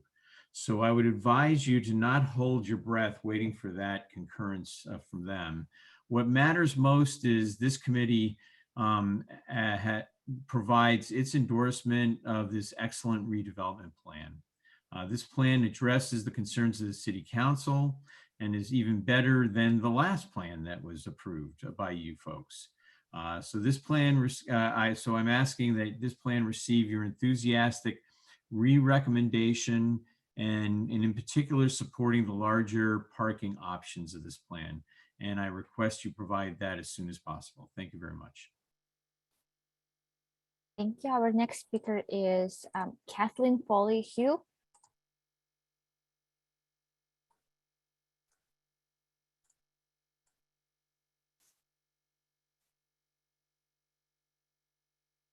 Kathleen, you can unmute yourself and share your comments with us. Thank you. Thank you. Again, my name's Kathleen Foley Hughes, and I'm a longtime resident of Palo Alto. Good evening, commissioners, and thank you for your service to the city. Thank you as well for voting to recommend this project to the city council last year. Castellea is a gem in our city, an absolute asset, and it has been frustrating to see these excellent plans move so slowly. I imagine it must be somewhat surprising to see them before you again after you put so much time and care into reviewing and recommending them last year. These new improvements should only make that process easier this time around. More trees are preserved in all options. TDM is still an institutional priority, which the pandemic has only further proven as the school added new bus and shuttle routes when Caltrain ridership decreased. Castellea is an excellent neighbor and a good citizen with students who are always giving back to Palo Alto. As the founder of Ada's Cafe, I have experienced this firsthand. From its inception, Ada's has relied on Castellea students' engagement. And we are not the only organization in Palo Alto that benefits from Castellea's presence in our community. You labeled the environmental impact report for this project as the gold standard, one of the best in the city's history. This project is vital to the school's future, and the school is vital to our city's future. These 5 different choices for the garage and 2 alternatives for the pool and location of deliveries together offer a way to arrive at a compromise. I know that all of the choices before you will improve conditions in the neighborhood with, as the environmental impact report proved, no significant and unavoidable impacts. Thank you so much for your time. Good night. Thank you. Our next speaker is Leslie King, and Leslie represents a group of 5 people. So Ms. King will receive 10 minutes.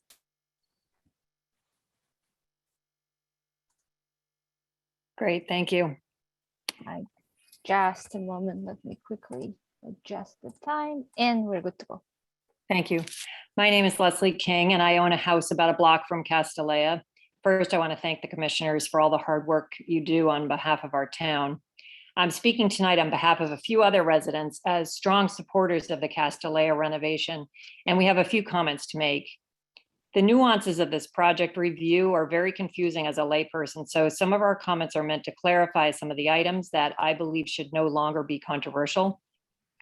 As I read the staff report issued in advance of this meeting, I understand that you, the Planning and Transportation Commissioners, have the authority to make recommendations on the CUP, the Transportation Demand Management Plan, the variance, the parking adjustment, the EIR, and the text amendment proposed by city staff.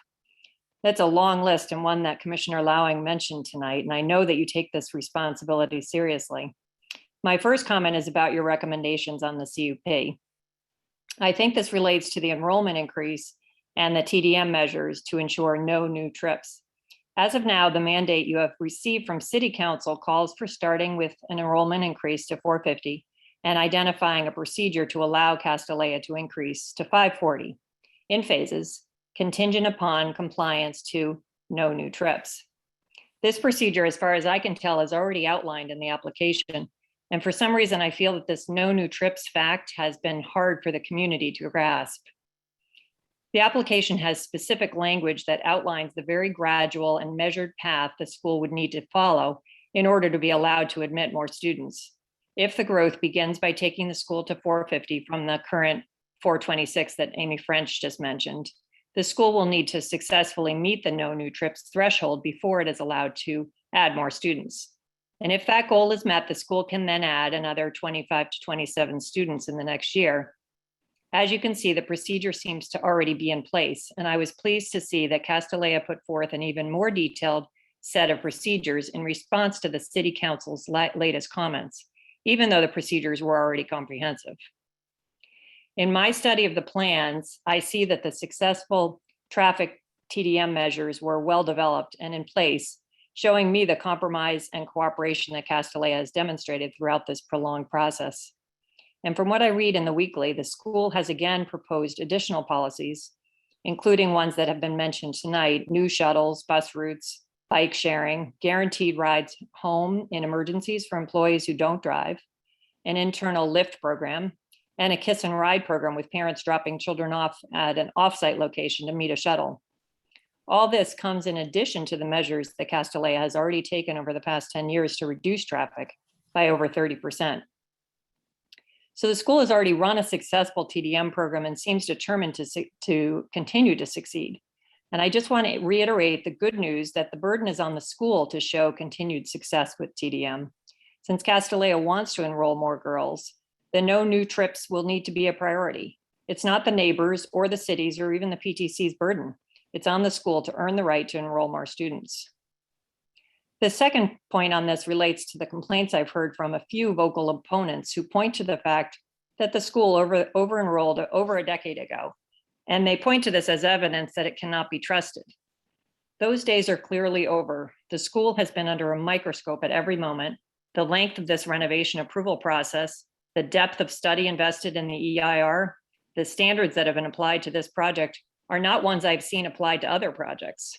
In my opinion, Castellea has accurately recognized that accountability is essential to rebuilding trust and moving forward, and thus accountability is built into the application.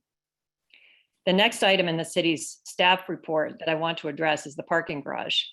I really appreciate Commissioner Elchek's comments that the debate about the size of the garage is counter to the original request from the community asking for underground parking. The City Council recently directed Castellea to limit the size to 52 spaces. And it's my understanding that this is 50% of what was required for total parking for the project. But at the ARB hearing last week, the board members supported Plan E because it complied with the City Council's guidance.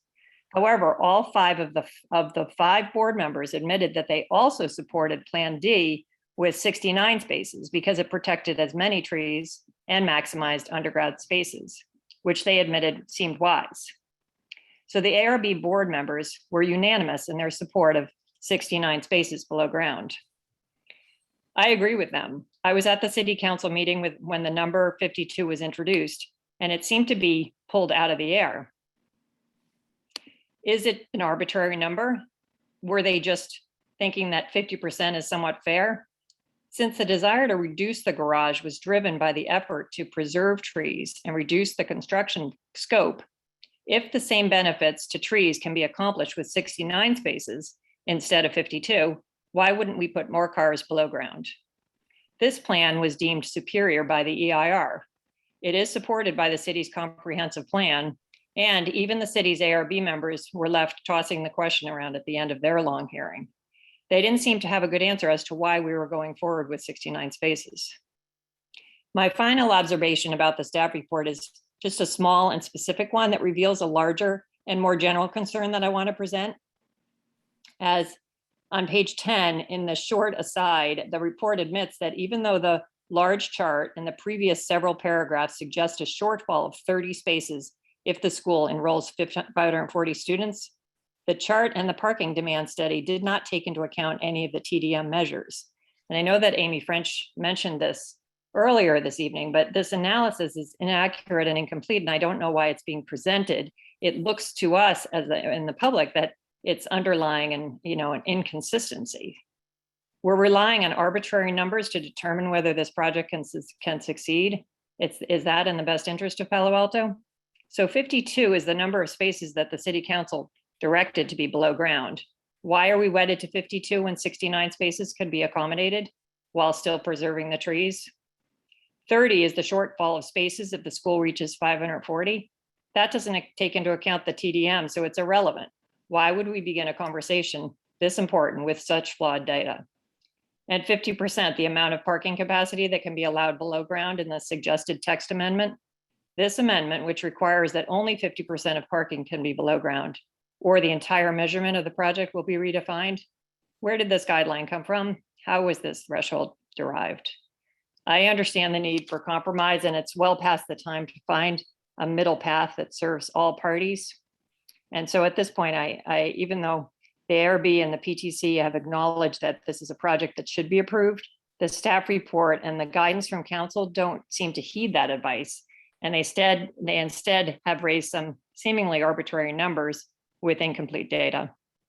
As a concerned neighbor, I ask you please to remember that you have already said what you've already said about this proposal, that it should be possible to approve. I would like to see this project approved and underway so that we can all move forward. Thank you.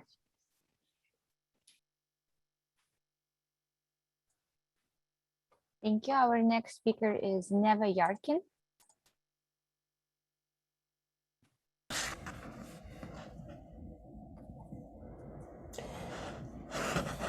Good evening, Commissioners. My name is Neva Yarkin. I live 600 feet from Castellea. My family has owned this property for close to 60 years. Adding another 125 students for Castellea expansion will only lead to more traffic and congestion in the area because 75% of the students come from outside of Palo Alto. Building a parking garage with entrance off of Embarcadero Bryant and exit Emerson Embarcadero will only create more gridlock in the surrounding area. If Castellea used a school-wide shuttling service like Nueva and Harker schools, this could help with some of the traffic problems. Building a parking garage will need many tons of cement. 1 ton of cement gives off 1 ton of carbon dioxide. Palo Alto should not allow any more parking garages if we are truly concerned about environment for future generations to come. I have safety concerns regarding 5 years of construction, and I've said this before. Castellea continuing to teach classes in portable buildings while major building construction is going on would be an accident waiting to happen. You would have students, cars, bikers, pedestrians, neighborhood residents, etc., trying to navigate in between huge trucks and heavy equipment is playing with fire. When Stanford was rebuilding their student housing, only construction workers were allowed into the construction site. What about Palo Alto's future? Pali, Stanford, and train crossings will also have impacts and need to be considered in the future. In summary, lowering student enrollment to 450 students, reducing traffic by using a school-wide shuttling service, having a construction safety zone, cutting greenhouse gases would help reduce Castellea's impacts in the area. Thank you for your time. Thank you. Our next speaker is Rita Virel. Ms. Virel will receive 10 minutes because she represents a group of 5 people. Hi, can you hear me? Yes, we can. Okay, good evening, commissioners and the public. As a Castellea parent, I have observed with acute interest the presentation and discussion of Castellea expansion plans. I do not live near the school, but I do need to remind everyone that there are other schools in Palo Alto that educate girls. So this is really not a question of having our girls uneducated versus they must go to Castellea. I also would like to disagree with several speakers who felt the need to not only state their opinions, but to denigrate speakers who did not agree with them or were presenting the other side.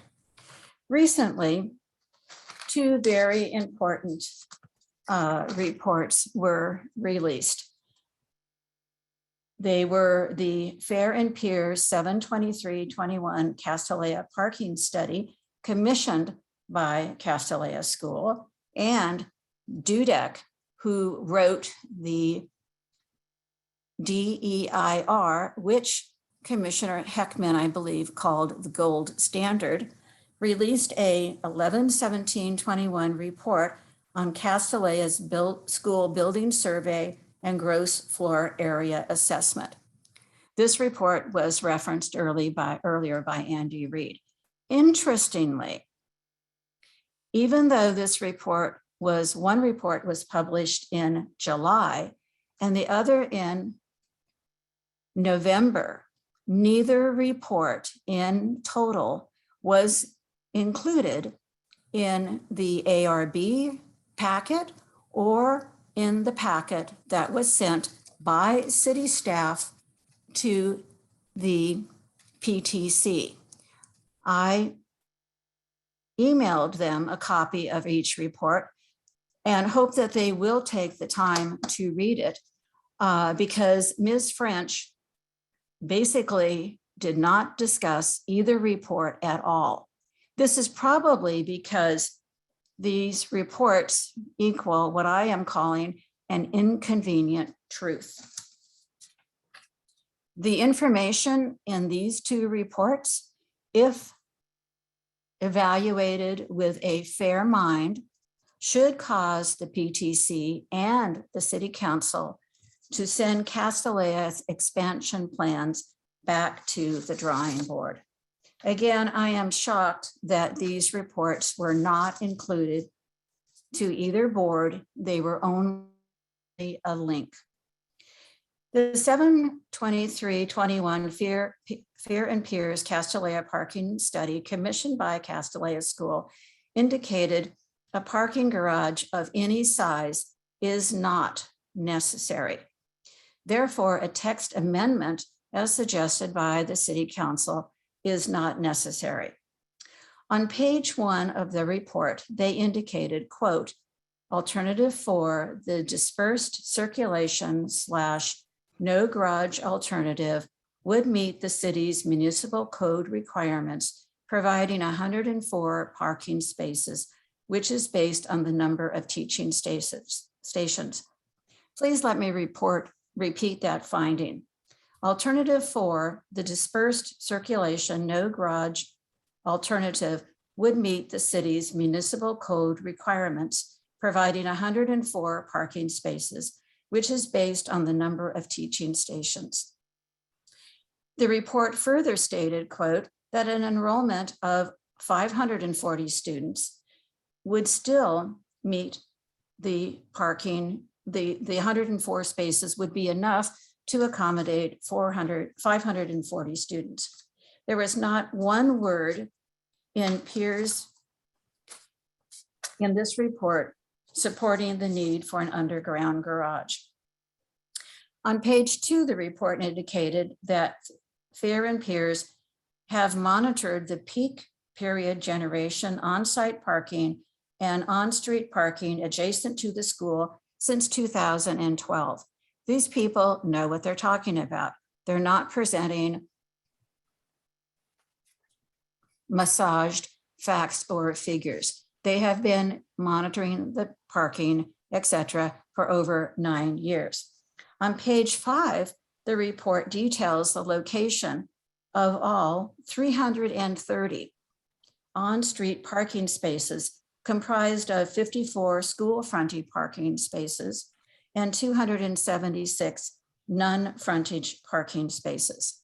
It must be remembered that some of the neighbors proposed a parking garage as one solution to reduce the number of cars in their neighborhood.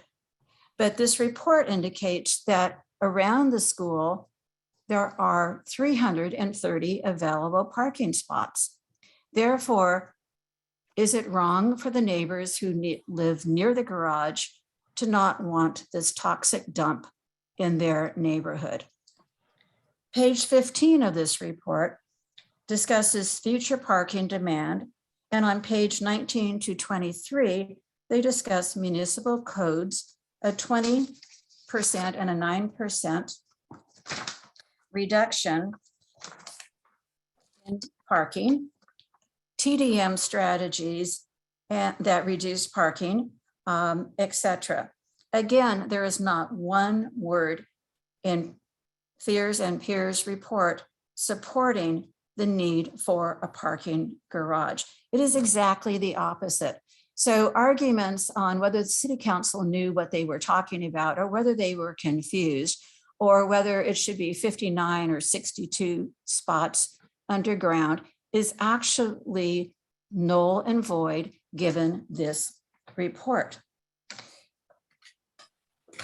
Historically, well, and I'm going to go back to the first part of the letter that I sent you. Castellea is a big business. They have benefited tremendously by ignoring their 2000 CUP and use permit. They have over-enrolled, and the return on their investment for this over-enrollment and their fine of $265,000 was over $12 million. According to Castellea's 2015 to 2020 tax returns, Form 990, publicly available through links on Charity Navigator, Castellea School Foundation, a nonprofit 501c3, subject to no taxes, is doing quite well. An increase in net assets or fund balances from $90 million to $121 million was reported during this period. During the same period, contributions and grants totaled $45 million, with $14.8 million received in 2016 and $13.3 million received in 2018. So I do ask you, why can't Castellea afford a shuttle program as recommended in the recent Fears and Peers report? Also, when Castellea received their use permit in 2000,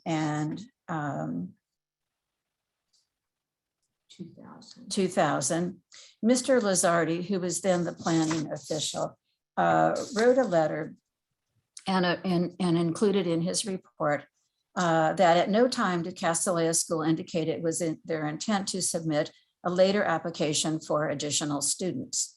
He also stated, quote, that any subsequent request for additional students will not be favorably looked upon by the city, end quote, and quote, while the city appreciates the school's demonstrated willingness to work with the neighbors to address existing traffic and parking problems, the city is not willing to continue to approach increasing school enrollment for Castellea in an incremental manner. The use permit granted Castellea, that would be use permit number 99-UP-48, did not allow for any increase in floor area or for any increase in students. I think that the PTC would be wise to actually have the documents that have been released, which I've noted in my speech, review them and send this project back to the drawing board based on those reports. Thank you.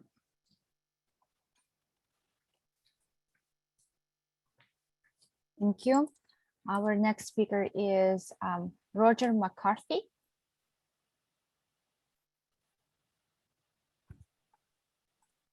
Can you hear me? Yes, we can. Okay. Good evening, commissioners. My name is Roger McCarthy, and I live about a mile from Castellea on Waverly Street. Thank you for listening to me this evening and for your service on this commission. I know you have all better things to do at 11 p.m. tonight. I am speaking tonight to urge the Planning Commission to approve as quickly and expeditiously as possible the changes and upgrades to the Castellea projects that have now undergone multiple years of review, and as you've heard suggested multiple times tonight, should be sent back to the drawing board again. This is hopelessly ridiculous. If these poor Castellea folks weren't so dedicated, they would have given up a long time ago. I have no association with Castellea, past or present. I have a daughter in the computer technology field, but I didn't send her there. With my PhD in mechanical engineering, I wasn't worried about her technological preparation. In 40 years that I've lived locally, I don't think I've ever set foot in Castellea. My interest in this project stems solely from my technological leadership positions and my concern as a Palo Alto citizen. I'm an officer and treasurer of the National Academy of Engineering. I'm a member of the governing board of the National Research Council, and I am a director of the National Academies Corporation. The National Academies were chartered in 1863 by Abraham Lincoln as an independent body to advise the nation on issues related to science and engineering, and now medicine. In my position, I have a national perspective of our country's much lamented acute shortage of women in the STEM fields. If you'll bear with me for a moment, I think it's important for the commission to appreciate just how bad this situation is, because you are in a position to at least help do something about it. Our nation, our national, largely co-educational system has been failing to educate young female secondary students for STEM careers at a staggering scale for generations. This fiction, oh, we have other schools in Palo Alto, these women won't go uneducated. That's true. They'll just go uneducated in the STEM area. Now, what's the problem with that? The massive underrepresentation of women in the nation's STEM fields is nothing short of a national disgrace. Just 17% of our engineers are women. Just 24% of our computing jobs are held by women, and that percentage is predicted to shrink to 22% by 2025, and that was before COVID, which has already been commented on as a disastrous result in the education of women. As of 2017, reported in 2019, only 36% of our nation's doctors were women. This represents a wretched improvement over the 23% we had in 2000. To put this incredibly disgraceful performance in context, even Turkey, a Muslim nation, 37% of their doctors are women. Our low percentage of women becoming doctors puts us in the ranks of some of the most misogynistic nations in the world. The world average is 48%. So we have to ask ourselves, why does virtually the entire Western world do better than us? And of course, all these numbers, as has been mentioned earlier, have undoubtedly been aggravated adversely by COVID. Despite the intelligence and talent which we extol in Silicon Valley, we are a sorry copy of our national failure. The Valley is dominated by men, from entry-level positions to the highest leadership roles. The few women who did emerge in tech a few years ago have all been muscled out. So I turn the question to you, commissioners. So what are you going to do? Are you going to wait for someone else to solve this problem? Again? We can't cure the nation's shortcomings at Palo Alto, but we can certainly begin to address our own. A key part of our national solution to this problem is the all-girls school.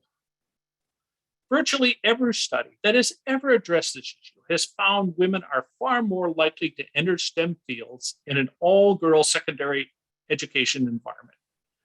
And we have one of the best in the whole nation right here in our backyard. Study after study proves that graduates from all-girls schools are 6 times more likely to pursue fields in STEM and 3 times more likely to pursue a career in engineering. We have actually the second best all-girls high school in the entire nation right next door, and the only non-sectarian one right down the street. Co-ed schools will not solve our just existing STEM gender imbalance, which stands in mute testimony to their long-term ineffectiveness. Sure, we'll send them girls to school, and they'll become teachers, go into the arts, where it's more culturally approved, and they won't go into the STEM fields. This is just a fact. This is not an opinion. Our huge gender imbalance is not going to improve without change, and we are And what we are doing now, including what we are doing in Palo Alto, is not enough. We need to do more. We need to do it now. This problem is not going to solve itself. We need to allow Castellea to admit more girls now because we can't sit back and wait for change. We have to make choices to actively promote change. We certainly can't wait for the red states to do it. My concern is for years we have traded the narrow NIMBY interests of a few dozen residents while we have denied at least 1,000 additional women a Castellea education. So the question before you is actually simple. Is this board going to act as a mechanism to put the economic interests of a few over the many? Or are you going to help the overriding interest society has in getting this project approved and started? Perhaps the most aggravating thing these last years, the engine of these delays and denials for Castellea's project has been the nitpicking requirements of R1 zoning. But in fairness to the opponents of Castellea's plans, using the restrictive R1 zoning, they are using the restrictive R1 zoning for exactly what it was designed to do, to discriminate. R1 zoning was invented in Berkeley in 1916 explicitly as an engine to achieve racial segregation in Berkeley that would survive court review. Previous attempts to segregate by zoning explicitly mentioning race were struck down. So R1 was invented to use economics to accomplish the racial segregation explicit racism could not. And the target of our opponents' discrimination is tailor-made for the R1 zoning discrimination engine. Young women who have no vote and have been the target of discrimination for generations anyway. Don't take my word for any of this. I urge you to look up the history of R1 zoning for yourself. It's well documented on the internet. And Berkeley, recognizing its shame of authorship, has repealed R1 zoning. Perhaps most unfair, Castellea was established before any of this awful R1 discrimination engine was even invented. I urge the Planning Commission to not permit itself to be used as a tool for the explicit demonstration goal that is a whole foundation of R1 zoning. We simply have had enough delay in the approval process of these plans. It would help enormously if you would just insist on the goalpost stop moving, which they have for years, echoing the comments of Barbara Gross. What we don't have enough of are women in high tech, women in medicine, women in research labs, and women in engineering. Girls' schools like Castellea are critical to changing that and to bring women into the STEM field and leadership roles. Please support this project. The footprint will get smaller. The car trips will remain the same. I don't think I can improve on the comments of Nancy Kaufman, so I will just join her and ask you to support these plans in a way that provides the potential for girls and young women in the Bay Area to multiply meaningfully for generations to come. Thank you very much for your attention.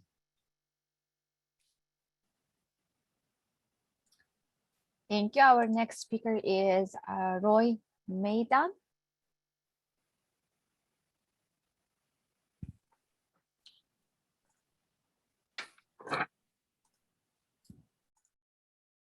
Ready? Yeah, we are ready. Thank you. Hi, good evening. My name is Roy Maidan, and I've been a resident in downtown North for more than 25 years. And I'm very grateful for the attention that commissioners that you've given to this project. Also, I'm someone who wants to see city leaders make decisions that will positively impact our property values, our quality of life in our community. I especially appreciate that you have already supported the merits of this proposal. Therefore, I'm disappointed to once again be speaking to you at yet another hearing on this project, as this does seem to deny all the work that you have put into this in the past. Now, the good news is that you did act with clarity and conviction in the past, and I'm sure that the improvements as the school has come back and proposed will only increase your desire to see this project become a reality. Your previous review of this project solidified what the data in the EIR proved. but the garage will not bring more car trips to the neighborhood. Now you just need to determine how many parking spots should go below ground and how many should remain on the surface. While I support a proposal keeping as many cars off the street as possible while preserving the trees, I trust your leadership as you make that decision. However, please keep in mind that the staff report estimates that option E will result in a shortage of parking spaces. Most of all, it's important for leaders to be able to decide and act on these decisions. You've decided once, and this review further defines the plans you have already supported. Now I hope you will make the choice and urge the City Council to act favorably. Thank you.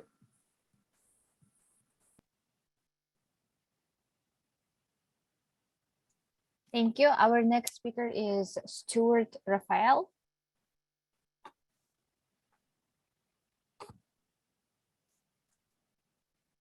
Can you hear me okay? Yes. Great.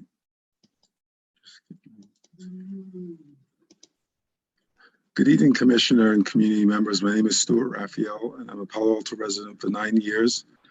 When I spoke to you last October, I spoke about the need of increased enrollment at Castellar and also about the power of an all-girls education and also the effectiveness of the school's TDM program in mitigating any impacts from the enrollment increase.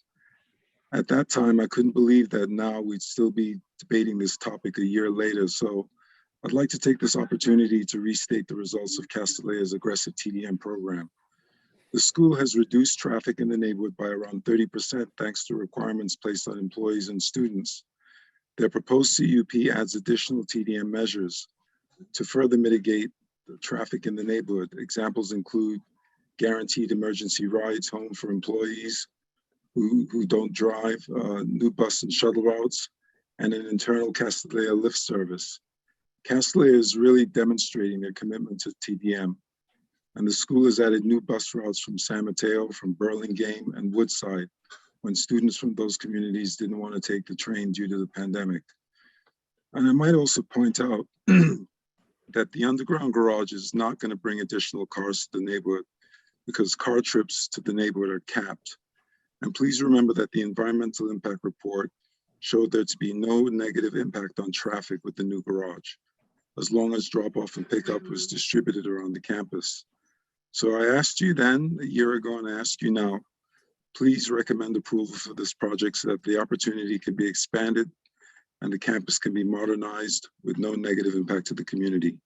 Thank you.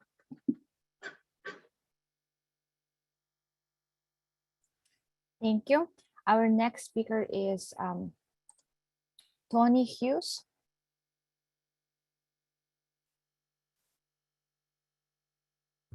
Hello. Yes, Good we evening. can hear you. Mhm. Great. Hey, thanks. My name is Tony Hughes, and I've lived in Palo Alto for 65 years. I think this should kind of be a slam dunk. I mean, you approved this proposal before, and the project has been improved since then. You've now reviewed this project more than any other project that I can think of, and I remember the expansion of Oregon from a 2-lane road to a 4-lane expressway, just to give you a little perspective there. So the big question I keep asking myself is, why are we still having these meetings? This is the third time that I've spoken on behalf of the project, and I'll speak a fourth and a fifth and a sixth time if that's what it takes. I mean, this is a small school with capped traffic looking to increase the student body by a small amount. The other schools that have split campuses have added new divisions or grown significantly.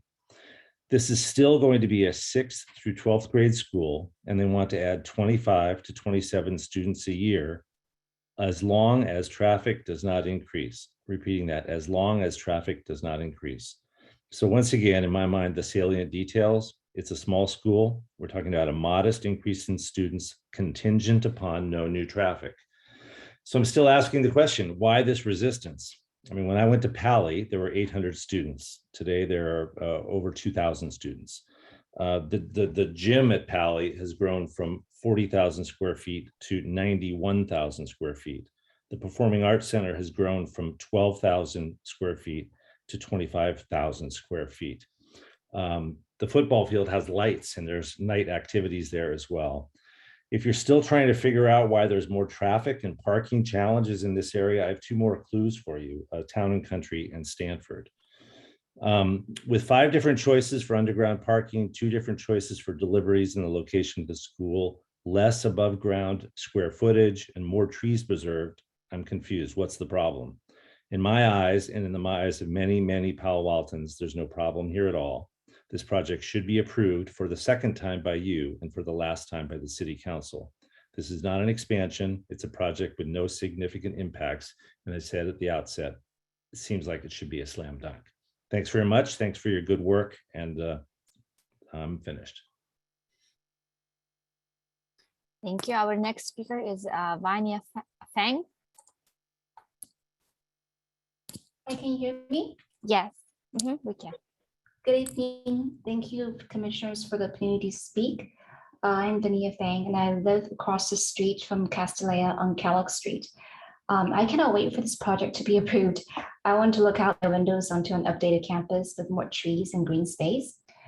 The various garbage plans, which we have seen today, will move parking from our neighborhood streets to below ground. And whichever plan you choose will also reroute some pickup and drop off below ground. All of this will improve conditions in the neighborhood and enhance the value of the homes in the nearby area. As you all know, Castellea is a highly sought after school. I know many people move to Palo Alto because of our outstanding schools, and Castellea is among them. I truly appreciate the years of work that Castellea has put into listening to neighbors' questions and concerns. Now, I hope you will listen to my concerns. I am counting on you to approve this project once and for all. You have sent it forward to the City Council with your endorsement before. With these improvements, it should be easy to do so again. Please urge the City Council members to do as they have been entrusted to do, to follow your informed and careful guidance to approve this project. During this long process, the school has willingly met every change requested by City Council and city staff as the goalposts kept moving. This has now resulted in additional alternatives for you to review on their merits. I trust you to find the best among these plans and to help bring this long chapter to a close. Please continue to urge the City Council to support this proposal. Thank you very much. Thank you. Our next speaker is Yair Blumenfeld.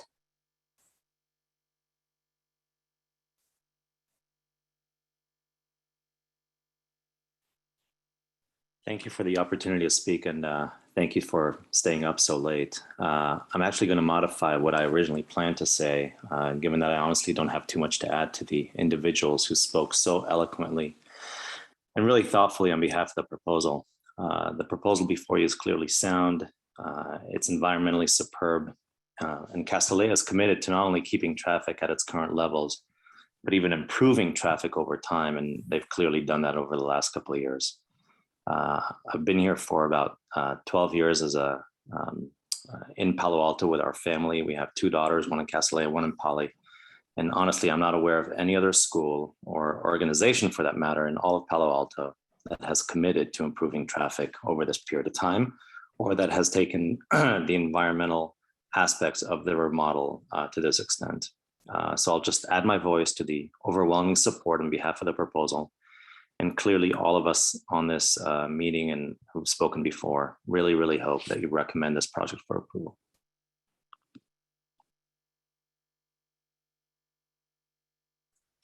Thank you. Our next speaker is Carolina Abbasi. I see that she left the meeting, so I will move on to Rob Levitsky.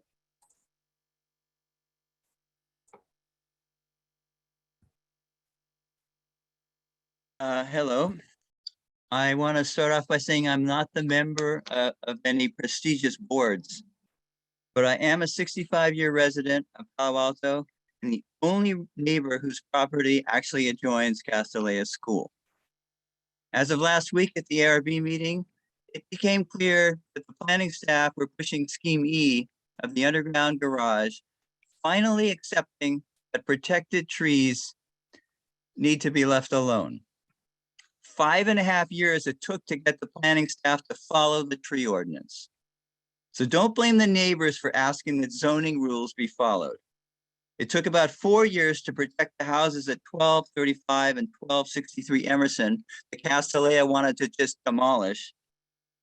We prevailed on the planning staff to follow the rules for merging lots that disallow merged lots to exceed 10,000 square feet. Similarly, we had to prevail with the city council in March, where they rebuked the idea that an underground parking garage was a basement, a concept that the planning was selling. That took 4.5 years. These delays were caused by bad design and incorrect zoning interpretations. Castellea and planning are still playing games with square footage allowed and a variance for lot coverage. You see, Castellea is zoned R1, yet they and planning are trying to bend the rules again. They claim they're R1 zoning when it comes to not counting square footage, some 20 below grade classrooms with no windows. But then they claim a hardship that R1 zoning allows only 30% lot coverage, and they are close to 50%, way over the zoning limits. Sorry, Castellea, you can't have it both ways, and no variance should be considered. And back to the underground garage, which David Hirsch of the ARB called functionless last week. It also depends on a variance of sorts, as the current designs depend on several permanent encroachments into the Melville Avenue public utility easement, including a tunnel under the 8-inch Melville sewer line to walk from the garage to the campus. Yes, a tunnel under the sewer. David Hirsch called that one out as well. What is the status of the encroachment permits? It would need to be approved by the city manager to do this. Fact is, the garage is unnecessary and should be removed from the proposed design. There are plenty of surface parking spaces, as the school was operating before with 448 students with no parking issues. We don't need a CO2 belching industrial concrete garage in our neighborhood. If Castellea really wants 500 to 600 students, it's time to move or open another campus like so many others do. Thank you. Thank you. Our next speaker is Deborah Goldin. Good evening, commissioners. My name is Deborah Goldin. I am a 58-year resident of the city of Palo Alto and 4th generation Bay Area. In such capacity, I feel I have an exceptional breadth and depth of understanding of what this city needs and what this area needs. And Castellea is an incredibly important part of the value of this community, and they deserve our support, not our obstruction. You know, what this reminds me of is Bleak House. You know, it started out with some reasonable ideas, but it's gotten to the point where it's just John Dice versus John Dice. You know, this is not about parking spaces and dewatering and saving heritage oaks. You know, this is just obstructionism. That's all it is. Yeah, if the city would hold its residents to this standard, oh my gosh, how amazing would that be? No, they don't. They don't care how big garage, underground basements people build, and they don't expect residents to be net zero in their carbon emissions, and they don't protect their heritage trees. Heck, the one on Webster that was 400 years old, the live oak, just came down because of someone had to have their dream home built. It's just the pusillanimous city council and commissioners who are allowing this to proceed as if this is good government, and it's not. It's ridiculous.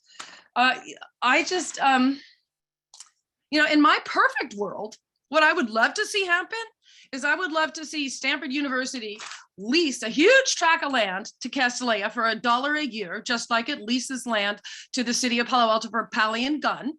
And then Castellea could sell its Kellogg and Bryan Street property, and it could be sold to developers. And then, because there is no more R1 zoning, which surprises me why anybody is using that as an argument anymore, because we have SB 9 and SB 10 passed, that property would be all condos, and those few obstructionist, stubborn, selfish people who are holding on tooth and nail to keep this development from happening would get what they deserve. Fine. I mean, you want to lose this wonderful asset of the community and have condos in your backyard?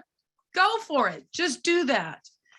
Anyway, obviously, I think that the commission should proceed with approval as is with the parking garage. I, for one, would very much like Palo Alto to stop being an embarrassment in the world. And I think this is a good place to start. Thank you. Thank you. Our next speaker is Jeff Levinsky.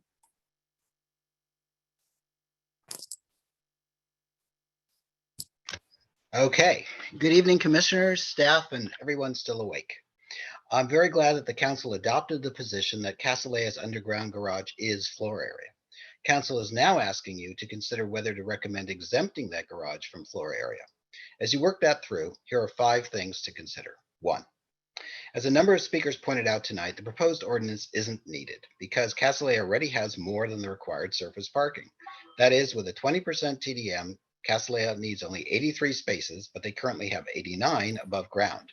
They confirmed tonight that they're even reducing their footprint, so they should have more than enough room for 83 spaces with no garage. 2, the proposed ordinance would give Castlea exemptions from floor area that no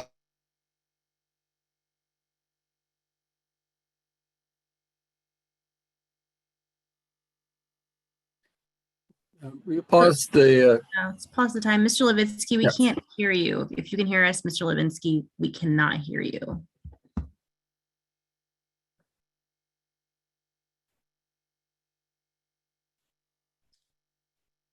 I think we should go to the next caller and see if we can get him back on. I agree. Okay, our next speaker is a caller with the last digit 002. 002. And to unmute yourself, it is *6. Perfect. I see that you unmuted. Can you hear me now? Yes, we can. Okay, my name is Terry Holzmer. I'm a Palo Alto resident, have been here over 28 years and have been an educator in this area for over 20 years. To be very brief, I'd like to mention 3 quick areas that I hope the commissioners will consider in their deliberations. First of all, that this physical expansion of a school has never been about women's education or its wonderful merits. Having been an educator for a very long time, I appreciate and push for women's education every day. However, no one in this neighborhood or in the neighborhood around Castlea has argued against the school's need to rebuild or remodel its campus. However, they have requested a reasonable expansion that fits in with their existing neighborhood, like all neighborhoods in Palo Alto. It's time to stop demonizing the neighbors, stop calling them racist, stop calling them all kinds of names that have been described tonight. And it's time to realize that neighbors want the same things that everybody else wants.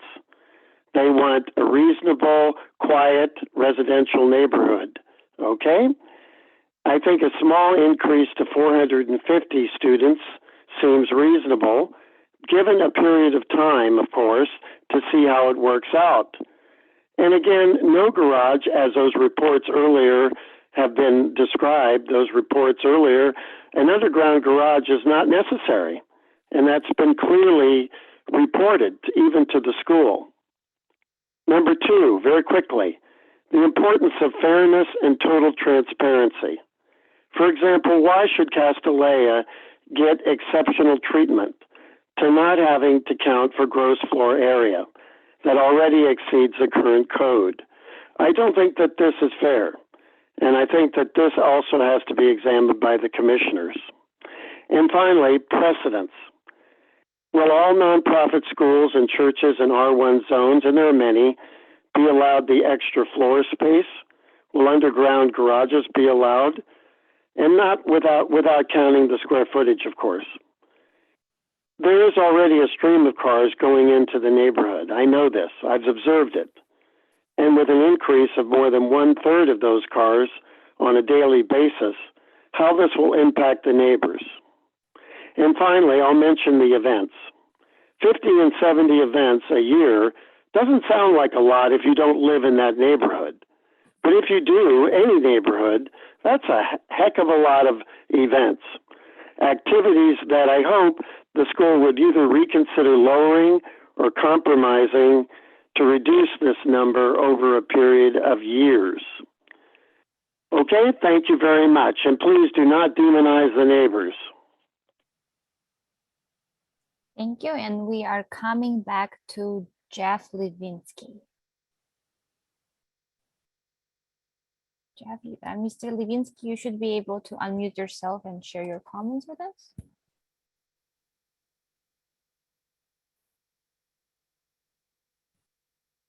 I see that you are staying muted.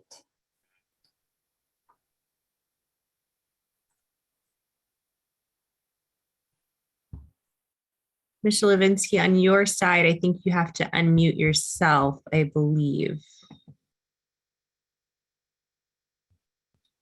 But we still see that you're muted.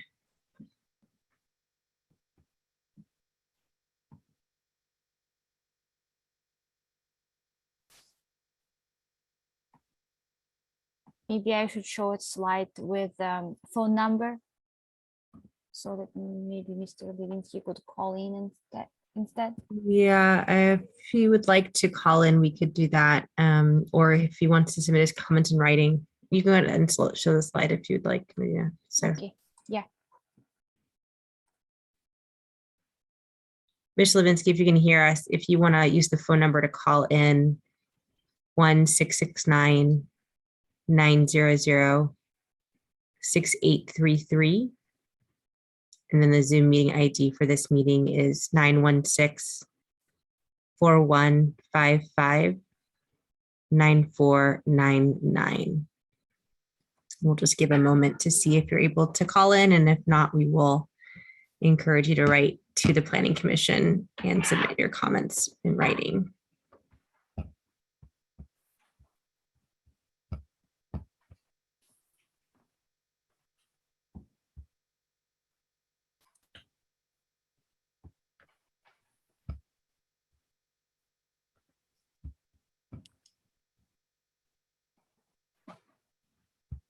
I did see him disappear, but I'm not sure that I see another phone number yet appearing.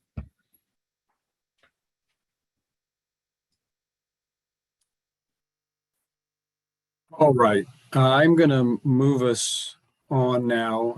Mr. Levinsky, I'm sorry you had technical difficulties, but as Ms. Tanner said, to the extent you weren't able to present your full comments, please send us an email, which we will certainly consider. And that goes for the couple of other people who had some technical difficulties tonight, Ms. Fleming and I think somebody with 3 initials. Please email us with your concerns and comments. So that was our last public commenter. And so now I want to bring it back to the applicant for rebuttal comments of up to 5 minutes. And then just to preview my thinking, and after the rebuttal, I want to query the commission on this, but it's 11:30. My intention or suggestion is that normally the next step we would normally have after rebuttal is to ask questions of the applicant. I propose that we pause this item after the rebuttal before the questions, which I think may be lengthy. Continue this item to our meeting next Wednesday to ask those questions of the applicant, then complete the public comment portion and do our deliberation and direction to council. So that would be my strategy. So before I ask for your thoughts on what to do after rebuttal, let's hear the rebuttal. Ms. Romanowski, are you going to start that off? Yes, thank you. Thank you for the opportunity to speak. My name is Mindy Romanowski. I am Land Use Counsel for Castellia School. First, I wanted to touch on something that you were asking about earlier in the evening. While the City Council discussed the idea of a text amendment at their March 15th hearing, I do want to emphasize what was said earlier, which is that the City Council refined their motion when they adopted the final motion on March 29th. And if you look at the language of the March 29th motion, it did not require a text amendment to effectuate the council's underground parking goals. So because a text amendment was not included in that final motion, I just want to state for the record that there's no council mandate nor legal requirement that the Planning Commission consider or even recommend the text amendment that was drafted for you to consider. You can still achieve the City Council's direction by recommending a parking option without a text amendment, because your comprehensive plan prioritizes underground parking. The municipal code has a pathway for supporting underground parking for non-residential uses, which of course the school is, and there is relevant precedent, as I have discussed in previous meetings. So tonight, we really were hoping to get your feedback on the parking schemes, and we do hope that you do continue this meeting to next week so that you can really pick up the this information that you heard tonight can be fresh, top of mind, and we can get your feedback, because we really are hoping that you can make a clear recommendation to the council and meet their mandate. If you do choose to consider the text amendment, we request respectfully that you preserve the ability to park more than 50% of cars below grade in a way that does not necessarily trigger a scenario where the entire parking garage would count towards FAR if we are able to provide an efficient parking solution. This could be accomplished, for example, if the size of the garage remains unchanged, the trees are preserved, but efficient parking is utilized, like tandem parking, for example. This could be a way to put more cars below grade, not have any new construction impacts or tree impacts, and it would minimize any parking adjustment that is needed. It's a very elegant solution. For this reason, scenario D is something that we would strongly ask you to consider, just as the ARB was also in favor of. Next, a couple of things I'd like to clarify that we heard this evening for the record. First, there were a number of claims that I heard about the amount of concrete, the amount of underground construction, groundwater questions. All of these claims were unfounded, frankly, due respect, but the requisite data and the analysis of these issues were analyzed by expert third-party professionals complying with the legal requirements of CEQA, and they are included in the EIR for the record, which is ripe for review long past the time where it should have been certified. And so I would implore not only the commissioners, if you're curious, but members of the public to take a look at those. And if you have questions for the various consultants, I'm sure they can be consulted. Next, with regard to the square footage and the variance request, I know that's not on the table tonight, but I do want to just say that Ms. French did present those raw numbers in her report tonight, and also those reports that were done by the outside third-party consultant Dudick. Those were linked to the report, which, you know, just for the record, all of the reports that have been produced over the last 8 months were linked or are uploaded. So I just want to clarify that, because there were some comments that those have not been provided. And just to be clear, the analysis that was done does show that the above grade FAR will be less than what is currently on campus if and when we are approved and built, even if you take that second floor equivalency into account. Finally, I would like to put a slide back up on the screen that Elizabeth, actually, can I share my screen? Do you mind stopping the time for a minute? I'd like to put a slide back up that illustrates how essentially, you know, parking, the interplay between parking, enrollment, and TDM all sort of work together. And if you would allow me to share my screen, is that possible? Yes. Yep. Should we just give us a moment? Okay, thank you. Do you have the icon at your bottom of your screen? Yes, thank you. It seems to let me. So can you see my screen here? So Fair and Peers was commissioned. The city asked us to have Fair and Peers do a parking study that would show, based upon what we have on campus, and what is adjacent to campus for each one of the parking options. And since the ARB seems to be focused on D and E and staff is focused on E, and these are the examples that I think are worthy of sharing, which is to say, if you look at the proposed on-site spaces for our two options, option D has 95. And then of course, the frontage around the campus of the school only along our side of the campus is 54. So for option D, there's 149 spaces available, and option E, there's 143 spaces available. At the peak parking demand, and this is in the Fair and Peers report, there is a shortage of 19 spaces for option D and 25 spaces for option E. But this is when there is absolutely no TDM measures in place. Of course, we know this project needs to implement TDM. There's no way to grow enrollment if we can't cap our trips. And the beauty and the sort of elegance of the TDM program is that when you introduce these measures, and this is just an example of some of the things that we can choose, that we already do, frankly, and that we will continue to do. When you have these measures, new school bus route, if there's 10 TDM users, that's 10 parking spaces that are not required. And as you go down this list, you can see not only are you reducing trips, but you are reducing parking demand. And so, for example, with these modes, we could get a reduction of 27 spaces, which of course covers for this maximum shortfall here of 25. The staff report mentioned option B, where there was a shortfall of 30 spaces, but option B seems to be less interesting to both the ARB and staff. So I apologize for going a bit over. I want to thank you for your time, all the thoughtful comments this evening, all of the long meetings on this project. We really appreciate the feedback, and we look forward to yours and hope that this is continued to next week. I will stop sharing. All right. Thank you, Ms. Romanovsky. So I want to bring it back to the commission before asking questions of the applicant to get a reaction to my suggested way forward tonight at 11:37.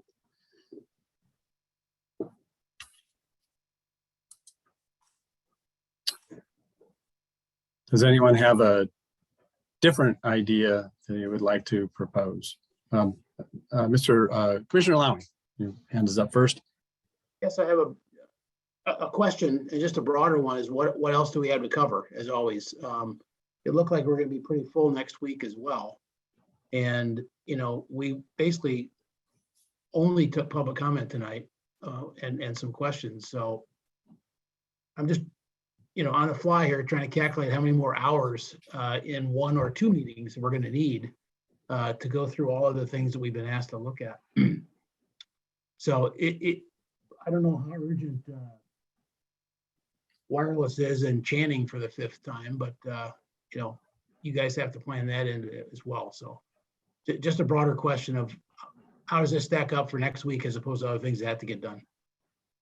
I would offer that we would move the wireless item to January. I think it's important probably to take this up as close to being fresh in your minds as we can. I would like to see if we can keep the Channing item, because we did hear most of that. And it's been delayed a couple times, once due to our error, well, twice in some ways, but that canceled meeting that we had.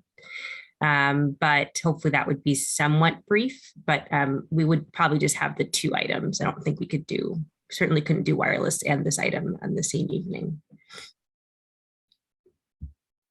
Commissioner Elchek. I was going to suggest that I support your suggestion. I think moving to December 15th is a wise and respectful choice.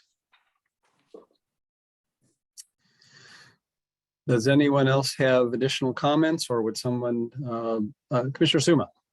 Hi, thanks. I can't remember right now, but weren't there a couple of things that staff alluded to in the staff report that they didn't have ready for us for this meeting? Or at least one report, I'm trying to remember. would they be, would whatever that was, it was missing, and I honestly, at this time, I mean, I can't remember what it was.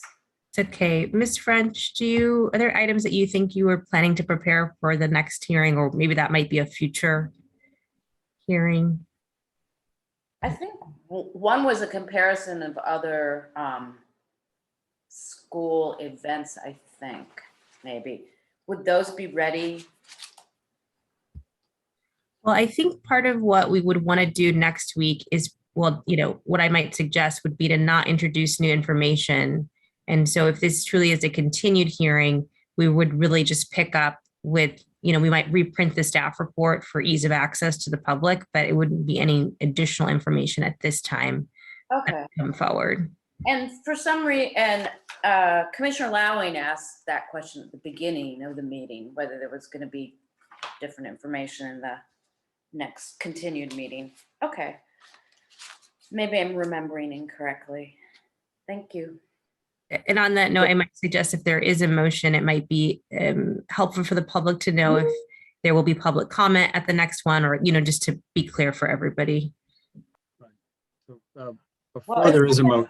Get to speak tonight, shouldn't they be able to speak at the continued one? We've had discussions like this before, but it only seems fair to me.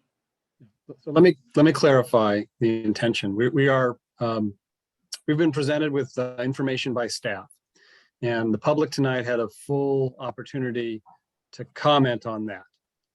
The next step in this process is for us to discuss the items that staff wants discussed and give them direction. And I'm anticipating that's going to happen, depending on the motion here, on December 15th. And during that dialogue, which would be just like we continued to talk right now until 2:30 in the morning to give our direction to staff, there would not be another opportunity for the public to comment on December 15th. But what happens after December 15th is staff is going to take this direction and go away and refine a variety of items and bring that back to us. And when they do bring it back to us, what they bring back to us is going to be a lot of new information, and we will have another round of public comment. Okay. All right. Commissioner Chang. If we continued next week, would we be able to ask questions of the applicant at that point? Right, like, so just to pick up exactly, is your intent that we would pick up exactly the same process that we would have used if we continue on, and the applicant would be able to come back and answer those questions? Yes, exactly right. That it's as though we continue tonight. So we would, that would be the first order of business. And I was heartened to hear Ms. Romanovsky indicate that the applicant is supportive of coming back next week. That tells me that they will be ready with their full complement of consultants to answer our questions. Okay, so that'd be the first order of business. I hope all the speakers who spoke and presented will be here, because that would be very helpful. On behalf of the applicant? Yes, on behalf of, right, because we heard from 4 different people, I think, from the applicant, and I think it would be helpful to hear from them. I know that they're listening, and I expect that they will make that happen. Other commissioner comments? If not, would somebody make a motion and keep in mind Ms. Tanner's suggestion as to referencing public comment in that motion? Commissioner Lowing? Just one quick question. Is council having a meeting after next week? The reason I ask is because it may be that whatever we work on next week still won't get the council until the second week of January. Whether or not that's material, I have no idea, but I didn't know if you're trying to create a timeline to get something to council fast. No, I think it's mainly just to pick up as close to the conclusion of this hearing as possible. We wouldn't be able to get to council for some time, even if they aren't meeting incidentally after next Monday, but even if they were, we would need at least 30 days, if not more, to get the staff report through our process to them. Okay. But just to clarify that, even if we did just stay here tonight and finish this, the result of that is not the staff taking information to council. It's staff bringing information back to us. Isn't that the next step? Or are you going to council before you come back to us? I don't think that's our intention. And additionally, the ARB still has work to do. So I think, we've got this body and the ARB has quite a bit of work, I think, before council. So I think my only point was that council is not the deciding factor for the continuance. Commissioner Olchek. Okay, I'll make a motion that we continue this item until December 15th at our next meeting, which is a special meeting, at such time where we will pick up exactly where we left off with the close of public comment and at the start of our planning commissioner opportunity to ask questions of the applicant and its representatives, and then deliberate amongst ourselves in an effort to give direction to our planning department so that they may come back with some fleshed out options for this body to then recommend to city council at a date uncertain.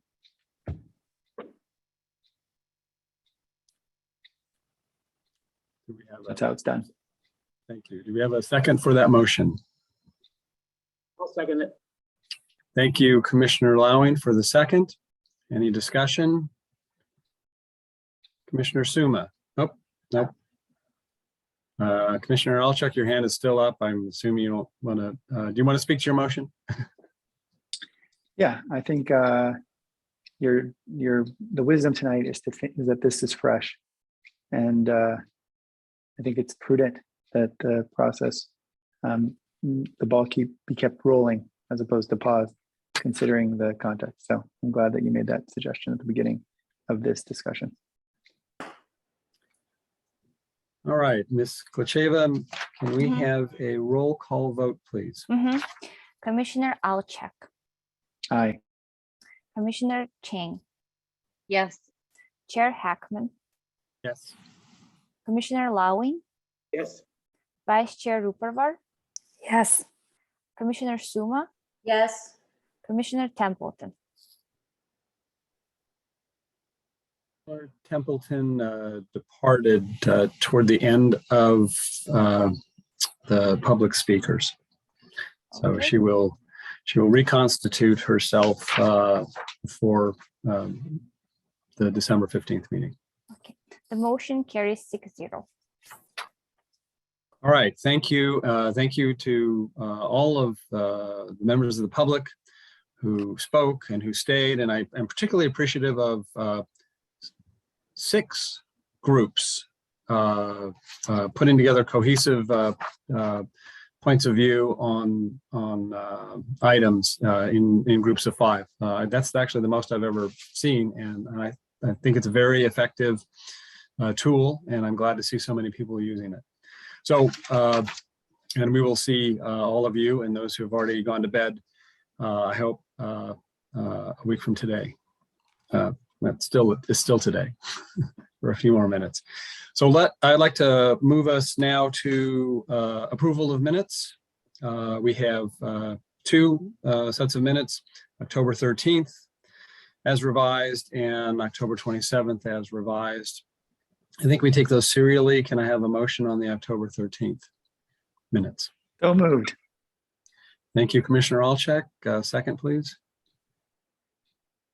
Please. Second. Thank you, Vice Chair Rupavar. A roll call vote, please. Commissioner Alchek, Aye. Commissioner Chang, Yes. Chair Hackman, Yes. Commissioner Lowing, Muted. Yes.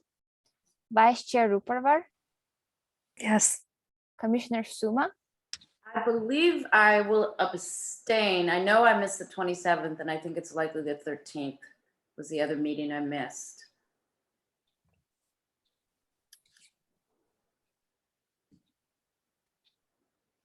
Thank you. And did we get all the commissioners, Ms. Klacheva? Commissioner Templeton being absent. Right. Okay, great. And so then I think it would be the next set. Yes. Motion on the October 27th So minutes. moved. That you, Commissioner Alchek? Thank you. Second, please. Second. Commissioner Lowing, second. Roll call vote.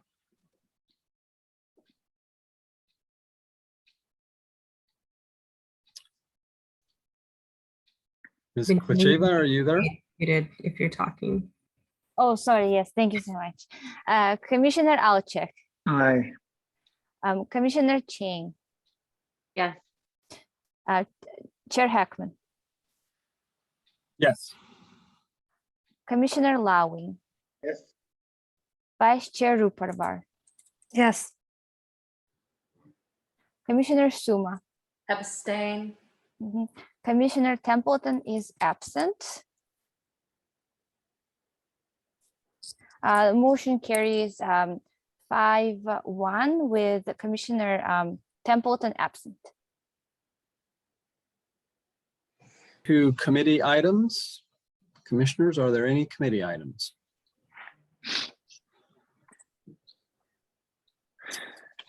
Then we will move to commissioner questions, comments, announcements, or future agenda items.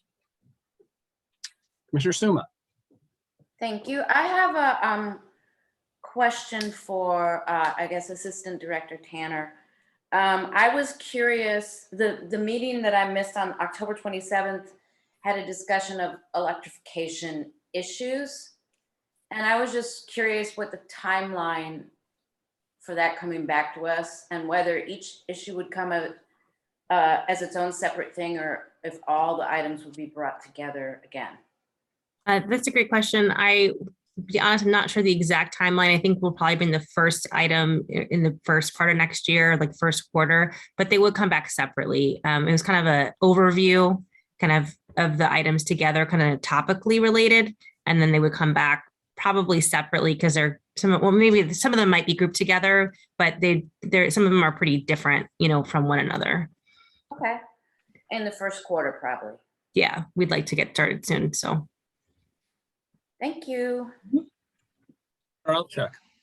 The emergency ordinance that was passed this week, responsive to SB 9.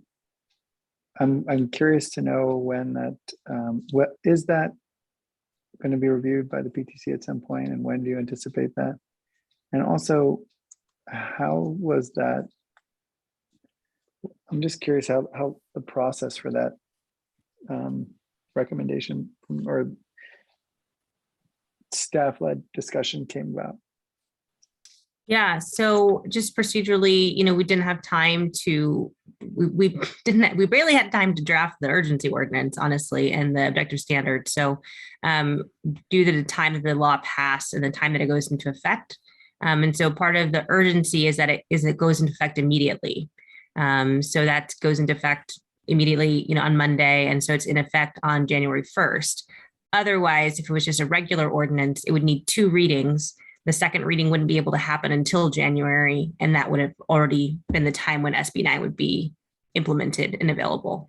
And so then we would possibly have some applications that would come in, and then we'd have an ordinance that would pass and that would change what's allowed. And so you'd have even just, you can imagine how that would be challenging to have a week's worth of applications that have different rules than all the other ones. So that's kind of the process there. And what we would do is bring that back to, not even just bring the existing ordinance back to the PTC because it's got some good stuff in it. But again, it was a rush job. I think we did a really good job, but we really just needed to get the bare minimum. And I think with the PTC and ARB, we'll be able to be more creative, more thoughtful, be more thorough in thinking about, how do we want these potential projects to be shaped, in Palo Alto? And that I think it's a pretty exciting opportunity. Was the was the framework influenced by our discussion of objective standards, in your opinion? Well, certainly objective standards are part of what we spent probably the bulk of the time on. But what we did there, it's a little bit different because we built that off of the IR, the individual review guidelines, which are guidelines for 2-story homes. The scale of that you were considering with the objective standard was more for multifamily buildings, kind of a different scale and shape. So similar in terms of, the ARB and PTC started with our existing guidelines and tried to adapt them. So I think similar framework, but just the scale is a bit different. And so then the guidelines themselves, I think, are a little bit just different in character because of the scale of the house that they're trying to shape. But similar idea.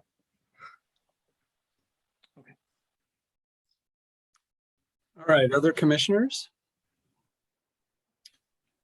Well, then I would like to share that this picture behind me, I've got my head over to the side so you can maybe see it better, but probably not large enough for you to see that this, of course, is the pedestrian and bike bridge near San Antonio. And in this photo, it's filled with people. Dozens and dozens of people at the grand opening, which occurred on November 20th in the morning. And in fact, there's the ribbon cutting with our very own mayor and Joe Smidian and numerous other dignitaries. If that is showing up. Yep. So anyway, it was great. And I was really surprised by the number of people that were willing to stand in line for and then eat free ice cream at like 10:30 in the morning.